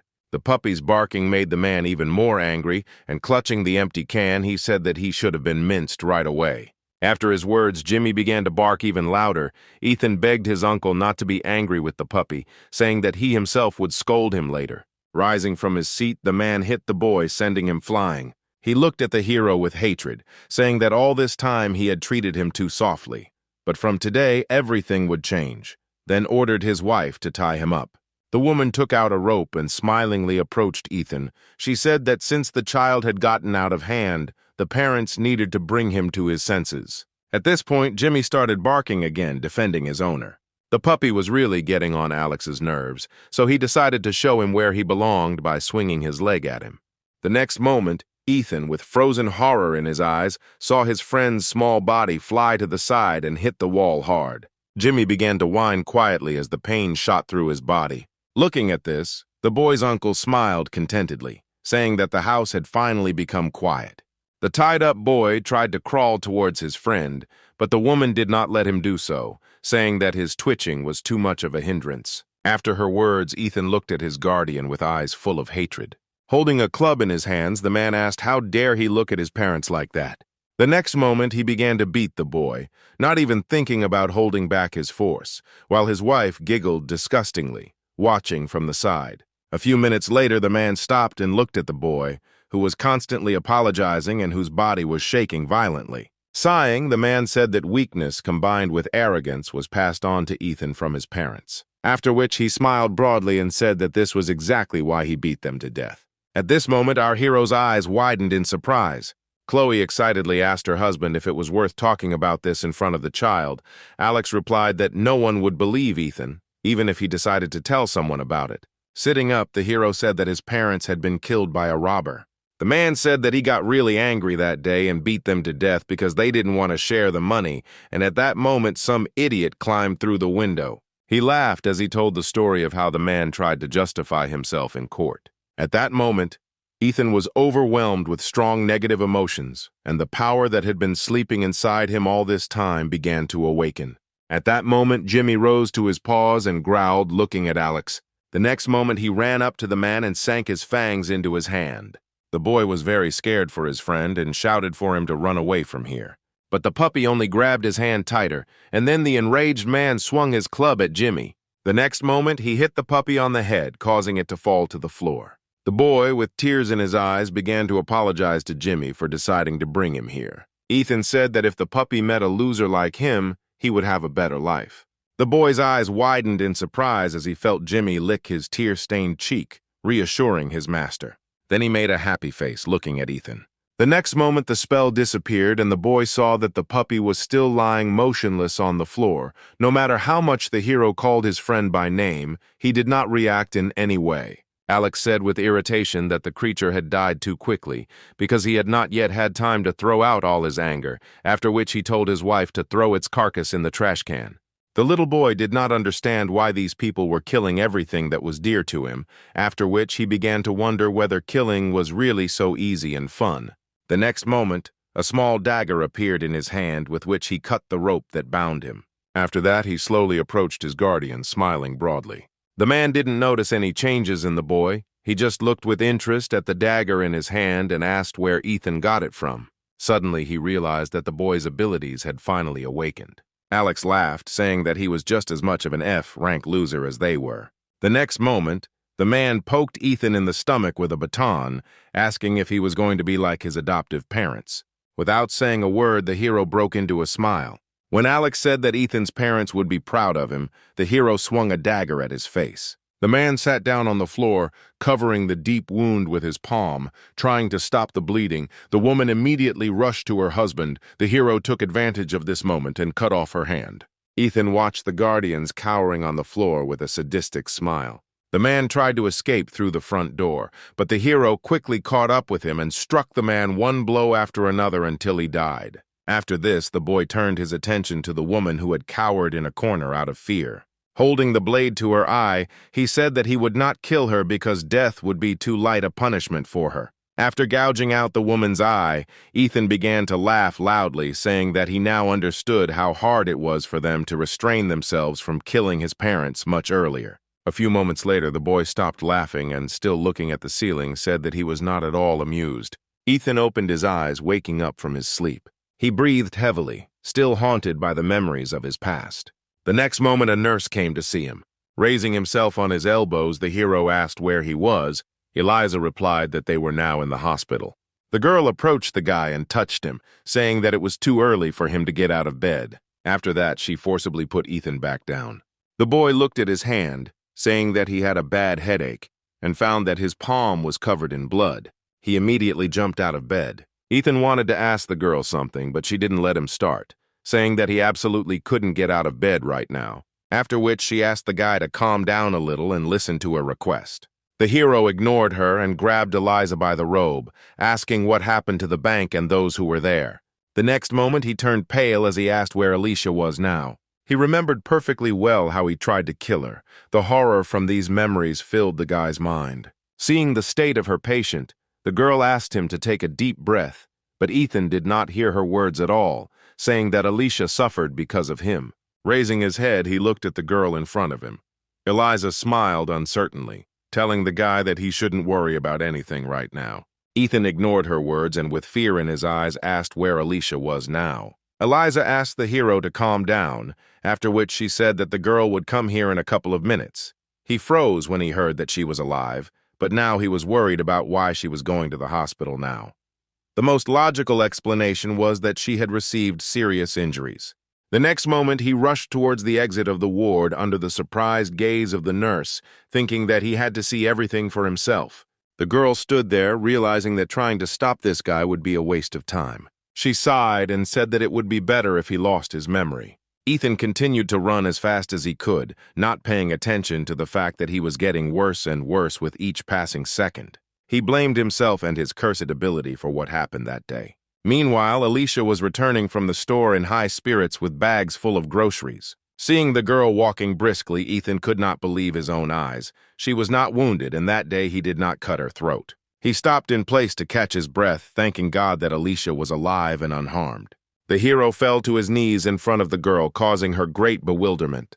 Putting her hand on his back, she asked if Ethan had really recovered so quickly that he could already run. She recoiled in fear when the boy began to roar at the top of his voice. Not understanding what was happening, Alicia sat down next to him and asked in confusion if he was in pain or if something had happened.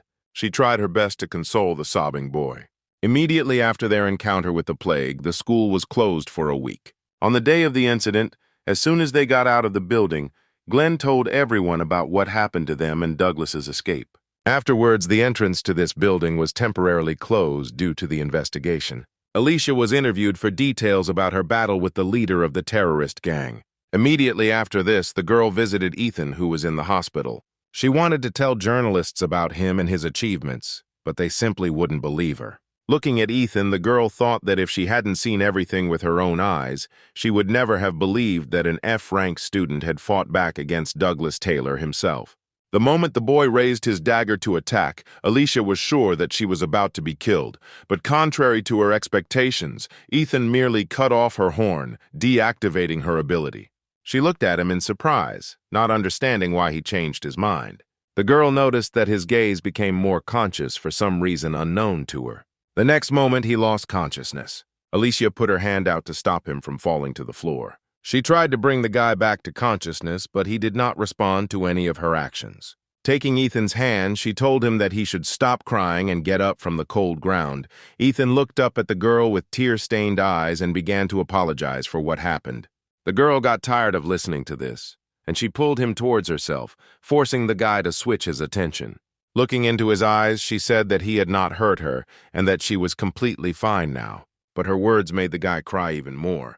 A week later, they were back to school. After that incident, everyone began to look differently at our hero's class. Ethan was tired of their constant talk about meeting the plague. Our hero couldn't stop thinking that even though they were criminals who intended to kill them, the way he treated them was too much. He still had before his eyes the scene where he stood in a pool of blood among a bunch of his brutally killed opponents. Ethan previously thought he could control his power, but he was wrong. The hero kept blaming himself for the fact that Alicia could have died because of him, but she was lucky because her ability miraculously turned off. He didn't want a situation like this to happen again, so Ethan decided that he needed to study his ability well, and for this, he needed a person who had already seen it in action and had enough knowledge. This man was Antonio, who had developed his strength to the limit. Antonio was surprised to see Ethan there and asked if he should take the entire week off. The hero replied that he needed to ask something. Antonio stared at him for a few seconds. Interrupting the exercise, he asked what was worrying our hero so much. When Antonio came down, Ethan asked him if it was possible to divide souls by rank. He explained that the essence of a person's soul manifests itself in the form of a person's abilities, which determine a person's position in the ranking. Antonio asked Ethan if he was interested in what effect the rank letter had on the soul. Looking at his hands, the hero nodded. When Antonio said that rank had no effect at all, Ethan looked at his interlocutor in surprise. He explained that rank only opens access to various skills but has no effect on a person's soul. A single tear rolled down the hero's face. For the first time, someone told him that souls cannot be divided by rank. The next moment, tormented by doubts, he said that a person's powers directly depend on the rank of the ability displayed. Antonio replied that this was indeed the case, but it did not affect the soul. When Ethan wanted to object again, the guy realized that his words were not truly heard and asked if the hero was trying to verify the correctness of his judgments with his help. Ethan flinched when he heard this. Looking down, he saw his feet stained with blood. The hero always thought that souls cannot be divided by rank, because his soul, thirsty for murder, must have the highest rank. His ability to drag Ethan into the abyss of madness and the factors that provoke it made him doubt that souls really cannot be divided into ranks. Over time, he became convinced that the main purpose of his soul was murder. The people he killed haunted him in his dreams, calling him a devil with a damned soul. They stood in silence for a few moments. Antonio sat down on the floor and, taking one of the discs, said that the first time he met Ethan, he advised him to start training. Looking at him, the guy admitted that at that time it seemed to him that the hero was not one of those who liked to work hard to achieve his goal. But to his surprise, even despite Ethan's constant whining, he still came to their training. Antonio watched him closely, realizing that not everyone could handle his training, but Ethan did. The hero, without raising his head, listened to his interlocutor. He clenched his fists, preparing to explain everything to Antonio. But he didn't let him say anything, saying that the ranking system was set up in such a way that the higher the rank, the higher the overall combat ability. Previously, he himself wondered whether it was possible to obtain the highest level of combat ability with a lower rank, because in that case, the meaning of the existence of ranks loses its meaning. As Antonio squatted, he said he was well aware that Ethan had not come here because he was forced to. He was sure that the hero wanted to confirm his thoughts with him because the rank of his general combat abilities was higher than his main rank. Afterwards, he said that in reality no ranks exist. Ethan realized that he was simply denying his abilities. The hero was firmly convinced that such a dirty power could not be recognized as exceptional for its high rank. That's why he became interested in Antonio. Noticing Ethan's intent gaze on him, the guy asked if he had managed to answer the question that had been tormenting him all this time.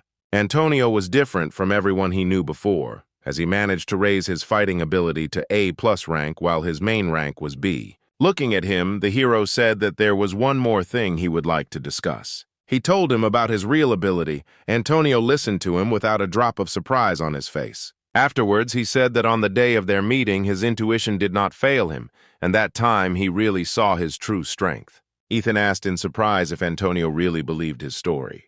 Returning the barbell to its original position, the guy replied that there was no point in the hero lying to him. Ethan bowed his head and thanked him for his trust. The next moment, Antonio asked if the hero wanted to learn to control his power. Ethan sat down on the bench next to the guy and said that earlier he hoped that he would be able to resist her at least a little, but he was wrong. After he hit one of the enemy group members, his sanity began to leave his body. With each new person he killed, madness took hold of him more and more. Ethan said he didn't want to lose control of this power anymore. Looking at Antonio, he asked what he would do if he were in his place. Sighing, the guy replied that it was necessary to create a healthy body and mind, which could only be achieved through hard training. Jumping up from his seat, Ethan said in annoyance that he had trained all his life, but nothing had changed. Antonio looked at him seriously and said that people who were unable to control their strength had one common characteristic. Standing up from the bench, he said that these people do not love themselves. Antonio pointed to Ethan, saying that someone who doesn't love themselves can't admit their efforts, and that they should start being proud of themselves because they worked so hard all this time. The hero threw away his interlocutor's hand, saying that such things as love were not meant for him. With a sad smile, he said that he was a murderer who enjoyed watching others suffer, so he was not worthy of love. Antonio asks Ethan if he's been working all this time to become a killer, which takes the guy by surprise. He smiled and said that he needed to love himself. Antonio advised the hero to think in a different way, because all this time it was not the murder-obsessed Ethan who was working hard, but his other side. It was this side of our hero that worked to suppress the thirst for blood. Antonio's words struck a chord with Ethan. The next moment he fell to his knees. Looking at the guy sitting in front of him, Antonio said that he always wanted to be the best. He admitted that he was not as strong before as he is now. Previously, he could not achieve success no matter how much effort he put in. During his 3 years in high school, Antonio never once managed to get to a strong opponent, losing every fight without lasting even a couple of minutes in the ring. At that time, he was too fixated on his weakness and hated his low rank. One day, he wondered if he knew well enough about the power he possessed. Then he decided that he should study his own soul and realize his limits. Through hard training, he was able to understand all his strengths and weaknesses. Over time, he was able to unlock the true potential of his power. One day, one of Antonio's classmates, who bullied him for his weakness, challenged him to a fight. He accepted the challenge, and using his revealed ability, he was able to catch his opponent off guard, quickly approaching him and grabbing his arm. The opponent tried to free himself from the hold but was unable to, and Antonio knocked him to the floor, winning against him for the first time. Holding his shirt in his hands, he said that even now he continues to improve, wanting to become the best. Afterwards, Antonio looked at Ethan, asking what he thought about it. The hero took off his glasses, already knowing the answer to this question. The next moment, he threw them aside. Rolling up his sleeves, he looked at Antonio with a serious gaze and said that he too would surpass himself. The next day, the school put the students through a test, with them all being placed in a room filled with acrid smoke. Mr. Reed said that firearms were completely useless against a person with abilities, but a chemical attack, on the contrary, would be able to take their life before they had time to activate the ability. Glenn didn't want to die like that and ran towards the exit. He pounded on the door, completely unable to understand why they needed to train their stability in this way. The guy demanded that the door be opened for him immediately. At this point, another teacher wearing a gas mask approached Mr. Reed, saying that the cloud of poison gas was too thick for the students. After these words, Mr. Reed turned to the students and told them to start singing the national anthem. He promised extra points to those who finished the song. Among all the students, the only one who started singing was Ethan. Sometime later, the door finally opened and the other students watched in excitement as a cloud of black smoke billowed out of the room. Ethan was the first to come out, followed by teachers pulling out unconscious students. Approaching the chemistry teacher, the guy said that all the officers had fallen, so he would act as a speaker. The man covered his face with his hand, protecting himself from the smoke, and replied that Ethan could begin his report. The hero reported that the total number of people in the 3rd detachment was 11, 10 of whom dropped out due to gas poisoning, and 1 remained. This is where he ended his report. In all subsequent tests, Ethan took first place. He was determined to get a rank badge. Whether it was a regular run or a test of observation skills, the hero gave it his all, putting in maximum effort, trying to surpass himself. At the end of the testing week, all the results were handed over to the school principal. Each of the teachers left notes, after reading which it was clear that Ethan was going beyond the grading system of their school. The man reread the documents he had received several times. He didn't understand how an ordinary F rank could have such good physical indicators. Teacher Reed said the other students got high test scores. Roger looked at him and replied that it was not enough. The teacher looked at the man with confusion. Rubbing the bridge of his nose, the principal announced that the 998th Brigade was heading to their school. He threw the folder on the table, saying that they didn't like the fact that their school was now supported by the state and that most likely the school would be disgraced after their arrival. The man pulled the calendar closer, arguing that everything was fine with the 11th graders. The only problem was with the 10th grade. The director said that they need to step up their training.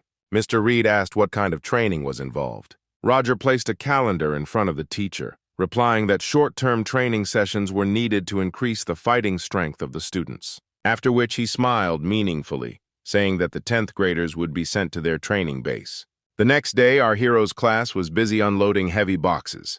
Alicia looked at Ethan in surprise and asked why he was carrying 2 boxes at a time. Smiling, the guy replied that since they were currently training, he didn't want to miss this opportunity to get in shape.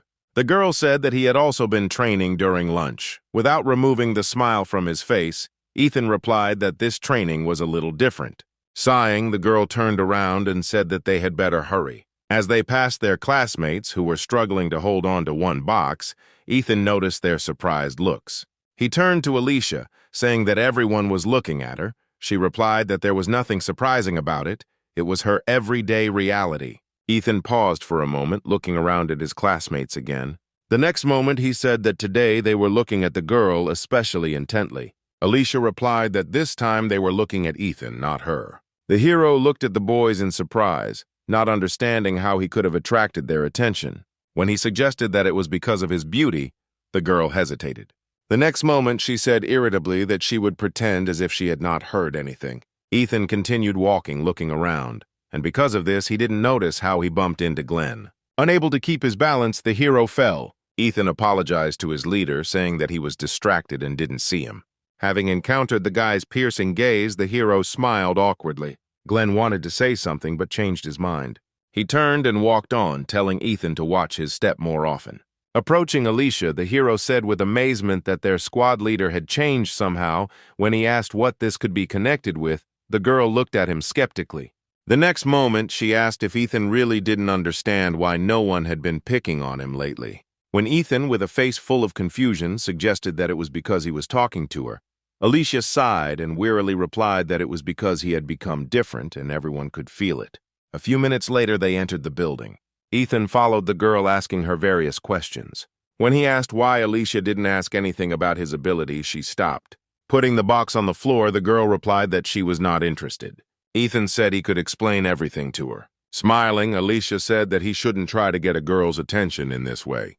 Hiding her embarrassed reaction, the girl said that she held back only because she was who she was, but anyone else in her place would have fainted. Smiling awkwardly, Ethan said that he had already told Antonio everything. Hearing this, Alicia, in a fit of rage, grabbed the hero by the vest. The enraged girl, shaking the guy, asked why he didn't go to her first, completely unaware that they were no longer alone in the room. Glenn, standing next to him, looked at Ethan with hatred. He remembered very well the feeling of fear he felt when he was in front of him that day. If he had not followed Douglas's advice, he would definitely be dead by now. Glenn didn't understand at what point everything turned upside down. He turned around, deciding he needed to get this all sorted out. Ethan smiled awkwardly, saying that he would tell her everything when they were alone because people were looking at them now. Alicia let the boy go, telling him not to dare tell anyone about this again. The hero looked at the boxes they had brought and asked why they were carrying them. The girl replied that it was to prepare for training. Ethan did not understand what she was talking about and asked what kind of training. As she left the room, Alicia replied that they would have special training. A few hours later, they were given bags of equipment and uniforms, after which they walked from the school to the school base. Glenn was very unhappy that they were forced to drag themselves so far across the entire city. Ethan, in turn, was thinking that he should have taken 5-kilogram weights with him. Upon hearing this, Alicia looked at him in bewilderment, asking if he had caught sunstroke. The girl asked why he had previously tried with all his might to avoid training with Antonio, but now he was so into sports. Ethan froze in place, not listening to the girl to the end. The next moment, Alicia also stopped, noticing the painfully familiar bank building.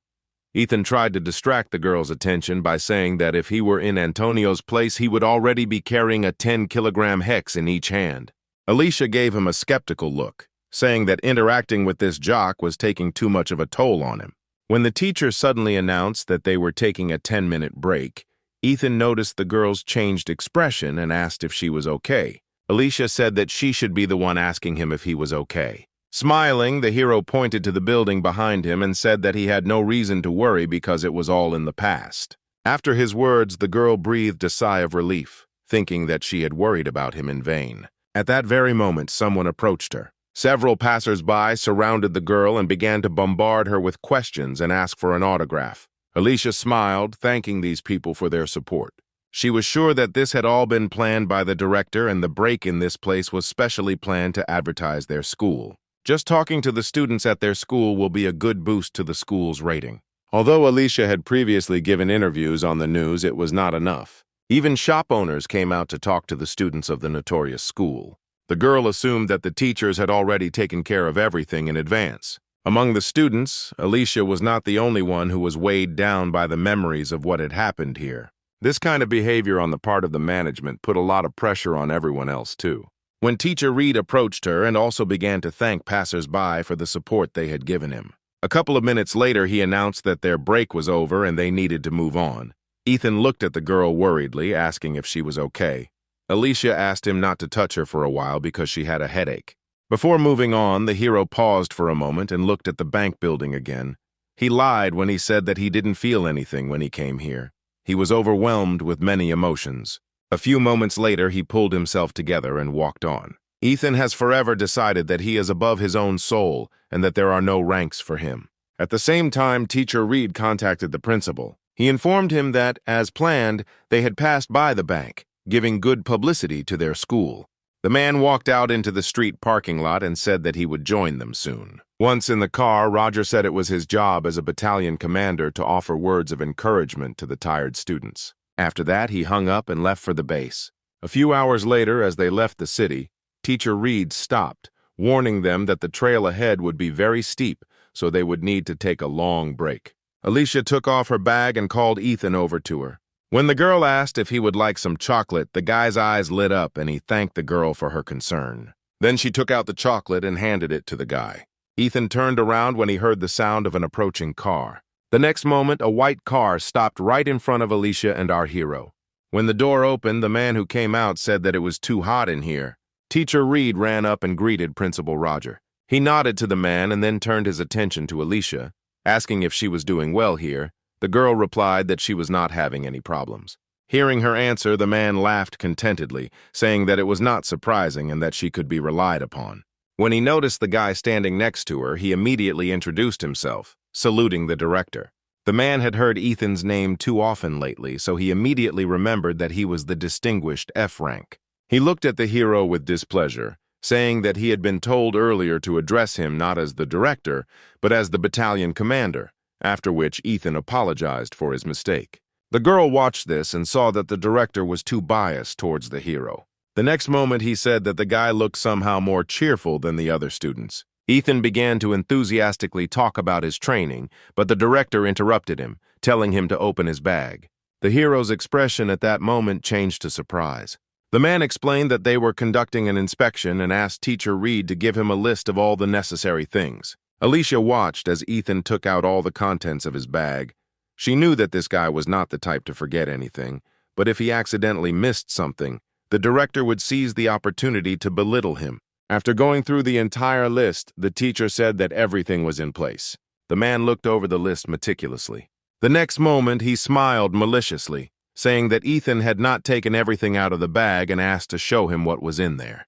The hero smiled and replied that he had taken something with him to train during breaks. The next moment, he took out several bags of sand weighing 5 kilograms each. The surprised man asked if he knew why they had come here. Ethan replied that they would have guerrilla training, where they would train not only strength, but also endurance.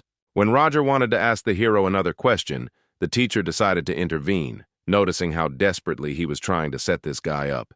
He said that their break was over and it was time for them to move on. After his words, the man got back into the car. Alicia looked at the teacher, not understanding why he decided to intervene. The coaches were already waiting for their charges and watched from above as they almost reached their base. Noticing Alicia in the crowd, Olivia said that among all of them, this girl was the most worthy and worth trying. Antonio kept his gaze on Ethan, saying that it would be best to focus on him. Olivia mockingly said that he was just a low-ranking loser and not worth wasting time on. She didn't understand Antonio's strange fixation on this guy at all. The girl knew that Ethan had good endurance and speed, but that was all.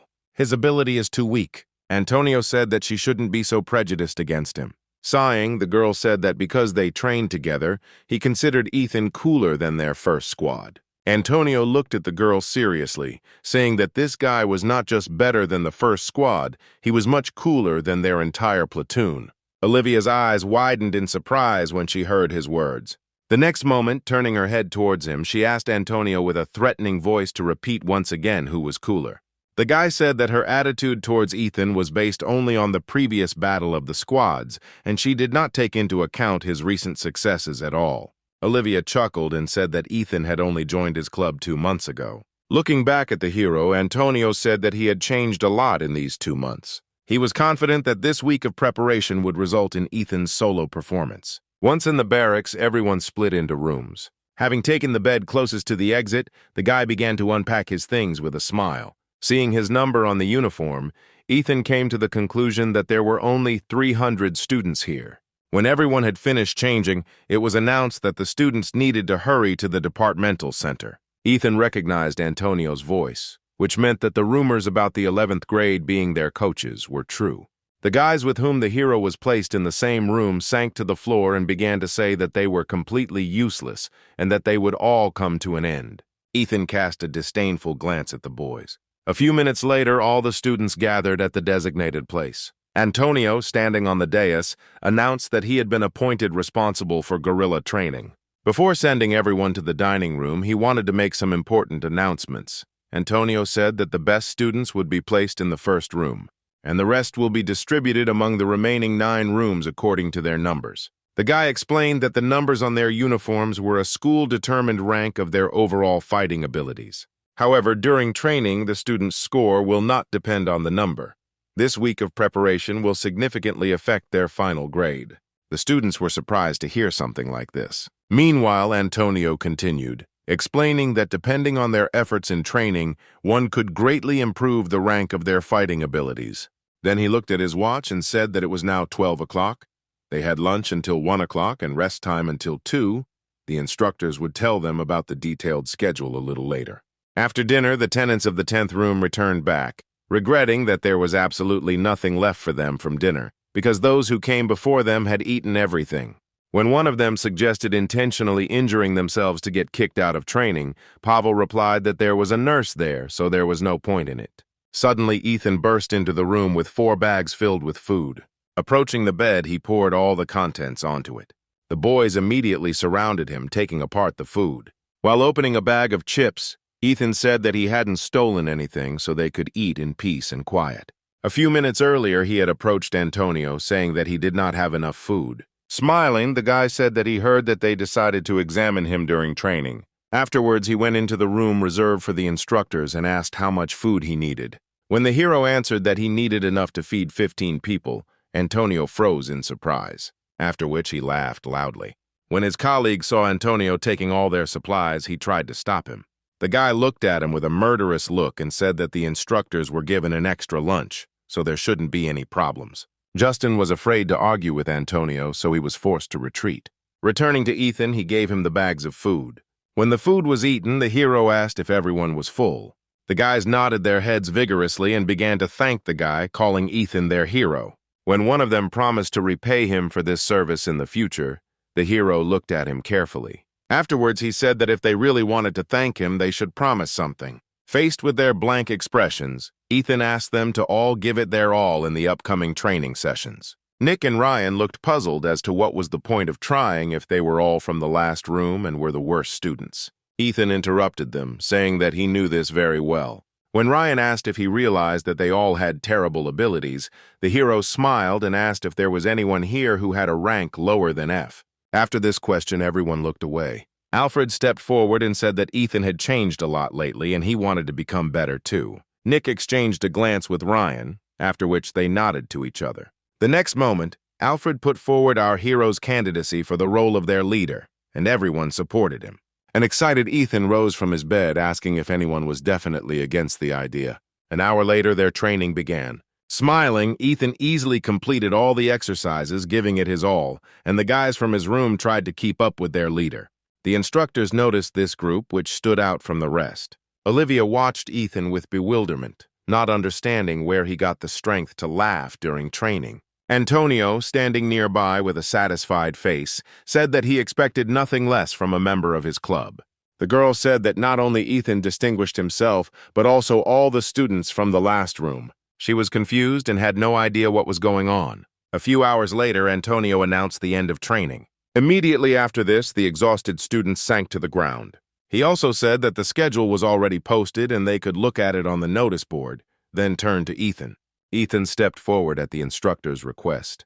Antonio said that all residents of room 10 receive extra points. Nick and Justin looked at each other happily, not believing that they had actually managed to achieve anything. Everyone else was no less happy. That same evening, Ethan waited for the girl at the agreed place. Looking at his watch, he thought that he had arrived too early. However, the next moment, a familiar silhouette began to appear from the shadows of the trees. Alicia approached the guy and asked how long he had been waiting. Smiling, Ethan replied that she shouldn't worry about it. Looking at his bike number, she said when he was going to leave the last place. After thinking about it, Ethan replied that after his guerrilla training, the girl looked at him in surprise, saying that he was very self-confident. Turning to her, the hero said that by the end of next week he would definitely receive a rank badge no matter what it cost him.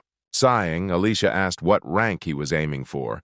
Ethan replied that if he could, he would try to reach colonel. The next moment he smiled and said that it was possible even to the sergeant, which made Alicia, who was walking next to him, laugh a lot.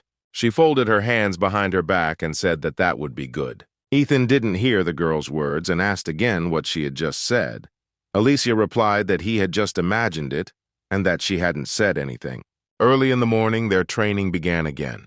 Glenn was not happy with whoever was creating the schedule for them, forcing them to get up so early. Suddenly, someone rushed past him at breakneck speed.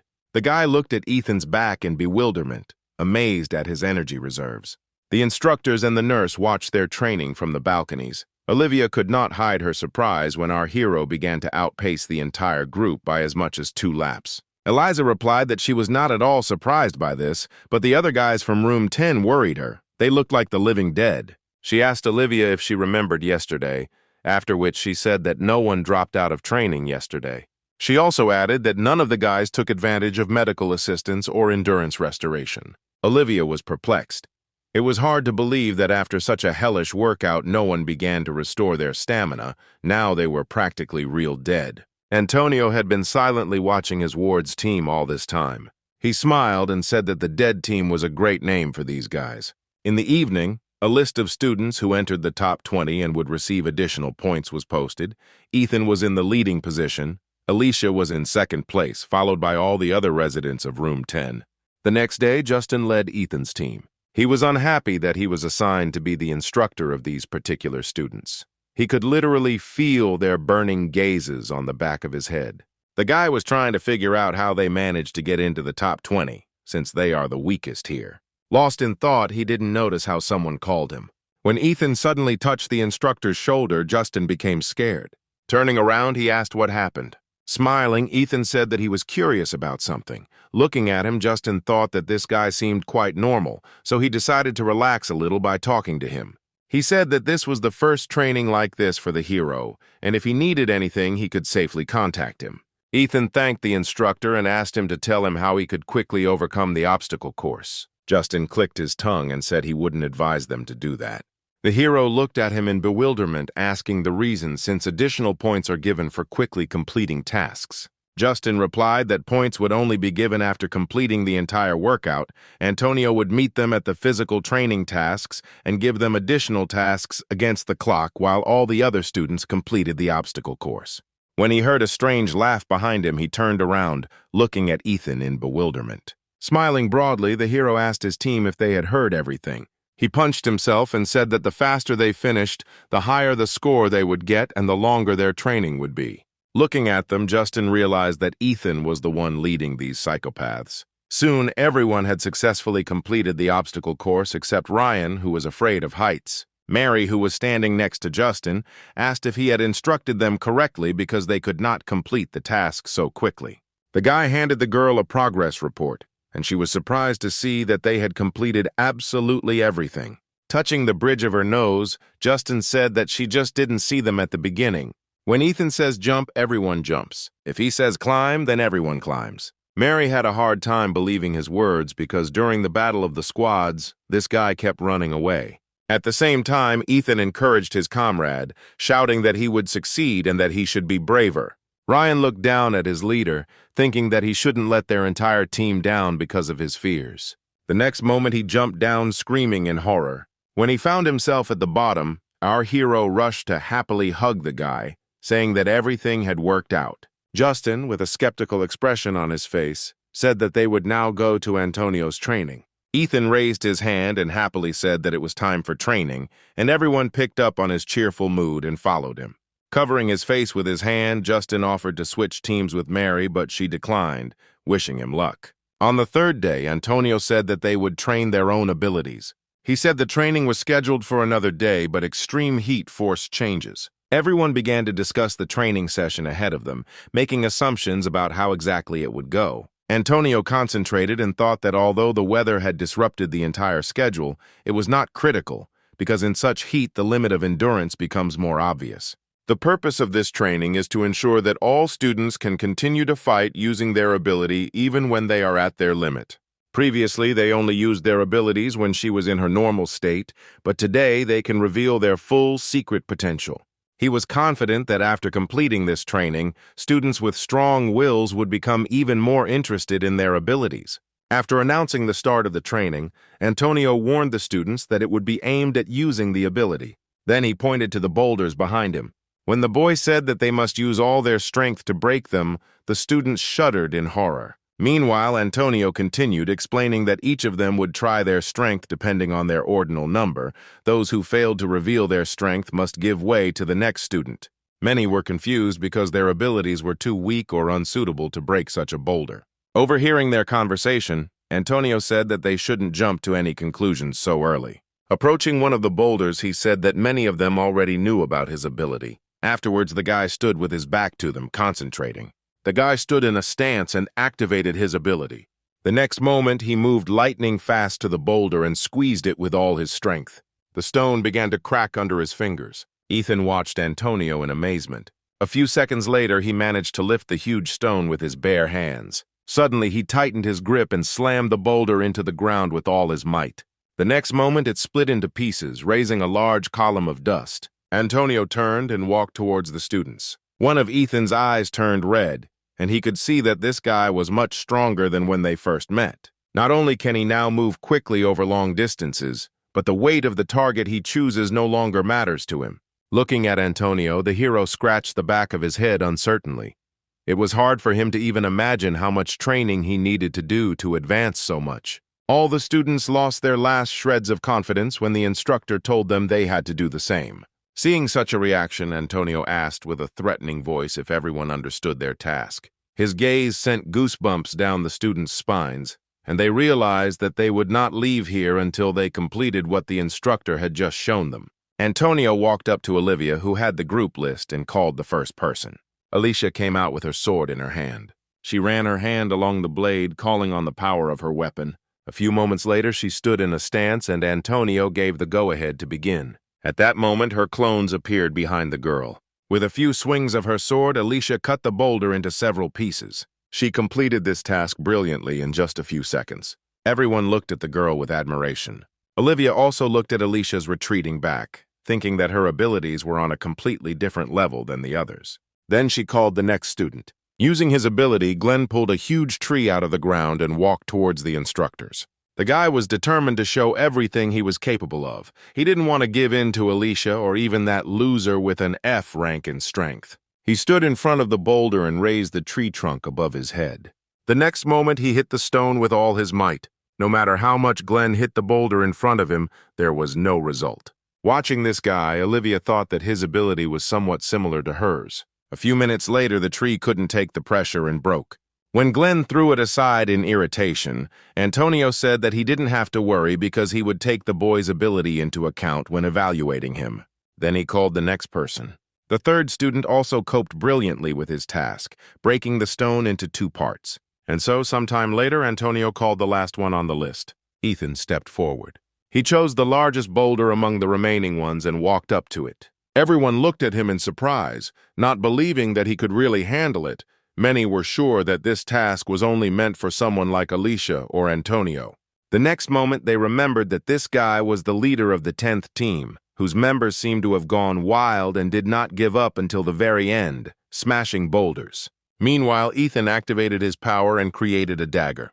The students looked at him in bewilderment, trying to understand how this guy was going to destroy such a large block with such a small weapon. The next moment, the hero looked at Antonio with a silent question in his eyes. The guy understood what exactly Ethan was asking permission for and silently nodded his head. Having received permission, the hero closed his eyes and carefully began to release his dark side. He concentrated all his energy into his right hand, not allowing it to get out of control and take over him completely. Glenn sensed the change in Ethan and recoiled in horror, afraid that he would turn into a psycho again like he had that day. Alicia also became worried and pulled out her sword from its sheath, preparing to attack him at any moment. A few moments later, Antonio gave permission to begin the task. The hero squeezed the blade tighter in his right hand and covered his mouth with his left, biting the inside of his palm. The next moment, he made a series of quick and precise swings with his blade, causing the boulder to crumble into small pieces. Ethan threw punch after punch, concentrating on his movements. At one point, his control over his power weakened and his madness tried to break through. Ethan bit his palm painfully, regaining control. Olivia watched the guy's actions in a stupor, not understanding where the F rank got such strength from. Antonio looked at his watch and said that there was still a little time left. A few moments later, the boulder broke into small pieces, raising a huge column of dust. Ethan, sitting on his knees, tried to deactivate his ability, but it was beyond his control. Antonio approached him and told him to call him if he needed help. Ethan thanked him and bit his lip painfully, trying to take control of his power once again. He couldn't afford to constantly rely on others for help. Looking at his hand, he wanted to at least partially learn to control his ability. When the dust fell to the ground, all the students began to look at each other in surprise, not understanding where that boulder had gone. Antonio, standing next to the hero, smiled and said that he had succeeded. Rising to his feet, Ethan showed him his right hand, saying that this was only possible thanks to his help. He smiled contentedly because he managed to master the partial kill skill, which was A rank. Running to Alicia, the hero said that although it was not perfect, he did a good job. Looking at him, the girl admitted that he made her seriously worried. She wanted to say something else, but at that moment Ethan was surrounded by his team members, and with eyes full of admiration, they began to shower their leader with congratulations. Alicia, standing to the side, watched as the hero was quickly picked up and thrown into the air. Sighing, she decided that she would have to give up Ethan to these guys for today. That same evening, the hero came to the teacher's room in the hope of finding a nurse there, but no one opened the door for him. No matter how much he knocked, Ethan thought that the girl had gone somewhere. He was determined to wait for her arrival, because since the training had started, the guys from his room had never asked for help to restore their stamina, and in his thoughts he had not noticed the approaching footsteps. When the man with bags in his hands asked who was there, Ethan turned his attention to him. He looked at his teacher in surprise. The man asked irritably what Ethan was doing here, since he had been told earlier that he couldn't come here without permission. The hero did not know what to answer to this remark. Suddenly, the man started to approach Ethan, causing him confusion. The boy couldn't think of anything else to do but shout down the entire corridor, leaving the teacher confused. Leaning towards his troublesome student, Teacher Reed asked him to be quiet because if he was caught here, he would be severely punished. Ethan looked in surprise at the man who was trying to persuade him to leave here as quickly as possible before one of the teachers came here. The next moment, Teacher Reed's fears were confirmed when the door to the teacher's room opened and a man came out asking what was going on.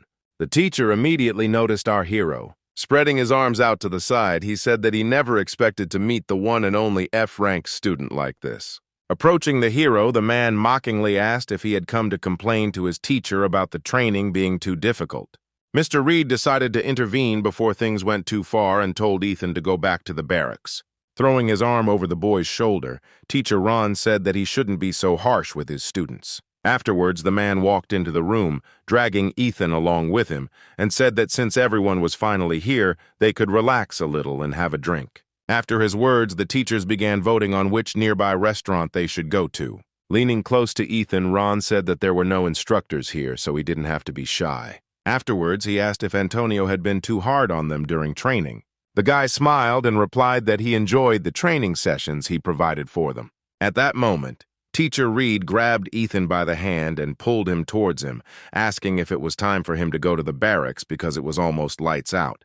Teacher Reed said that there was no need to rush the guy because there was still time, and then asked what brought Ethan here. When he replied that he was looking for a nurse, the man laughed and, turning to Eliza, said that the boy had come to see her. After he headed to his place, Ethan at the same moment told the girl that he came here to talk about restoring the stamina of his guys from the 10th room. When Teacher Ron went into his laptop to check the current grades for guerrilla training, he was very surprised to see our hero's name in first place. Other teachers were also shocked by this and assumed that it was just some kind of mistake. Ethan was shocked by the irresponsibility of the teachers, who had not bothered to look at their students' grades even once in the past 3 days.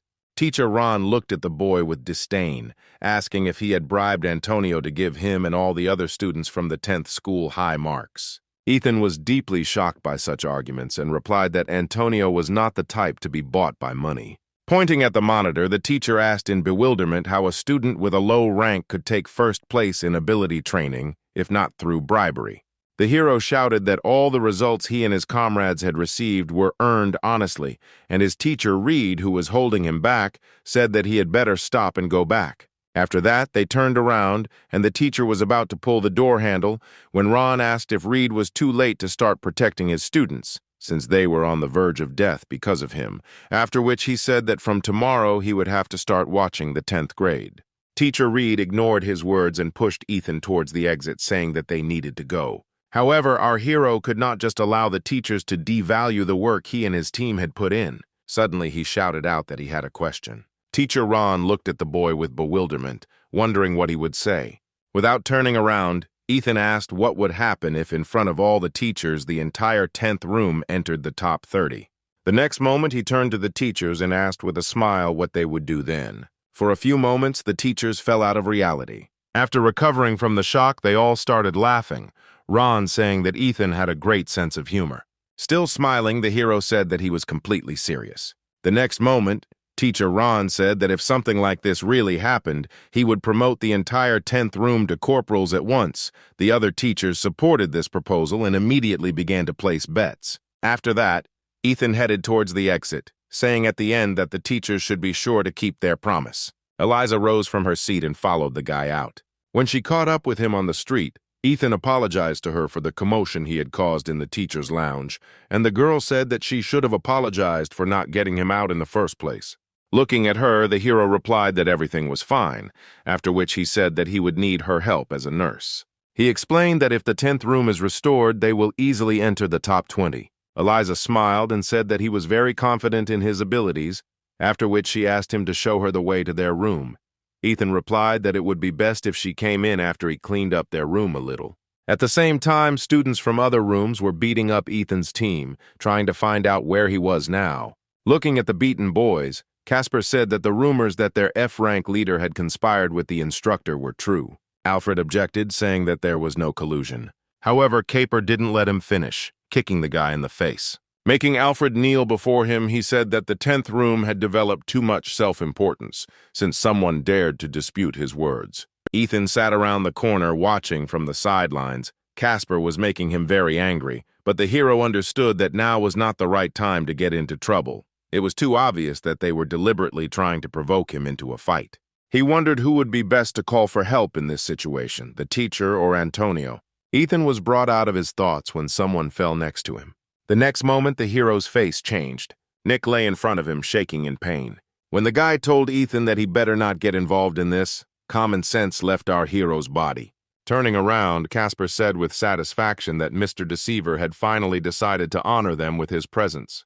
Approaching him, Ethan asked what Casper wanted from his team. The bully ignored the question addressed to him, after which he asked if the hero was taking on too much, deciding to try on the role of the main one. Ethan wasn't going to listen to all this, and said that if Casper left right now, he would keep quiet about what happened. Bending down, the bully asked what he was going to do otherwise. Casper said that most likely the hero would run to complain to Antonio, who was covering for him, or to the teachers. Turning to his buddies, he declared that their number one was losing ground and was incapable of anything without cheating. Listening to these annoying taunts, Ethan's crazy side began to break through, and he had to bite his palm again to come to his senses.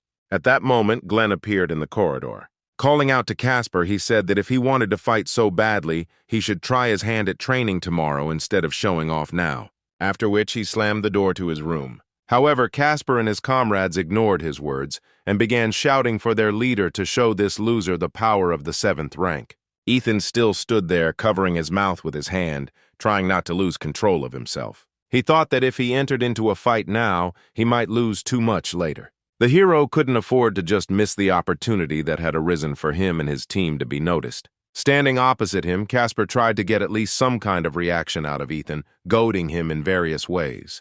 But the hero did not react to his words in any way. Then Casper assumed that he was so scared of him that he could not utter a word. The next moment, he activated the ability and decided to attack Ethan, extending his limbs. The hero didn't expect that this guy would decide to use his power in such a place. He turned around and was about to run, but the enemy's arms grabbed him, not allowing him to escape. A few moments later, Casper had completely enveloped Ethan's body.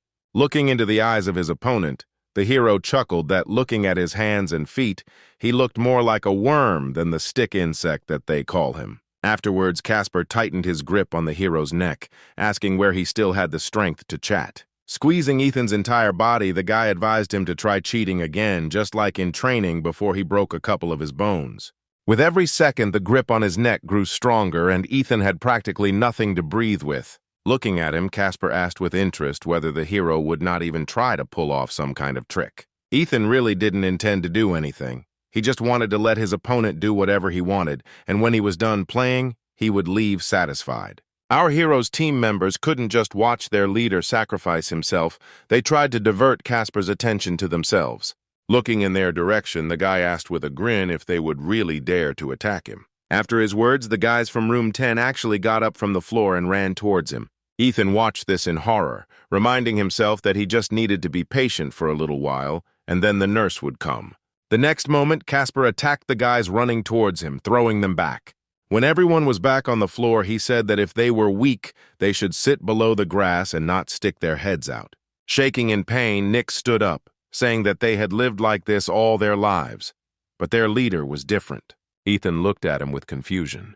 Meanwhile, Nick continued, telling that he was also there that day when Glenn called Alicia to the roof. At that time, he was too stupid and full of strange beliefs. Even when Ethan stopped Alicia's punch, they still considered him inferior to them, since he was only an F rank. Ryan bowed his head and admitted that he had been there that day too. Nick turned his gaze to the hero, saying that he had been wrong all this time because unlike them, who only supported Glenn's cruelty, Ethan was the only one who tried to stop the fight, which is why he is much more amazing than them.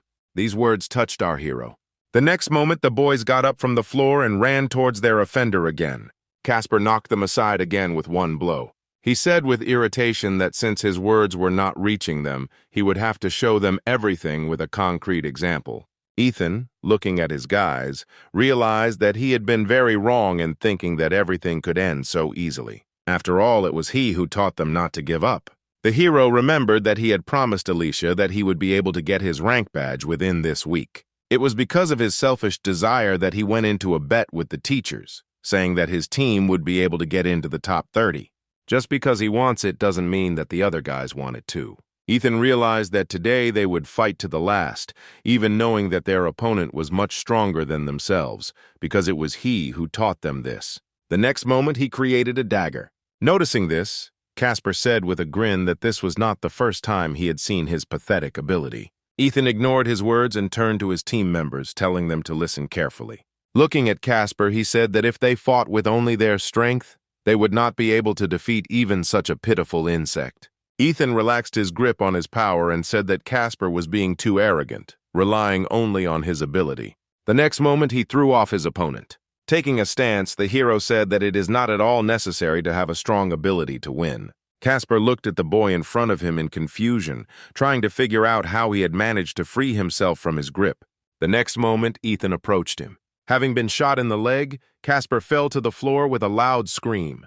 The hero looked at him with confusion, asking how, with his inability to endure pain, he managed to get 7th place in the ranking. Looking at Ethan standing in front of him, Casper began to beg him for mercy, saying that he was very sorry. The hero dispelled his ability and looked at him with arrogance, saying that he was too pathetic. Casper began to crawl back, seeing how the guy in front of him changed his gaze. But he didn't manage to get far. Ethan quickly caught up with him, and the next moment Casper's cry of pain was heard throughout the entire floor. Tying his hands into a tight knot, Ethan looked at his team, saying that they too could handle him without using their powers. Then he looked at Casper and asked with a smile if this was the specific example he wanted to show.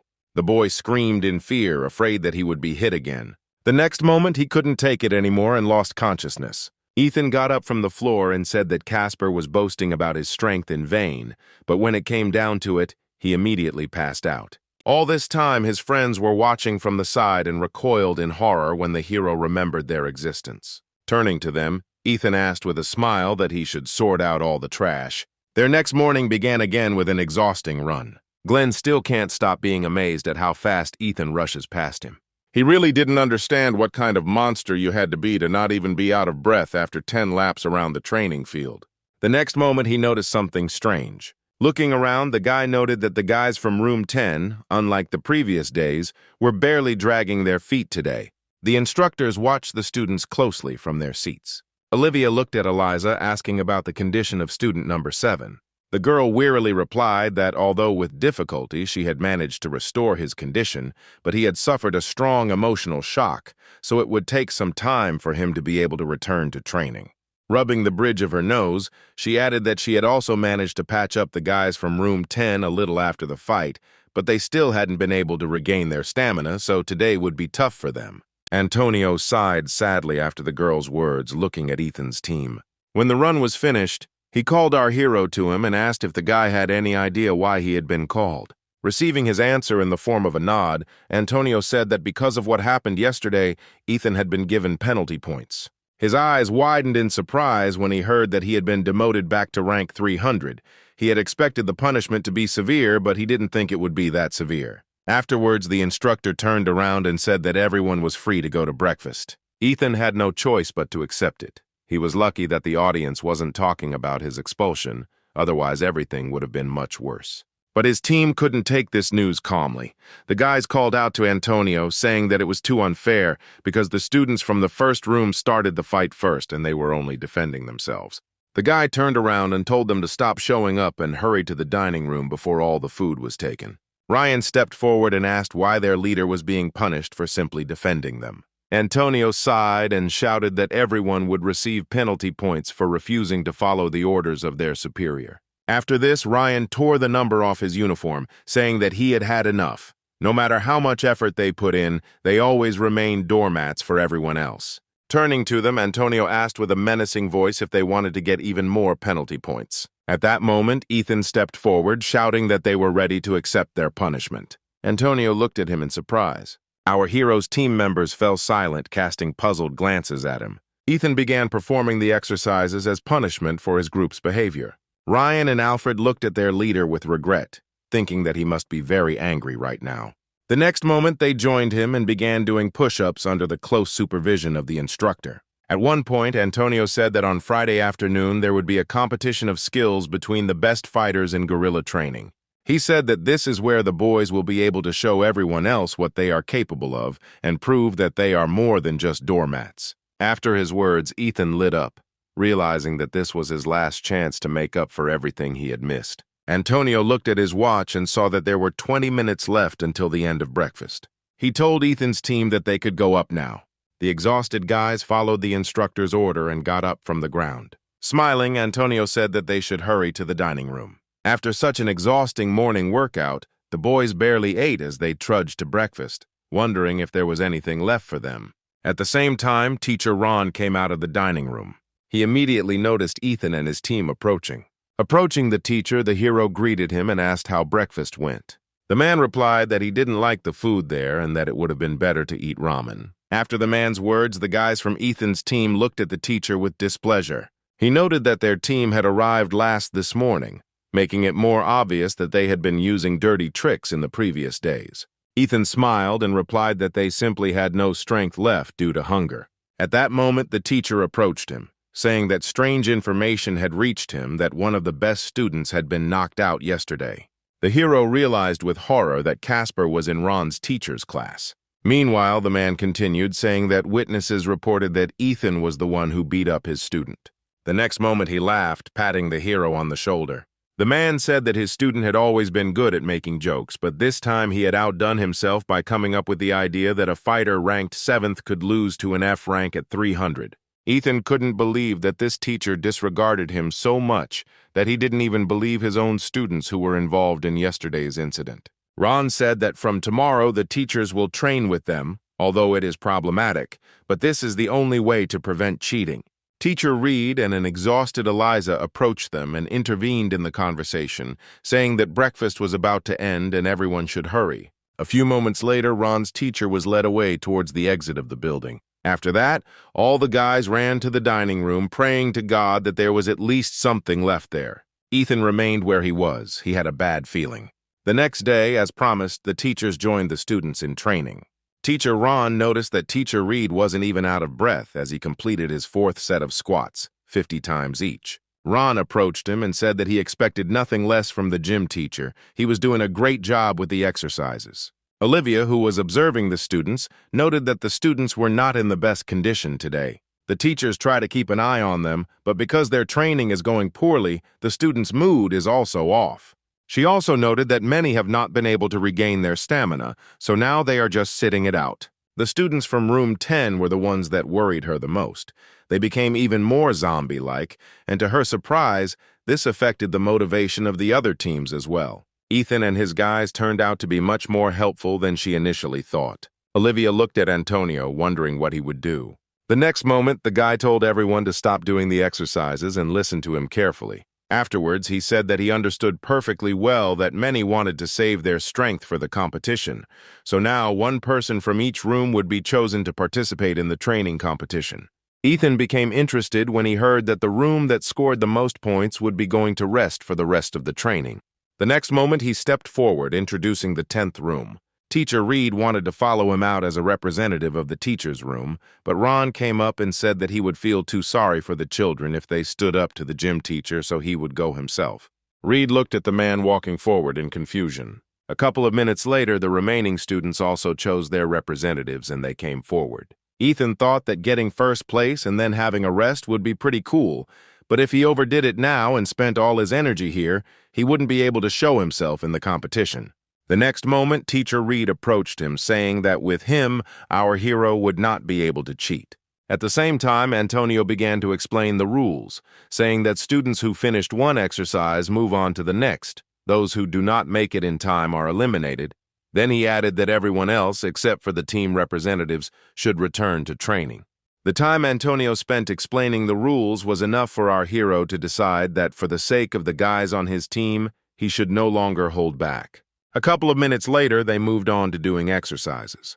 The teacher, who was full of energy, unlike the students, completed the exercises with ease. Looking at him, the other students were afraid that they might fly out too quickly. A few moments later, their fears were confirmed, and Antonio said that the students from rooms 4, 7, and 2 had left.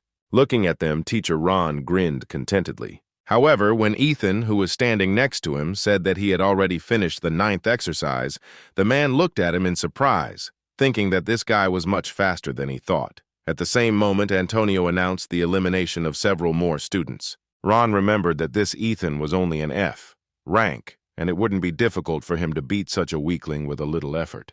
A few minutes later, the hero announced that he had completed the 11th exercise, causing the man to freeze in shock.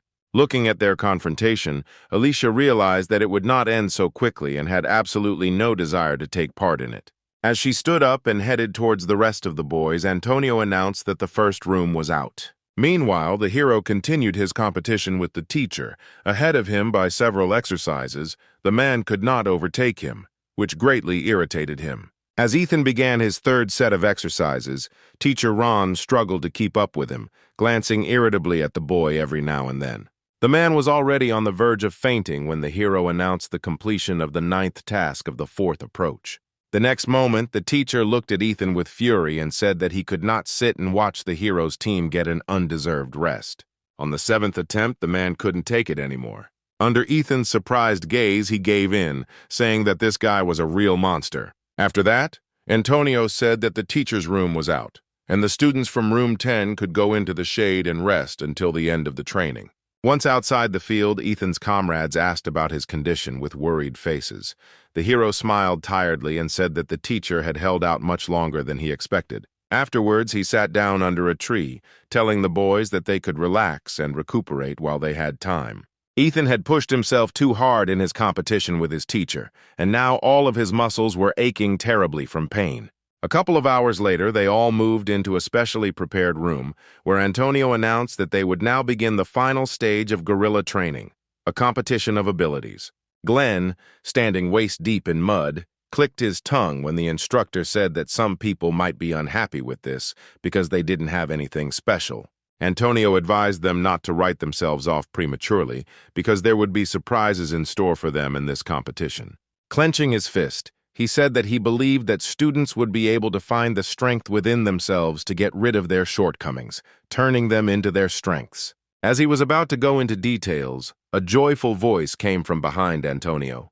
Principal Roger, who entered with the teachers, said that the boy had done a good job all these days. Without taking his eyes off Antonio, the man said that as the battalion commander, he considered his presence necessary at such an important event as a competition of the abilities of his precious fighters. Antonio bowed, greeting the director. Afterwards, he hesitantly said that it was he who the man had left the partisan training to.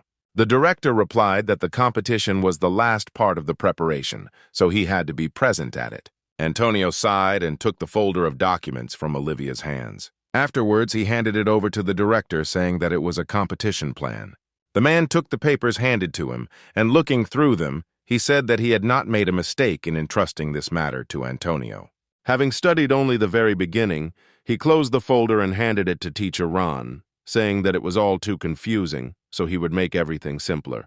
The next moment, his voice came from the speakers mounted on the wall. Ethan felt that Roger's presence here did not bode well for him. Looking at the students, the man said that he would now explain the rules of the competition to them. He said that the competition would be held both with and without the use of the ability. Anyone who ends up outside the field is immediately eliminated. Those who raise both hands are also considered losers. The same applies to those who lose consciousness during the fight. After this, the director announced that the briefing was over. Antonio approached him and asked how the man was going to separate the students. The next moment, Roger came to his senses, saying that he forgot to tell the most important thing. All 300 students would take part in this competition at the same time. The students looked at him in confusion when he said that in this royal battle, each of them would be assigned a certain rank. Meanwhile, the man continued, saying that the longer they lasted, the more points they would get, and if they helped eliminate other participants, they would also get points. At that moment, Eliza approached him, reminding him about the safety bracelet and the rule regarding those who break it. Showing everyone his wrist with a bracelet, Roger said that each of the participants should get a protective bracelet from the nurse. It is designed exactly the same as the one used in previous competitions. It absorbs the damage received and breaks. Usually, a broken bracelet means defeat. But if someone wants to continue the fight, Roger will accept their persistence and allow them to continue participating. Eliza was horrified by the man's words, and Olivia could not believe that he had pushed aside all of Antonio's plans for such a stupid idea. Ethan looked at his watch, thinking that he had no choice. He needed to try to hold out as long as possible and get more points. Although he managed to restrain his power yesterday, in his current state it might be too difficult for him. Seeing the students' surprised reaction, the principal said that they must learn to remain calm in any situation. The next moment he looked at the wall clock and saw that it was already 2 minutes past 2 o'clock in the afternoon. Afterwards, he said that they would start at exactly 2 o'clock. Alfred said with disappointment that they wouldn't even be given time to get used to the mud they were standing in. Ethan looked at Antonio. He looked at the students sympathetically. The director announced 2 harsh conditions for this competition, which went against what they had been working on throughout this week. A few moments later, when the clock struck exactly 2, the director announced the start. Michael immediately picked his target and told his guys that they should focus on the unarmed Glenn. Hearing this, the guy shuddered. He understood that he would not be able to cope with them all without the necessary strength. He began to run away from the group of opponents who had turned against him. Moments later, Glenn found himself pinned against the wall, creating a tofa in his hand. Michael said that he would deal with him before he could find an object to use his ability on. The guy grinned and said that none of his opponents were looking around at all. The next moment, he touched an iron beam on the wall next to him. After that, Glenn took out the beam, making it his weapon. Michael looked at this with horror and tried to run as far as possible through the thick mud. But he didn't have time, and the next moment, Glenn attacked him. Surrounded, Alicia looked towards the fighting Michael and his guys, telling the guys surrounding her that everyone there was fighting so hard that they should join in too. Then she turned her gaze to them and asked if they were really going to keep her trapped until the end of the competition. The next moment, she activated her ability, telling them to try to catch her. Immediately after this, the girl ran forward. Ethan's team stood aside the whole time. The guys asked him what they should do because the director loves people with unusual abilities. The hero was in no hurry to answer. He was thinking that Antonio would first let them get used to it and, based on the results of the battle, would assign each student a rank depending on their abilities. But because of the rules imposed by the principal, students with stronger abilities will draw all the attention to themselves, and it will be quite difficult for other students to get high ranks. Ethan was pulled out of his thoughts by Ryan's call, asking him to pay attention to what was happening. The next moment, a guy came forward saying that our hero's team would have to disappear before the competition without abilities began. Ethan created a dagger and shouted to his men to prepare for battle. The next moment, the two teams ran towards each other. Dodging the enemy's attacks, the hero shouted to his team to try to hold out until the start of the competition without abilities. Roger, who was watching the battles, said with satisfaction that the kids were doing well, but Antonio did not share this opinion. He said that the students hadn't even warmed up yet, and that those with strong abilities would have too much of an advantage. After his words, Teacher Ron came up to him and, putting his hand on his shoulder, whispered that although Antonio was an instructor, he was the battalion commander, so he should refrain from such comments. The man heard his words and, laughing, said that everything was fine. The teacher also needed to take into account the fact that this boy had put a lot of effort into preparing for the competition. Approaching the principal, the teacher said that he was absolutely right. Rubbing his chin, Roger said that the students should be given extra time. After that, he picked up the microphone and announced that in 30 seconds they would move on to the non-abilities competition. Ethan became more active in striking after the director's words. He shouted to his guys that they only had 30 seconds left to hold out. All this time, the other part of the students was chasing Alicia, trying to catch her in various ways. She smiled and said that she was tired of playing tag with them and it was time to stop. The next moment, the girl created her clones and ran towards the guys. Some were immediately thrown off the field. Glenn has been successfully resisting his opponents all this time. He swung the beam from side to side, aiming it at his opponents. From his strong blows, the students' bracelets broke, taking all the damage onto themselves. Watching this, the director rubbed his hands together in satisfaction, saying that Alicia and Glenn were showing excellent results, so he wanted to watch the ability competition for a little while longer. Hearing this, Antonio looked at him with displeasure, saying that it would not be fair to the other students. After his words, Roger clicked his tongue. The next moment, he told everyone to stop using the ability. After his words, the students froze in place. The students who were fighting Ethan's team decided that they should switch opponents for the duration of this round. The hero himself relaxed a little, glad that they managed to avoid being thrown out. But he was not sure that he could hold out until the very end, because his stamina was already running out. Standing in front of the opposing team, Alfred said that at this stage they couldn't be caught even if all the guys from the first room united. The next moment, Mina and Matthew nodded to each other and ran behind their team. Michael, noticing this, looked at them in surprise. A few moments later, Mina shouted to her boyfriend that now was the perfect time. He nodded and asked the boys from rooms 2 and 3 to keep their word. After that, they pushed the students standing in front. Michael looked at them in bewilderment and asked what they were doing. The next moment, several more guys from Michael's team were attacked. Jacob asked if Mina and Matthew really decided to go against their own comrades. The girl replied that the first thing they needed to do was get rid of the competitors. So while everyone was resting, they managed to make arrangements with other rooms. Matthew admitted that at first he doubted whether they would succeed, but the situation worked out well when all the students were drawn into the brawl. After his words, Michael was attacked and thrown into the water, not giving him the opportunity to rise. At the same time, Ethan's team watched everything from the sidelines, waiting for orders from their leader. The hero looked at his guys, noting that they were also at their limit. If the competition with abilities began again, they would not last long. He was desperately trying to think of a way out of this situation. Looking at him, the guys realized that Ethan was as confused as they were. Ryan got the leader's attention by shouting his name. Without turning to him, Ryan said that all this time Ethan spent his strength for them, but now the zombie squad can only do one thing.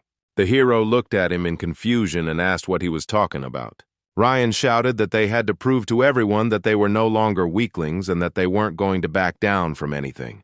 The other guys recoiled from them in bewilderment. They didn't expect that Ethan's team still had the strength to fight. The next moment, when they attacked, Ryan replied that they were already tired of holding back the forces. Looking at the crazy eyes of these guys, the teams surrounding them began to run away, overcome with terror.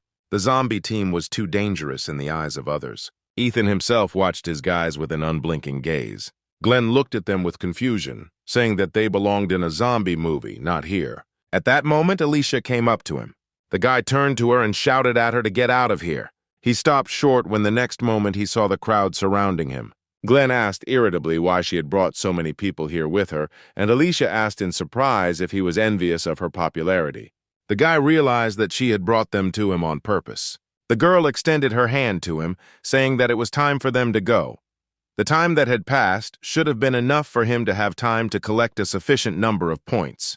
After hearing their conversation, the other students came to the conclusion that the two had conspired, and if they combined their powers during the skill contest, they would definitely not win. The next moment, the crowd pounced on Alicia and Glenn, intending to throw them out of the field. Seeing this, Teacher Ron looked worriedly at the principal, who was distracted by messages on his phone at the time, and said that he should take a look at what was happening. The man was perplexed when he saw that two of his best students had dropped out. He could not believe his own eyes. Not understanding how this happened, Antonio, who came up to him, said that he was not at all surprised by this turn of events.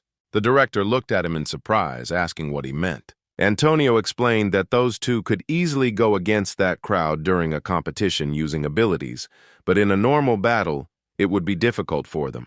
The other guys realized this, so they decide to team up to get rid of stronger opponents while they are vulnerable. It was initially quite obvious that in a competition without the use of ability, those who rely only on their strength would be the main target. After listening to Antonio, the director said that in the future this situation will help Alicia and Glenn to become better, but in fact he was very worried because the press had not yet arrived and the best students had already dropped out. The last hope he had left was the guys from the first room. However, a few moments later they too were eliminated, much to Roger's horror. Grabbing Ron's teacher, he demanded an explanation from him of everything that was happening here, why all the strong students were dropping out so quickly. Antonio watched Ethan and his team of zombies with a smile. An irritated director Roger looked at his phone. He thought it would be a quick brawl where only the strongest would survive, so he told the reporters to come here. The next moment, he grabbed the microphone and announced that in 30 seconds there would be another ability competition. All this time, Ethan stood watching his team. He smiled sadly, thinking that he could help them, but it turned out that he himself seemed to be saved. At that moment, one of the guys standing nearby shouted that even though Ethan was stronger than them in a normal fight, he was far inferior to them in a battle of abilities. Afterwards, Austin pointed to his comrades standing behind him. The hero wondered out loud whether he would be able to control his ability now that he was not in the best condition. Coming closer to him, Austin mocked him and asked what he was muttering to himself. Suddenly, Matthew called out to him and said that they should move away from Ethan right now, which caused confusion among the others. He tried to keep his comrades out of danger by warning them that Ethan was too dangerous alone. Matthew saw the fight between our hero and Casper that happened a few days ago. Then he firmly decided to stay away from Ethan. Suddenly, the director's voice came from the speakers, giving permission to use the abilities. Austin turned to our hero with a smug smile, saying that he would now be thrown out of the competition in disgrace. The next moment, he received a strong punch in the face. After that, Ethan pushed Austin to the floor. Looking at his fallen comrade, the other student did not notice how the hero appeared next to him with his fist raised to strike. Ethan punched his opponent, causing him to immediately lose consciousness. Everyone else watched what was happening with bewilderment. Coming to their senses, they rushed at Ethan, remembering that he was only an F rank. The hero did not move from his place, watching the enemies approaching him. The next moment, he ran through the entire crowd with lightning speed, avoiding blows. Everyone turned around in surprise, looking at Ethan, who had not received a single scratch. The boys raised their weapons again to strike, intending to repeat the attack. However, the next moment, all their weapons shattered into small pieces. One of the guys looked at Ethan, stunned. The hero looked at his opponents with a murderous gaze, telling them to get out of here. The boys, overcome with fear, immediately raised their hands, shouting that they surrendered. A frightened Mina recoiled back, grabbing her boyfriend's hand. He froze in place, meeting Ethan's gaze, which made it clear that he would kill anyone who stood in his way. The guy who came up to him grabbed Matthew by the shoulder, saying that he and his girlfriend had to get rid of all the high-ranking guys in exchange for the others not touching them. Matthew shook his hand off and asked in bewilderment how the 300th place had become considered a high rank. Ben recalled that it was Ethan who held the top positions throughout the guerrilla training. At that moment, Mina approached her boyfriend and said that now that the battle was using abilities, they were much stronger than the guy in 300th place. A puzzled Matthew asked if she had forgotten what Ethan had done yesterday. He tried to convey to her that this guy was too dangerous for them.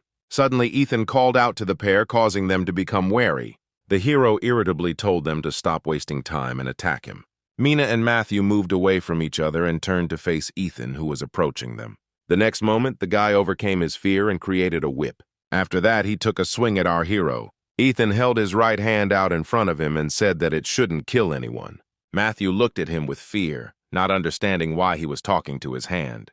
The next moment, Ethan easily parried his opponent's whip. Matthew knew that his opponent was no longer the weakling he used to be, so it was expected that he wouldn't be defeated so easily. He delivered a few more blows with the whip, but Ethan parried them all with ease. The guy looked at his opponent in bewilderment, asking how he managed to do it. At that moment, the power began to take hold of Ethan, and he covered his mouth with his hand, trying to restrain himself.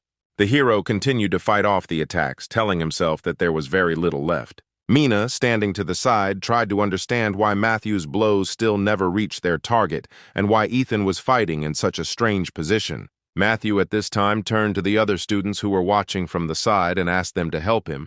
One of them replied that if this whip hit any of them, they would immediately fly out of here. Principal Roger, like everyone else, watched what was happening in amazement, trying to remember the name of such a gifted student. Ophelia found it hard to believe her own eyes. Yesterday, this boy was chaotically striking the cobblestones, and today he was perfectly dodging the blows of the whip. She looked at Antonio. Noticing his calm face, the girl realized that he was not at all surprised by this turn of events. At the same time, Ethan parried another attack from his opponent, asking if Matthew really intended to continue waving his whip while standing to the side. The next moment, he approached him. Activating her abilities, Mina stepped forward and said that she would protect Matthew no matter what. The next moment, she created a shield, covering herself and her boyfriend. Ethan quickly approached them and struck the shield. The girl watched in surprise as her shield began to crumble into pieces from just one blow from their opponent. The next moment, the hero grabbed her face. After that, Ethan threw Mina to the side of Matthew, who managed to catch her, not allowing her to fall. The enraged girl took a step forward, saying that her shield of love couldn't be destroyed just like that with a simple blow. At that very moment, the bracelet on her hand cracked loudly. The boy and girl looked in surprise at the protective bracelet, which broke even while under the protection of the barrier. Matthew pulled the bracelet off his arm, saying that they gave up and were no longer willing to participate in this. Afterwards, he showed the removed bracelet to Ethan, saying that they had lost. Under the shocked gaze of others, Matthew led his girlfriend towards the exit. At this time, the hero noted with surprise that today it was much easier to control himself than usual. Standing nearby, brothers Jerry and John looked at the departing couple with displeasure. Ethan turned his attention to them, saying that there wasn't much time left, so they should hurry and attack. At this point, the enraged director asked with bewilderment in his voice why no one could deal with some weakling with an F rank. After his words, John and Jerry created iron bars and attacked Ethan. Looking at them, the hero noted that this was the first time he had seen someone with such similar abilities. Smiling, Jerry made his rod even bigger. After that, he attacked our hero with it, but he easily dodged. Suddenly, the spray from the iron bar hit Ethan's face, causing him to cover his eyes for a couple of seconds. He apologized to his opponents, saying he needed some time because he had dirt in his eyes. John decided to take advantage of this opportunity. The next moment, his weapon began to stretch in length. As the rod almost caught up with Ethan, John thought that the victory had come too easily for them. However, the next moment, the hero